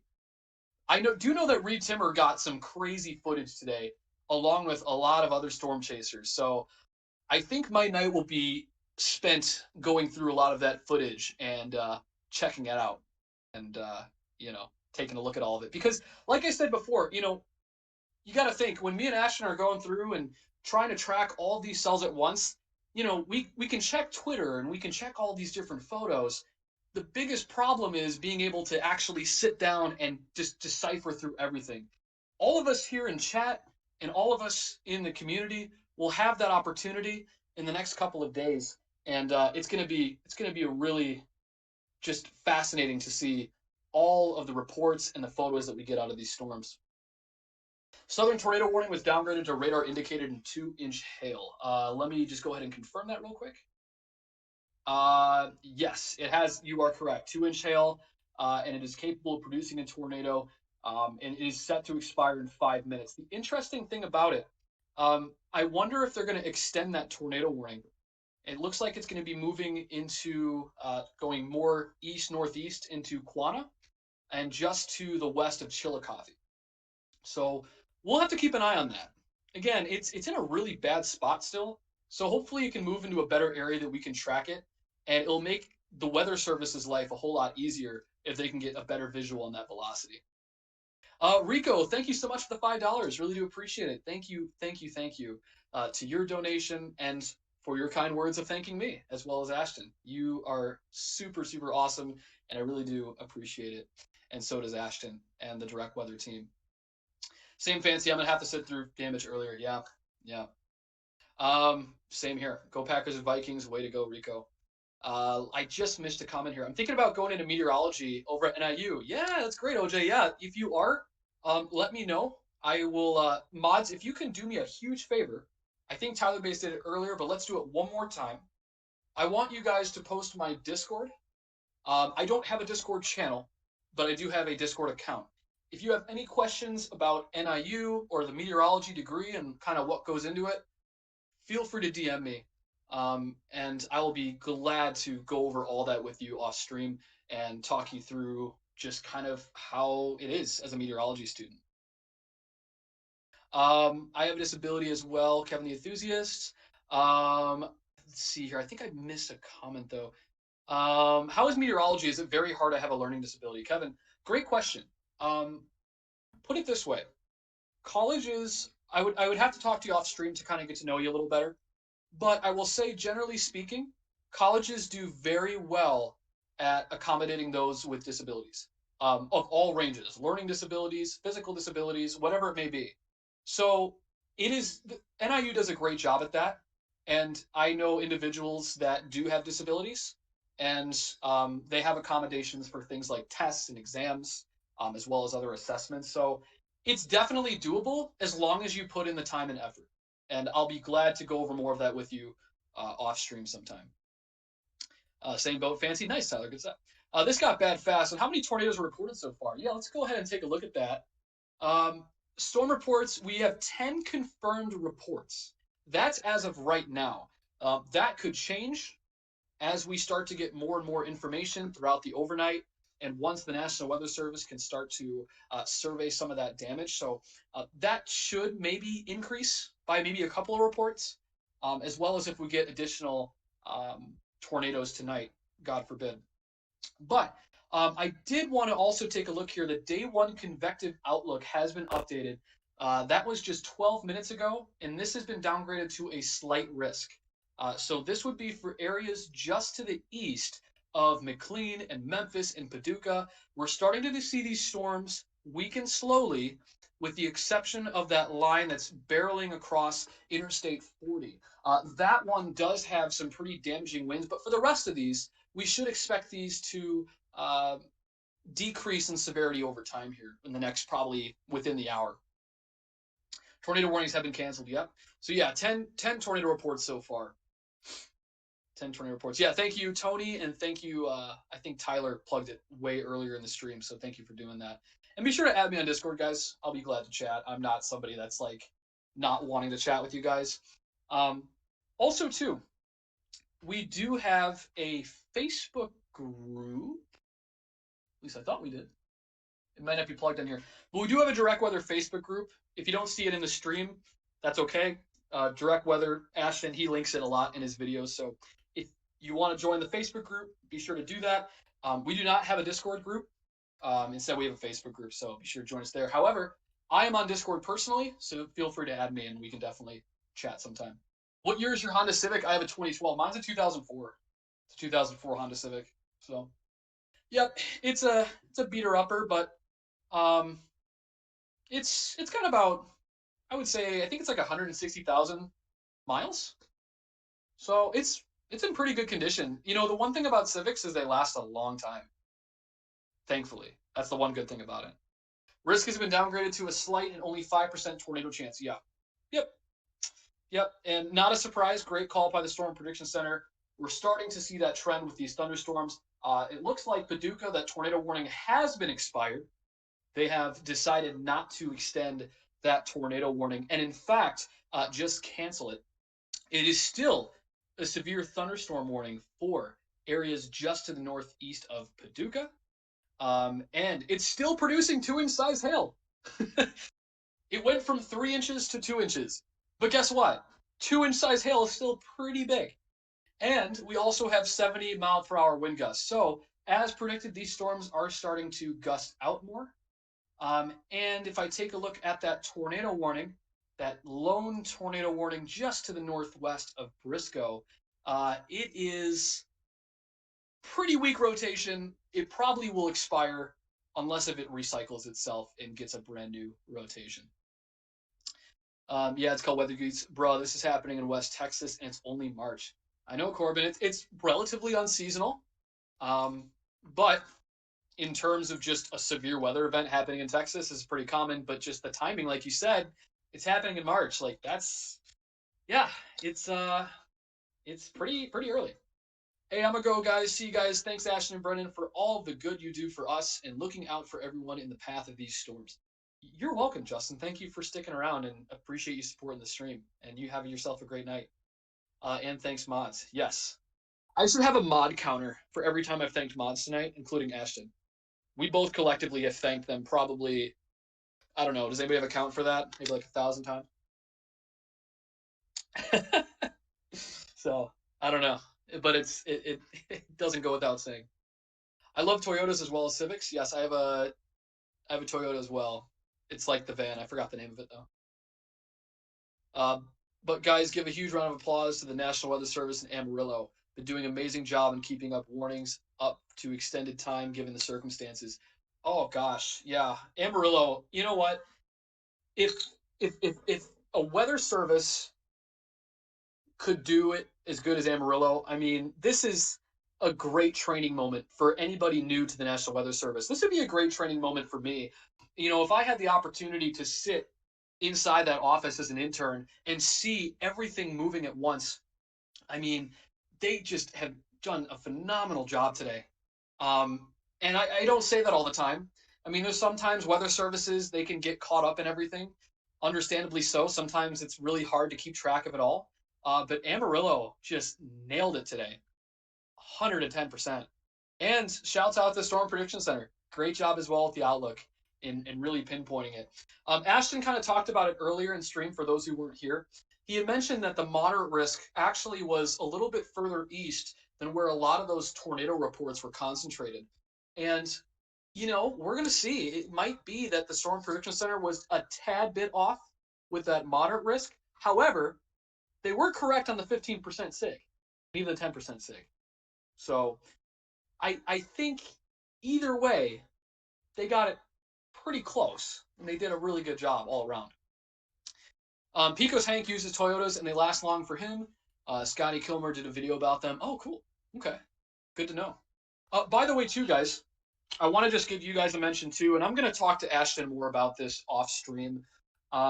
As we start to get into May and June and July and even August, as I've said already, I'm up in Northern Illinois, home to the August 10th derecho and the Fairdale Tornado of 2015.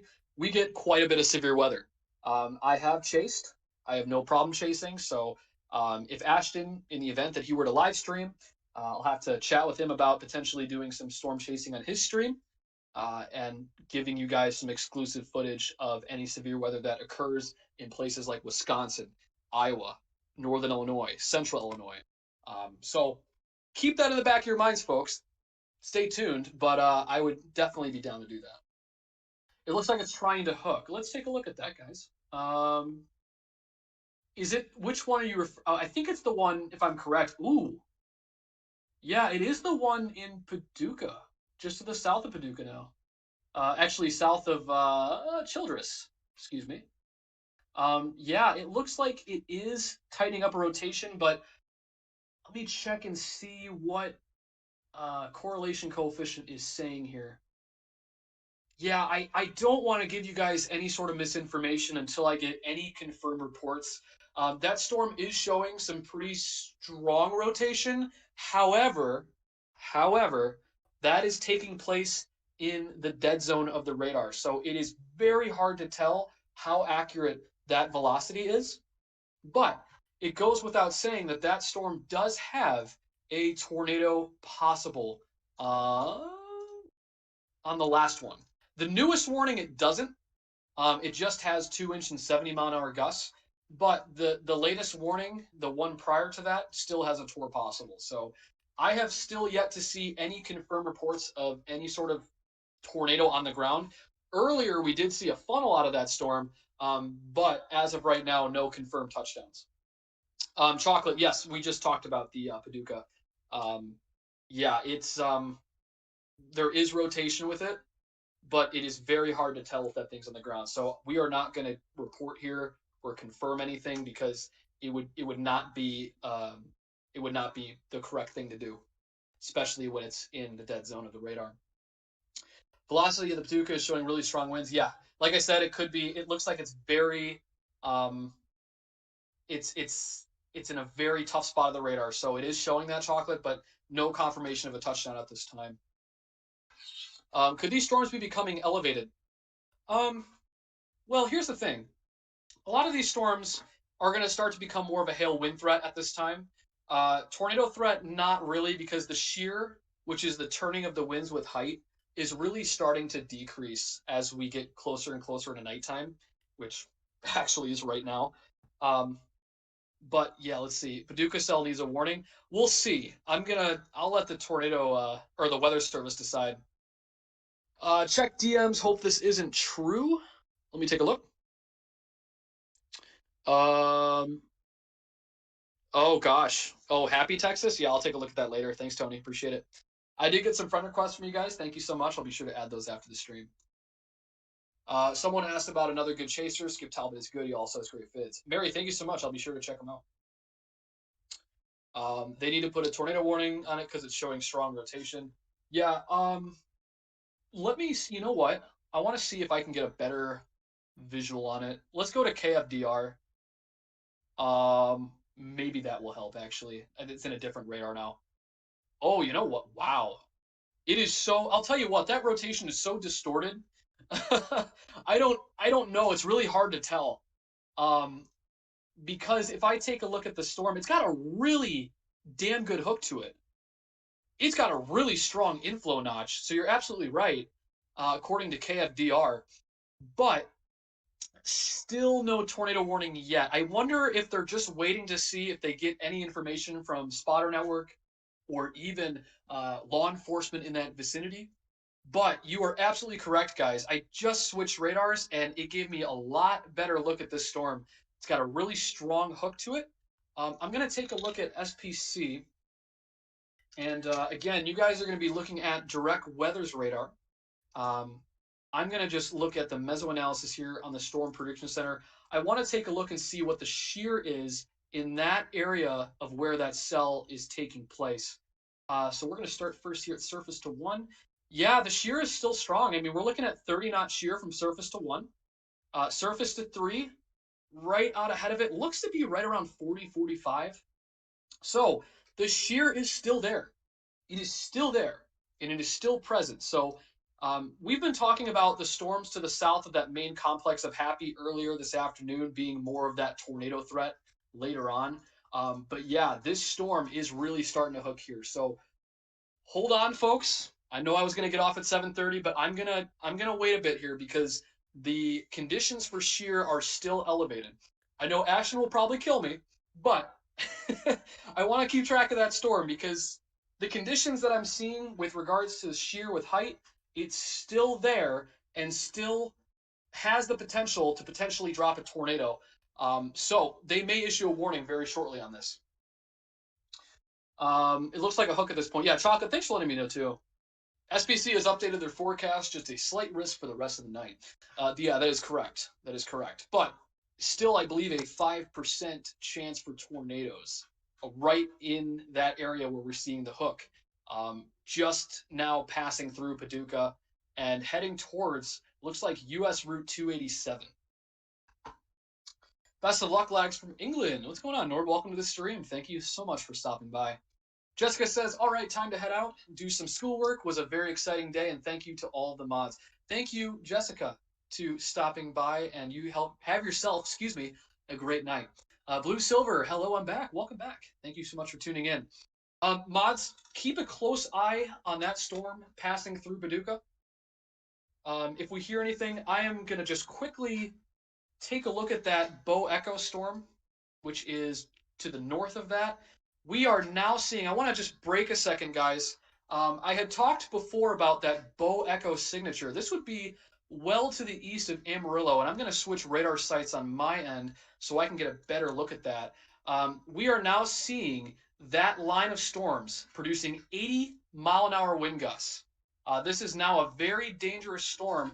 This is located along a line extending from 3 miles north of Kingsmill to 10 miles northwest of Lake McClellan, moving east at 30 miles per hour.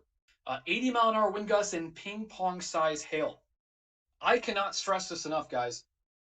Tornadoes are one thing, but damaging winds can be just as strong and equivalent to, say, an EF0, EF1 tornado in some cases. So if you know anybody near the I-40 corridor or anywhere east of that storm, in particular, places such as Howardwick, that name sounds familiar, Allen and McLean, you guys need to definitely take shelter if you haven't already.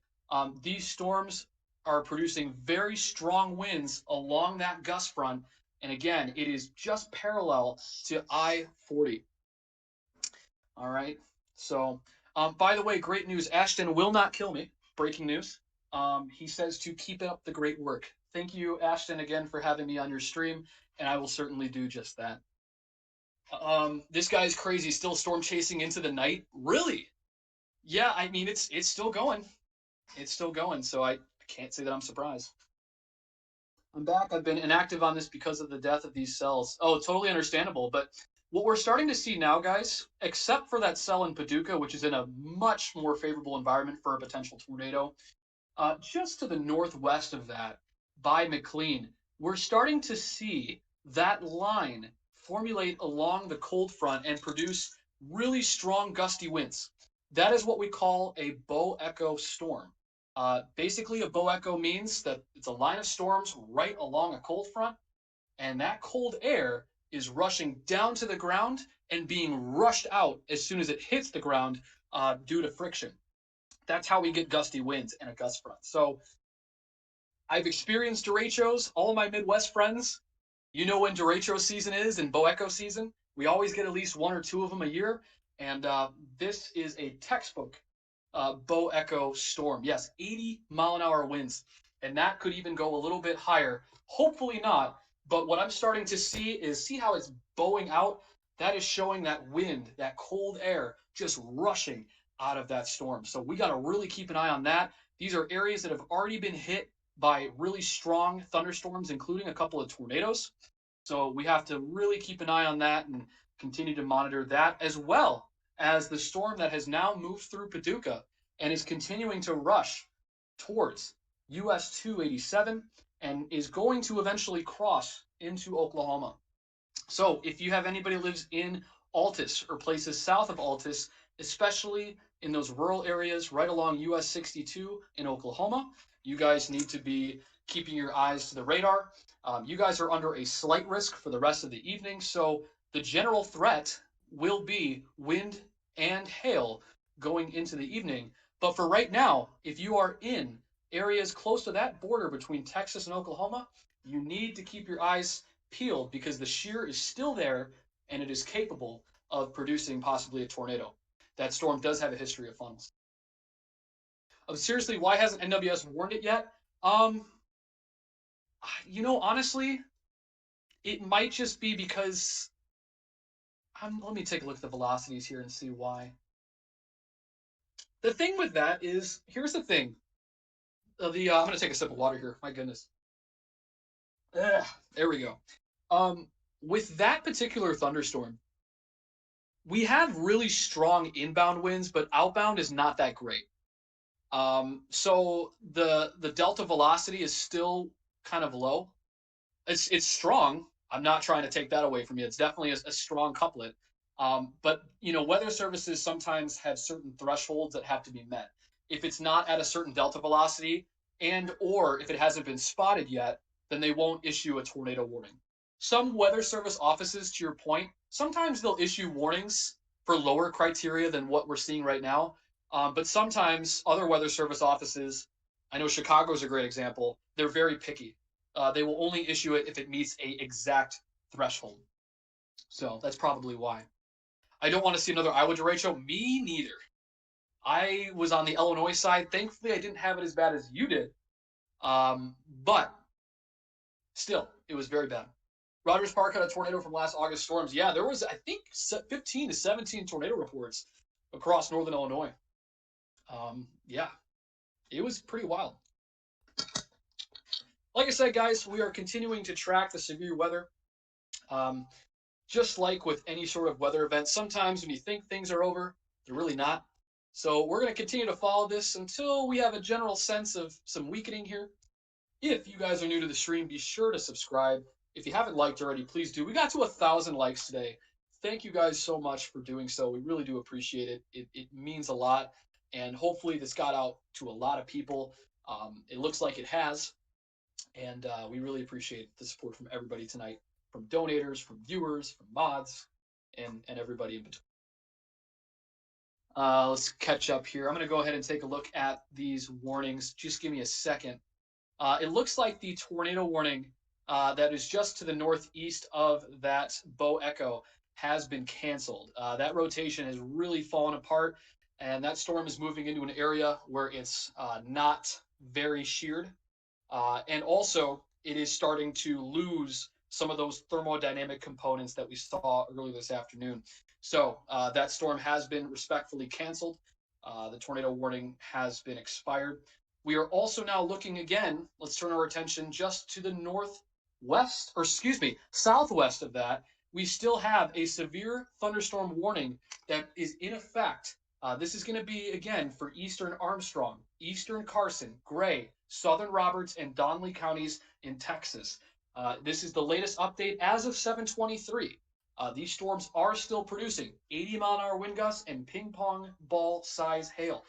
Guys, it's still going. And when you have a gust front that magnitude, if we've all experienced from things like August 10th and other bow echo events, they will continue for a while. So expect this storm not to weaken anytime soon. It may be going for quite a while. DMs. Oh, Tony, sorry about that. I'll check that in just a second.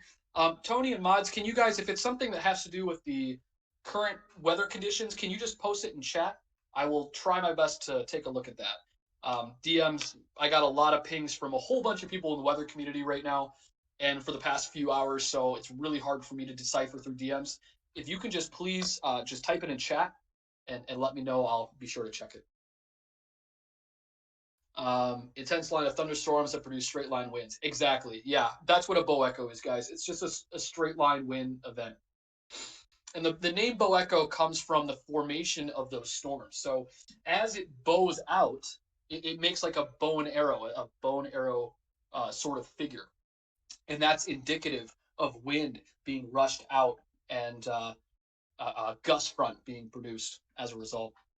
Take care, Janine. Yeah, take care, Janine. Thank you so much for stopping by. Thank you from Texas. Thank you so much for tuning in. Glad we could reach the stream to you, Janine, since you are in Texas. That's really the goal, is to get as many people as possible in the vicinity of Texas to see this stream. Because, not to throw shade at the Weather Channel, folks, but sometimes, with the exception of this event, let's say if this was an enhanced risk or a slight risk, sometimes they won't cover it wall to wall. The only time that they do nowadays is like moderate risk, sometimes enhanced. It really just depends on who's affected. So the goal of this stream is, if somebody's not covering it, we will cover it. So that's exactly the purpose of why we do what we do. Let's see here. Let me catch up on chat. I feel like the National Weather Service in New York City issues severe thunderstorm warnings a lot of times. When they get to, I don't know what you said there, they still haven't issued. We just get a minor thunderstorm most of the time. Yeah, it just depends on the weather service. So it really just, it depends on the office. Sometimes they'll issue tornado warnings like, hotcakes. Sometimes you might run into an office like Chicago office. They're pretty strict. and they're very good at that too. Some offices will issue it if they don't get tornadoes very often. So say if it's a place in the Northeast, for example, you guys really don't get tornadoes very often historically. If there's rotation spotted or any sort of couplet, they'll throw a warning on it most of the time because that's just protocol. This is a nighttime situation. Yes, it is, Miguel. Absolutely. Absolutely. Peyton, but aren't tornadoes possible with derechos too? But they are rare. The answer is yes. We saw that with, this is probably now the 10th time I've referred to August 10th. August 10th had 17 or so tornado reports in Illinois alone. There can be rotational kinks within a derecho, or a bow echo in this case. When that happens, the only reason why it's rare is because you got to remember, cold air is being rushed out in a linear motion. So if it's going really fast, if we're talking about, speeds of 80, 90 miles an hour, the only time you're going to get rotation is on the northern flank of that line. If you're talking about more towards the middle, very rarely will you. The only time that you do is if the conditions are right for both tornadoes and bow echo or derecho storms. That's kind of a rarity. August 10th was very unique in the sense that the conditions were there for both. That's why we had both. And I think were a couple EF1s out of that too. So to answer your question, they were very rare, but definitely not impossible. It's happened before. And if you want to, go on the SPC, look up August 10th, 2020. Primary example. Will you get back on if there is a tornado DW? Ashton is off for the night. As far as tonight, I'm going to have a cutoff at some point too. So probably not. If you're talking like 1 o'clock in the morning or something crazy like that, probably not, unfortunately. I have, yeah, sorry. Question for you all. Do you all remember the Cedar Rapids? Yeah, yep, I do, as I've said before. The most scary thing about this event, there was a rainbow during the tornado warning. You know what gets me the most, chat, with these tornado warnings or any storms that have rotation? When you see green skies, that is just the most eerie thing. I mean, when I was chasing August 10th, which I did, because I'm crazy, that to me was just seeing the green sky and seeing dust kick up in front of me. That was very eerie. And thankfully I made it out all right, which is why I'm here.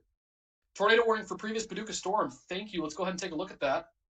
They have finally issued it. They have finally issued a tornado warning for that Paducah storm. This has just come across the wire the last few minutes. Right now, it is a severe thunderstorm capable of producing a tornado 4 miles east of, let me try to pronounce this, Swearingen,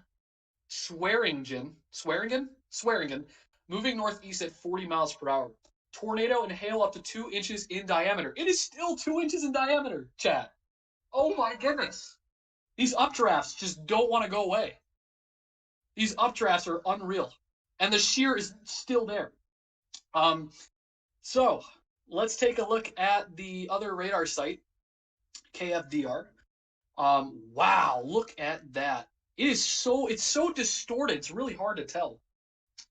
But we can definitely tell that there is strong velocities with this particular storm. By the way, this is going to expire in about 21 minutes here. So we'll definitely keep an eye on that. Mods, chat, you guys have done great at this. You know the drill. If you see any additional information that you beat me to, let me know in chat, and I will go ahead and confirm that, and our mods will do exactly that as well. I like the new subscriber, Industrial. Thank you so much for subbing. Appreciate it. Guys, and if you haven't subbed yet, please do. Ashton does a phenomenal job at providing daily weather content. I know that he will be talking about upcoming events this week, which include the potential severe weather risk for the South. We'll be talking about Dixie Alley maybe Wednesday. So he'll be covering that in future videos. You can stay up to date on live streams and get notifications. Be sure to hit the bell too. When you subscribe, sometimes it doesn't notify you unless if you hit the bell as well. So be sure to hit the notification bell. That way you will get a notification on your phone, or your iPad, or whatever it may be on when we do go live. That storm near Pampa has 80-mile-an-hour winds with ping-pong-sized hail. Yeah, it's still going. It's still going. Sirens isn't going off in Quanah. Oh, they're not? This is not direct weather, somebody explained. Yeah, Sean, no problem. My name is Brendan. I also go by Fancy Hippie on Discord. I'm a friend of Ashton's. I've been helping him out on his live stream today throughout the last few hours.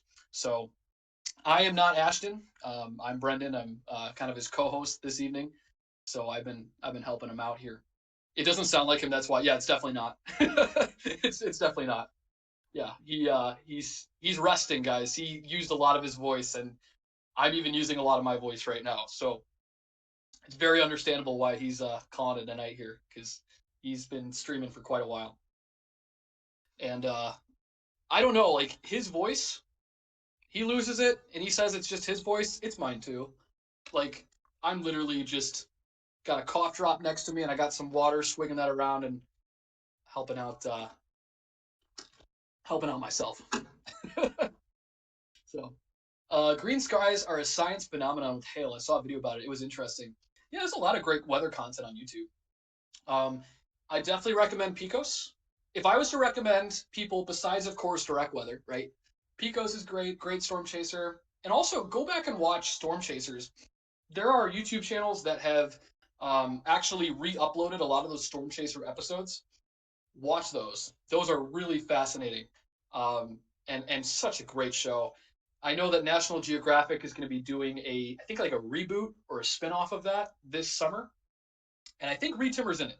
So it's going to be, it's such a great watch. So if you want to binge something besides like, Netflix stuff, go binge Storm Chasers. Even if you watched it already, go watch it again. Kevin the Enthusiast. Hey, Brennan, what's up, Kevin? Welcome to the stream. Thank you so much for tuning in. Okay, got it. Thank you. Yeah, I know. Sean, you probably came on and were like, who in God's name is this? Who are you and what do you do with direct weather? What happened? Is there rotation on the previous Paducah storm? Derek, yes, there is. Yes, there is. Again, it's somewhat broken up and unorganized, but this storm does have a history of producing funnel clouds. So we got to keep an eye on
Wait. All right, I am back. I'm here. It's okay.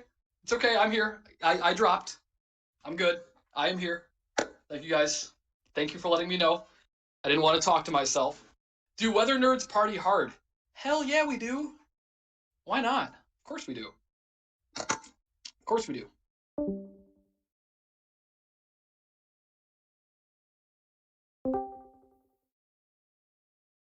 Okay.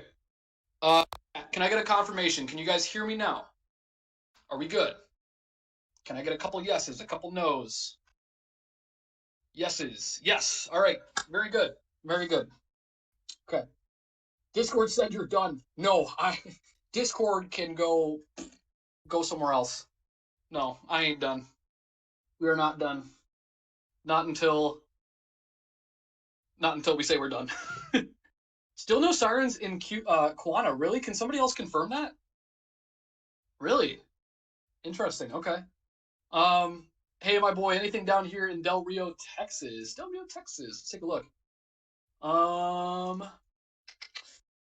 Can you give me a reference point? Is that south? Is that like southern Texas? Can you let me know on that? And I'll be sure to look that up for you. You guys hear me? Thank you. Thank you so much. Thank you, thank you, thank you. You guys are awesome. Thank you for the responses. Okay. So yeah, I'm not gonna report here, guys. I mean, I'm still taking a look at that storm, the one that has a tornado warning on it. I can't confirm that yet, and direct weather in this channel is very good at only confirming it until we have an official confirmation from a storm spotter, the National Weather Service, or law enforcement. That's the only time that we're gonna ever hear confirm a tornado on the ground. As of right now, still showing rotation, and also it's still tornado warned, and it still has 2-inch diameter hail. My goodness. My goodness. Confirm nothing on the news. Yeah, I still don't have anything. Even if another channel is confirming it, guys, which I don't even know if there is, we won't jump to any conclusions until we have official word from a reputable source. I'm watching virtual rail fan stream, no sirens. Oh, really? Okay. Oh, down here by Eagles Pass, on the border of Mexico. All right, let me take a look very, very quickly. It looks like you're fine for now. A lot of that, severe weather, that low and that cold front is really concentrated around northern Texas. So you should be good if you're that far south. Happy Tornado Day reminded me of the Joplin, Missouri tornado because they both were weak and strengthened very quickly. That's a good reference. That's a good reference. The question will become how strong, what they rate that tornado. But in terms of the evolution of it, sure, that's a great comparison. Absolutely. What is there for San Antonio? I just saw it. Yeah, I mean, honestly, guys, if you're anywhere south of San Angelo and Odessa, especially well south of San Angelo, you guys are fine. I mean, there's no severe weather impacting you guys tonight, so don't worry at all. Let's see. Abilene, Texas. Is that not a town that was impacted today? Or am I mistaken? Oh, there it is. Yeah, you actually in Abilene, you have a line of thunderstorms that is moving across just to your west and should be impacting you soon. Looks like 60 miles per hour wind gusts and quarter-size hail. Down there, conditions are more sustainable for wind and hail. So you'll be expecting some pretty decent wind gusts, 60 or so, in the next, let's say half an hour or so, next 30 minutes. Long Island, we're getting 55 gusts tomorrow. Nothing compared to this. Yeah, but hey, still, high winds are high winds. And that's sustained too. So make sure to, whatever you have outside, bring it in if you can. Tyler says, guys, I can't stress this enough, but huge shouts to mods, DW, and everyone who's been here helping to stream and contribute to help spread the word about the severe weather event. Much love. Much love to you as well, and much love to everybody in chat. I honestly could say that all night long. I don't care. You guys are the best, and you guys are fantastic people. Thank you all for the support tonight, honestly. You guys have been just fantastic. What is the weirdest weather thing you've seen? That is a great question. I would say Weird would probably be, gosh. I mean, I would probably say the blizzard of 2011, Groundhog's Day. It wasn't more so weird as much as it was severe. We had like 24 inches of snow. I'll never forget opening up the garage door and seeing snow drifts over our cars. And yes, our cars were parked outside because our garage looks like a hoarder's den. So there's no cars even getting near that garage. So yeah, imagine trying to shovel that, and I did with the help of a snowblower, but it was rough. It sucked. Sure looks like Altus is going to be in the crosshairs. Yes, yes, it will. The question though is it going to maintain that rotation? My guess would be probably not. I could be wrong, but the shear is starting to decrease. So tornado warning looks bad now. Yeah, let's just revert back to the tornado warning right now. Let's take a look here. 1 second, guys. Let me just switch radars. Where is it? There we go. Gosh, I can't even. Oh, I'm already on the right radar. Never mind. Okay. Wow. Yeah, we got a decent couplet, guys. And if I can get an inbound, outbound on it, if you give me a second, let me get a reading for you. This is, again, via radar scope. And I'm going to try my best to do a quick little delta analysis. We have 60 towards, looks like 60 towards, and then 15 away. So delta velocity right around 80. So that storm still has a rotation, and it's actually a very decent couplet. And it's going to be crossing, again, as we speak right now, US Highway 287, and heading towards collision course for Atlas. It's still a ways out, but it is still tornado warning radar indicated nonetheless, but it does have a pretty decent delta velocity and a really tight couplet to it. So again, it looks like we have, and I'll kind of adjust this. I think I might have got my inbound and outbound mixed up. Let me try this again, folks. We have 60 miles per hour away from the radar, and it looks like 16 or 15 to 20 that is inbound. So either way, this is a very, very strong storm, and it is still in a very good sheared environment. So we'll have to definitely keep an eye on this. I'm also going to just revert back very, very quickly because I know we got to really watch that storm that is to the west of Quanah. We still have a line of thunderstorms that have passed the town of Pampa. And it looks like that this storm has, in fact, lost a bit of steam with that gust front. If you guys can recall from earlier, it had 80-mile-an-hour winds. That has now been downgraded to 70 and still has ping pong ball size hail. So it looks like the gust front is starting to lose a bit of steam as we get closer into the nighttime.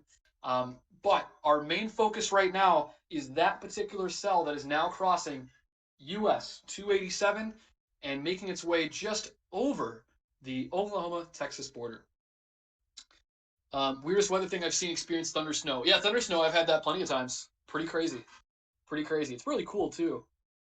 Glad you survived the snowstorm, sir. I tried. I tried. Amen. Thank you. How bad do you think you will hit Heston, Kansas? I'm in an RV. I don't exactly know where that would be relative to these storms. You should be okay. You should be okay. These storms are really losing steam overall. So you'll get some thunderstorms and some pretty heavy rainfall.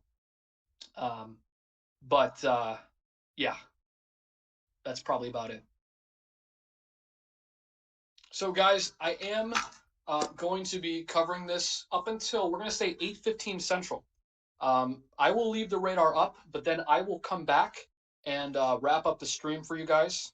So I will do that right around 8:15, but give me just a second here. Let me see, maybe I don't. Hold on, hold that thought, okay? Hold that thought. Hold on just a second, guys.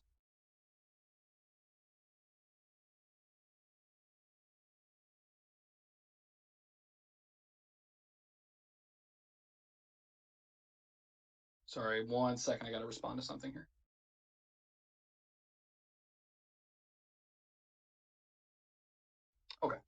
Let me see. We'll see, guys. But 8:15, I might have to go for just a bit. I'm leaving to play COD, so I will see you later. Go play COD. Go get that KD up, my friend. And you have yourself a great night, and thank you so much for tuning into the stream. Hello, is there any tornado warning for Oklahoma? Not yet, but we are watching that cell that has just crossed over US 287 and will be soon making its way into Oklahoma. So that's the one that we're taking a look at. Guys, no debris ball according to Rarescope. Good news, it's not on the ground. Not at this time, no. We don't have any reports of it being on the ground. It is just radar indicated. But the rotation is there. There's definitely some pretty decent rotation. Finally, though, we do have an update on that tornado warning. This was at 7:49. Tornado and golf ball size hail.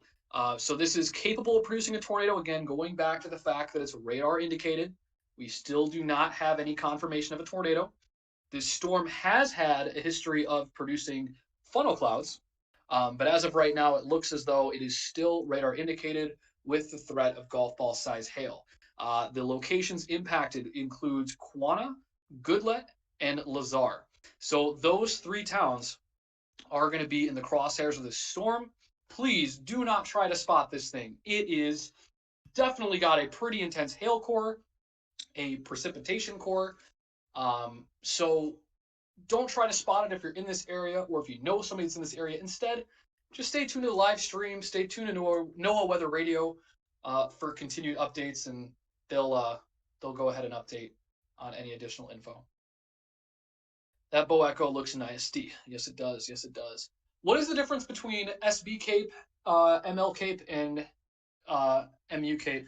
So, unfortunately, Jacob, I don't have a really solid answer for you on that. The only thing I can tell you, SB Cape, I'm not too familiar with. I'll definitely do some research for you on that. ML Cape is referring to mixed layer convective available potential energy. It's a mouthful, but really what it's referring to is just how much energy is in the atmosphere, specifically at the mixed layer. And MU Cape is just the most unstable. So it's just it's an index of what is the most unstable cape within a given environment. Hey there, it doesn't look much like a squall line. Yeah, not really. Although I just saw it got extended. And this severe thunderstorm warning is going for an hour. Now, trust me, folks, I'm not going to be on for another 4 hours to track the the bow echo, but it is going to be still producing golf ball size hail and 70-mile-an-hour wind gusts. Locations impacted for that squall, or that bow echo, I should say, are the towns of Canadian, Miami, Briscoe, Wheeler, LaForce, Higgins, New Mobeetie, Allison, Glazer, Lake Marvin, Kellerville, Laura, Codman, and Mobeetie, which I think is, there's two different towns of Mobeetie. Okay. So again, golf ball size hail, 70-mile-an-hour wind gust. This is a bow echo. It's had a history of producing very destructive, damaging winds, and it is moving very quickly at 45 miles per hour. Not as quickly as I thought, but still relatively fast. We have over 1,100 likes. Thank you guys so much for the support. You guys are amazing. Thank you so much. Really do appreciate the support. I sure know Ashton does too. We have been fighting to get up to 1K, and we did it thanks to you guys. So very much appreciated. Thank you, thank you, thank you. Hey, he is a welder from the BNSF. Oh, sorry, that was a different conversation. Do you think bad weather will hit the Dixie Valley tomorrow or coming weeks? Plot, we've been keeping an eye. I know the Ozarks is under the gun tomorrow for a slight risk and a 5% tour. I have not looked at that event specifically. That could uptrend. I just don't know yet. It does have a 5% tour, so we'll see. But gosh, the Ozarks for chasers is the absolute worst. You really don't want to, because the Ozarks is full of trees. But as far as Dixie Alley is concerned, yes, we are looking at a 15% at the moment for a large swath of states like Alabama, Mississippi, even up to possibly Kentucky for some severe weather. That's going to be associated, by the way, with a different low pressure system. All right, so keep that in mind. It's not going to be this one. It's going to be a different low pressure. You're really good at what you do, and thank you for helping keep these people safe. Yeah, thank you, and that thanks, of course, is extended to Ashton as well. He does a great job too at really putting everything together. Should get another tornado warning update within the next few minutes. Yeah, we'll keep an eye on that. Again, guys, I'm unfortunately not going to be able to track the. Actually, do we have a new tornado warning? Yes, we do. Yes, we do. We just got an extension of the tornado warning. And interestingly enough, the National Weather Service in Norman, this has now been passed off to the Norman National Weather Service. This is going to be for southwestern Jackson County and southwestern Oklahoma, and also west central Hardeman County in northern Texas until 8:30 p.m. At 7:57 p.m., a severe thunderstorm capable of producing a tornado was located over Goodlet, moving northeast at 35 miles per hour. The hazard at this time is tornado and ping pong ball size hail, radar indicated rotation. So we still do not have a confirmed tornado. This is radar indicated. This was a great call by the Weather Service because the rotation is definitely still there. But we just right now don't have any sort of idea if it's on the ground or not. I'm going to take a look at correlation coefficient to see if there's any indication of debris. There is a little bit of a signature that would indicate that, but I'm like I said, I'm going to be careful. I want to wait for an additional second opinion before I conclude anything there, but we'll have to definitely watch out for that cell. Again, that has been handed off to the National Weather Service in Norman. They're taking over that cell as it moves into Oklahoma, but it has now been extended. And that last tornado warning that was in effect for Texas has now been canceled. The new tornado warning is in effect for extreme northeastern Texas, that county that's right on the border as it crosses over. Please stay safe, everyone. You're in Lawton. Yeah, you're right, kind of just to the east of that. Yeah, and guys, this storm, again, has a history of producing large hail, funnel clouds. It is not out of the question still. The shear is starting to decrease. We are seeing signs of that. However, this storm still has a lot of energy left to go. So we want to really be mindful of that as we continue to track it, moving over the Texas-Oklahoma border on a direct course towards the town of Atlas in US 62. How are these storms still able to have so much energy throughout the night without the sun? The best way to put it is you got to think there's still energy in the atmosphere, right? And one of the common misconceptions in weather that I've learned is that just because you don't have a lot of CAPE or you see a decrease in it doesn't mean that the storms necessarily lose their strength. You got to remember, with storms like these, it's not just about CAPE. It's also about the wind shear, the helicity, the lapse rates to sustain updrafts. So, like I've said many times throughout the last hour, these storms still have a really good environment for shear, which is why they're able to sustain their strength and sustain their updrafts and keep that cyclonic rotation going. Remember, CAPE is great, but if we look back in history, just because we don't have strong CAPE doesn't mean we don't get strong tornadoes. An example for you as a final thought: Fairdale, Illinois, 2015. That was a low CAPE surface CAPE event, but it produced an EF4 tornado. So that's an example for you if you want to look that up. Probably going to be harder to have a confirmed tornado due to it being nighttime. You're 100% correct. It's going to be a lot more difficult.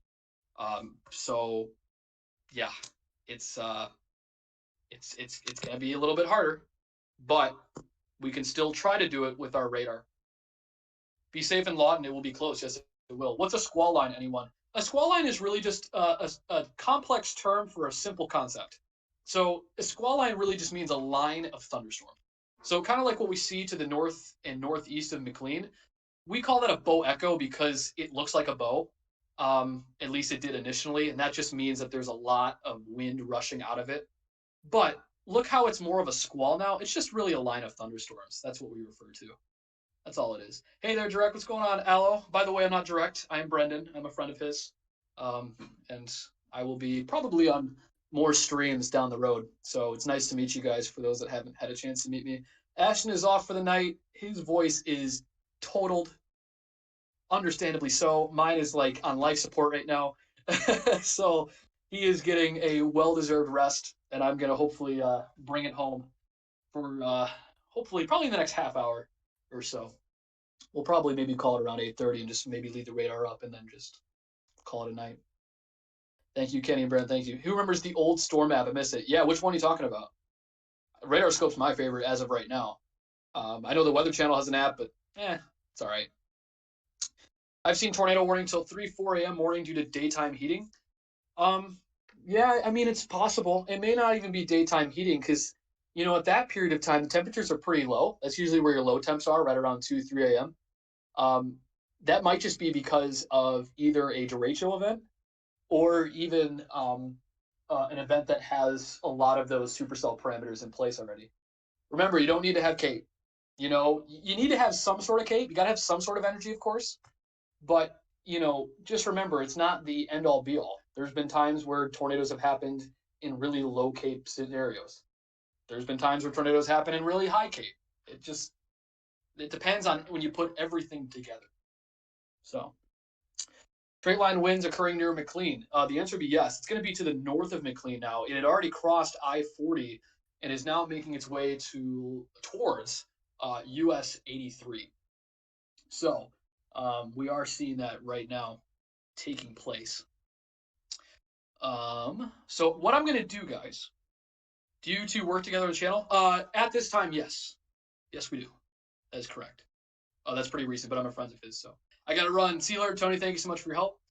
You are a weather hero of mine. I listen to local, then WC, which is the Weather Channel, then you, and it seems you are right 97% more of the time. I appreciate that. Thank you so much. I really appreciate that. I am not a meteorologist, by the way. I am going to school for meteorology, but I do not have my degree yet. So this is good practice. It's good practice. I don't mind it at all. Incredible lightning show on the Quanacam. Oh, I bet. I bet. Absolutely. I wouldn't doubt it. I mean, look at that cell. Jeez. Unfortunately, I don't have a lightning map on my end. Miss West Texas, Lubbock, and Texas Tech specifically. Texas Tech, I hear that's a nice campus. A lot of nice colleges down there. Look at the EF4 in South Carolina that happened extremely early in morning. Good example of not needing much. Yeah, you're 100% right. You're 100% right. Exactly. So, let's see here. Hey, man, will far southwest Missouri see tornadoes? Not at this time. Not right now. But, southwest Missouri, you know more than I do. When we get to May and June, things might start to kind of get more active. So for tonight, you are in the clear. Hello, everyone. Armando, welcome to the stream. Thank you so much for tuning in. Really do appreciate it. Thank you, thank you, thank you.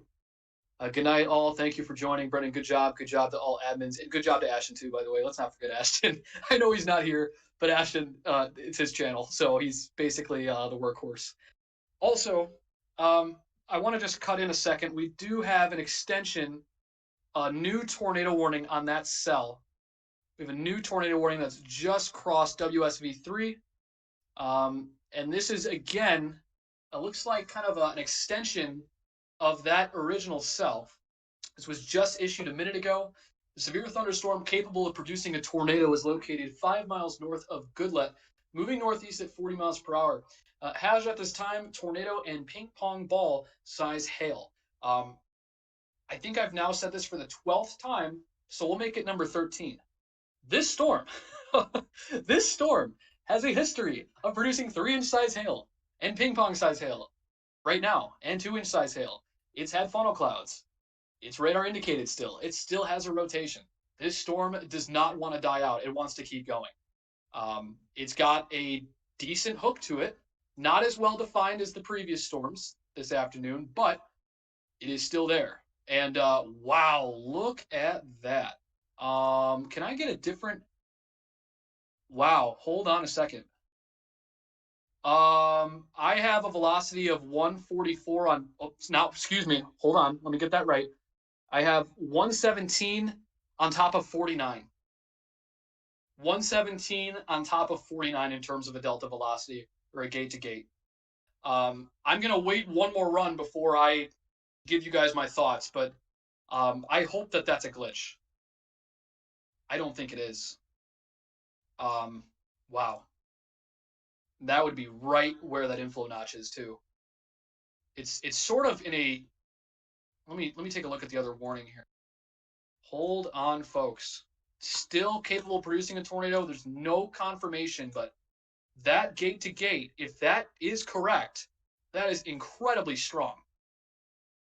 That is incredibly strong. Yeah, I'm seeing like 123 over 45. My goodness. My goodness. So let's hold our thoughts here. I don't want to know what it'd be like to drive through all the rain and hail. It'd be wild. Atlas, yeah, it's increasing. Yeah, I'm not gonna go anywhere here for a second here, because this storm is really starting to get its act together.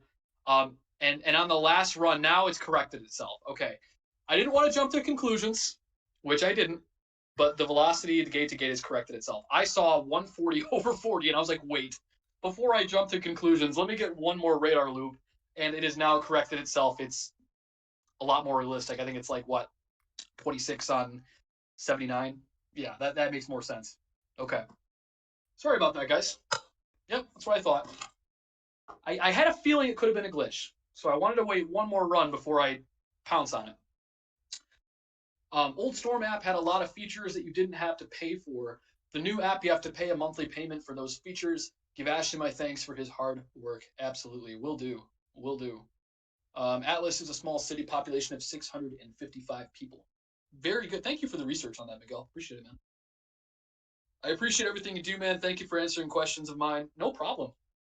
I try to get to as many as I can. I know, Ashton has too.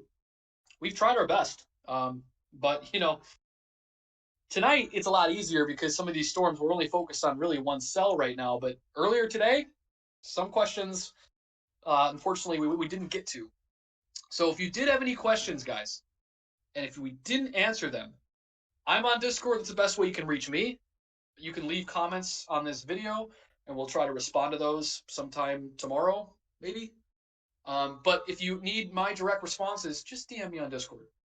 DM me on Discord. I will get to your questions as best as I can. But that's a lot easier way of reaching me. Fancy, isn't this the same storm that dropped a tornado in Happy, Texas? No. Is it? I don't think so. If I remember correctly, I thought that was to the northwest. Chat, check me on that. I don't think so. No, I don't think so. Hoo-wah, wee-wah, welcome to the stream. He says, hi, welcome. Thank you for tuning in. Guys, we are past 1,100 likes. 1,100 likes. Can we? I know Ashton loves milestones. I love them too. Can we get to 1.2 likes? Like that, 1.2, like even numbers look better than odd numbers. It'd be nice to see like a 1.2, it'd be kind of nice. Let me know though. It's just a cleaner number. Can we get to 1.2 likes, chat? Be nice. Let's try to do that. What does gate to gate mean? It just means delta velocity. So it's taking into account the net velocity of inbound and outbound velocities to create one delta velocity, basically. So it's just indicating the strength of the tornado in terms of its total velocity on radar. That doesn't mean it's on the ground. It just means that's what the rotation is according to radar data. This is at night, which makes things a lot worse. Yes, absolutely. Hope everyone who is in the tornado warning's okay today. Yeah, also, oh my God, this guy does not know his weather? What? I hope I do. Why not? I hope I do. I'm sorry. But I do appreciate you stopping by. Thank you. I just subbed to you, Megan. Thank you so much for the subscription. Really do appreciate it. I like odd numbers, so 1.3 likes. Hey, sure. Why not, right? We all have our preferences. Sure. My family is in Canada. Gotcha. Thank you. No problem. All right, so as we get closer here, I'm going to say 8:20. I'm going to personally get off.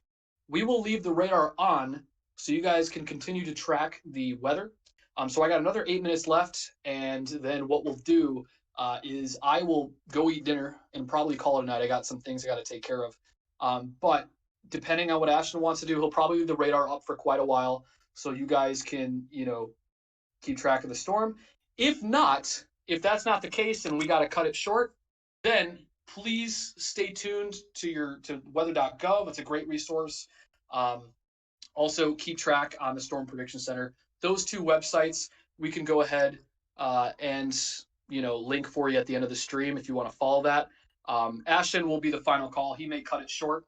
I know he's it's his stream, so I'm not going to step on his toes there. But if that does happen, weather.gov is a great resource. spc.noaa.gov, great resource too.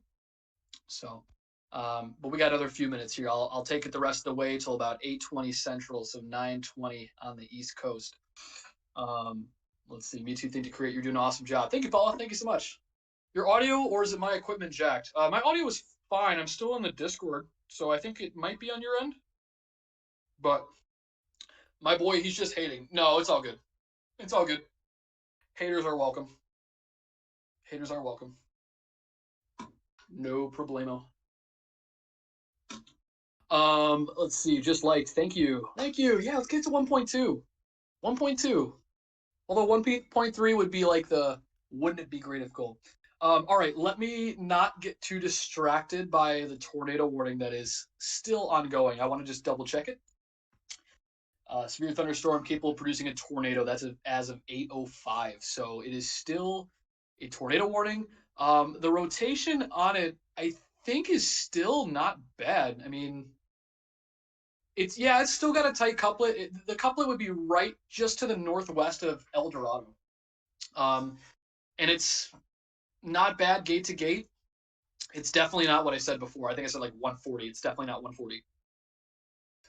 If I take a look here very quickly, the rotation is, it looks like it's 45.58, but that's a really tight corridor, and it's still radar indicated. As far as just the reflectivity is concerned, it's still trying to establish a brand new inflow. It's trying to, but it's sort of having a tough time. So we'll see what happens as the storm gets closer to Altus. We'll see what happens there. All right, let's take a look here. What about the corn? What about the corn? Again, oh, I'm sorry. That was amazing stream, Fancy. Thank you, Candy. I do not have a YouTube channel. Funny thing is, I actually had a Twitch channel back in like 2014. I think I have like 4,000 followers on there. I'm not going to say my Twitch because I don't even stream on there anymore, so it'd be a disservice for you guys to follow there.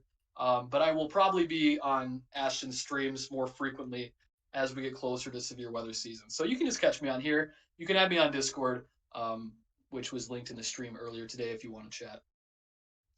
I'm surprised they haven't issued more watches. The storms look like they're moving out of the watch area. Oh, great point. Actually, let's take a look at the SPC real quick. It looks... I have a mesoscale discussion for heavy snow. But that's not really what we're talking about today. But 2 to 3 inch per hour snow rates in Colorado. What do you know? That is a hell of a low pressure system in Colorado.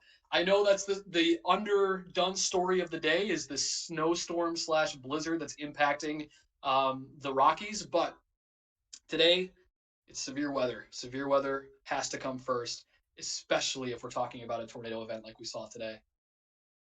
No hate, love the stream, lots of echo. Let me establish my sound real quick. Hold on a sec.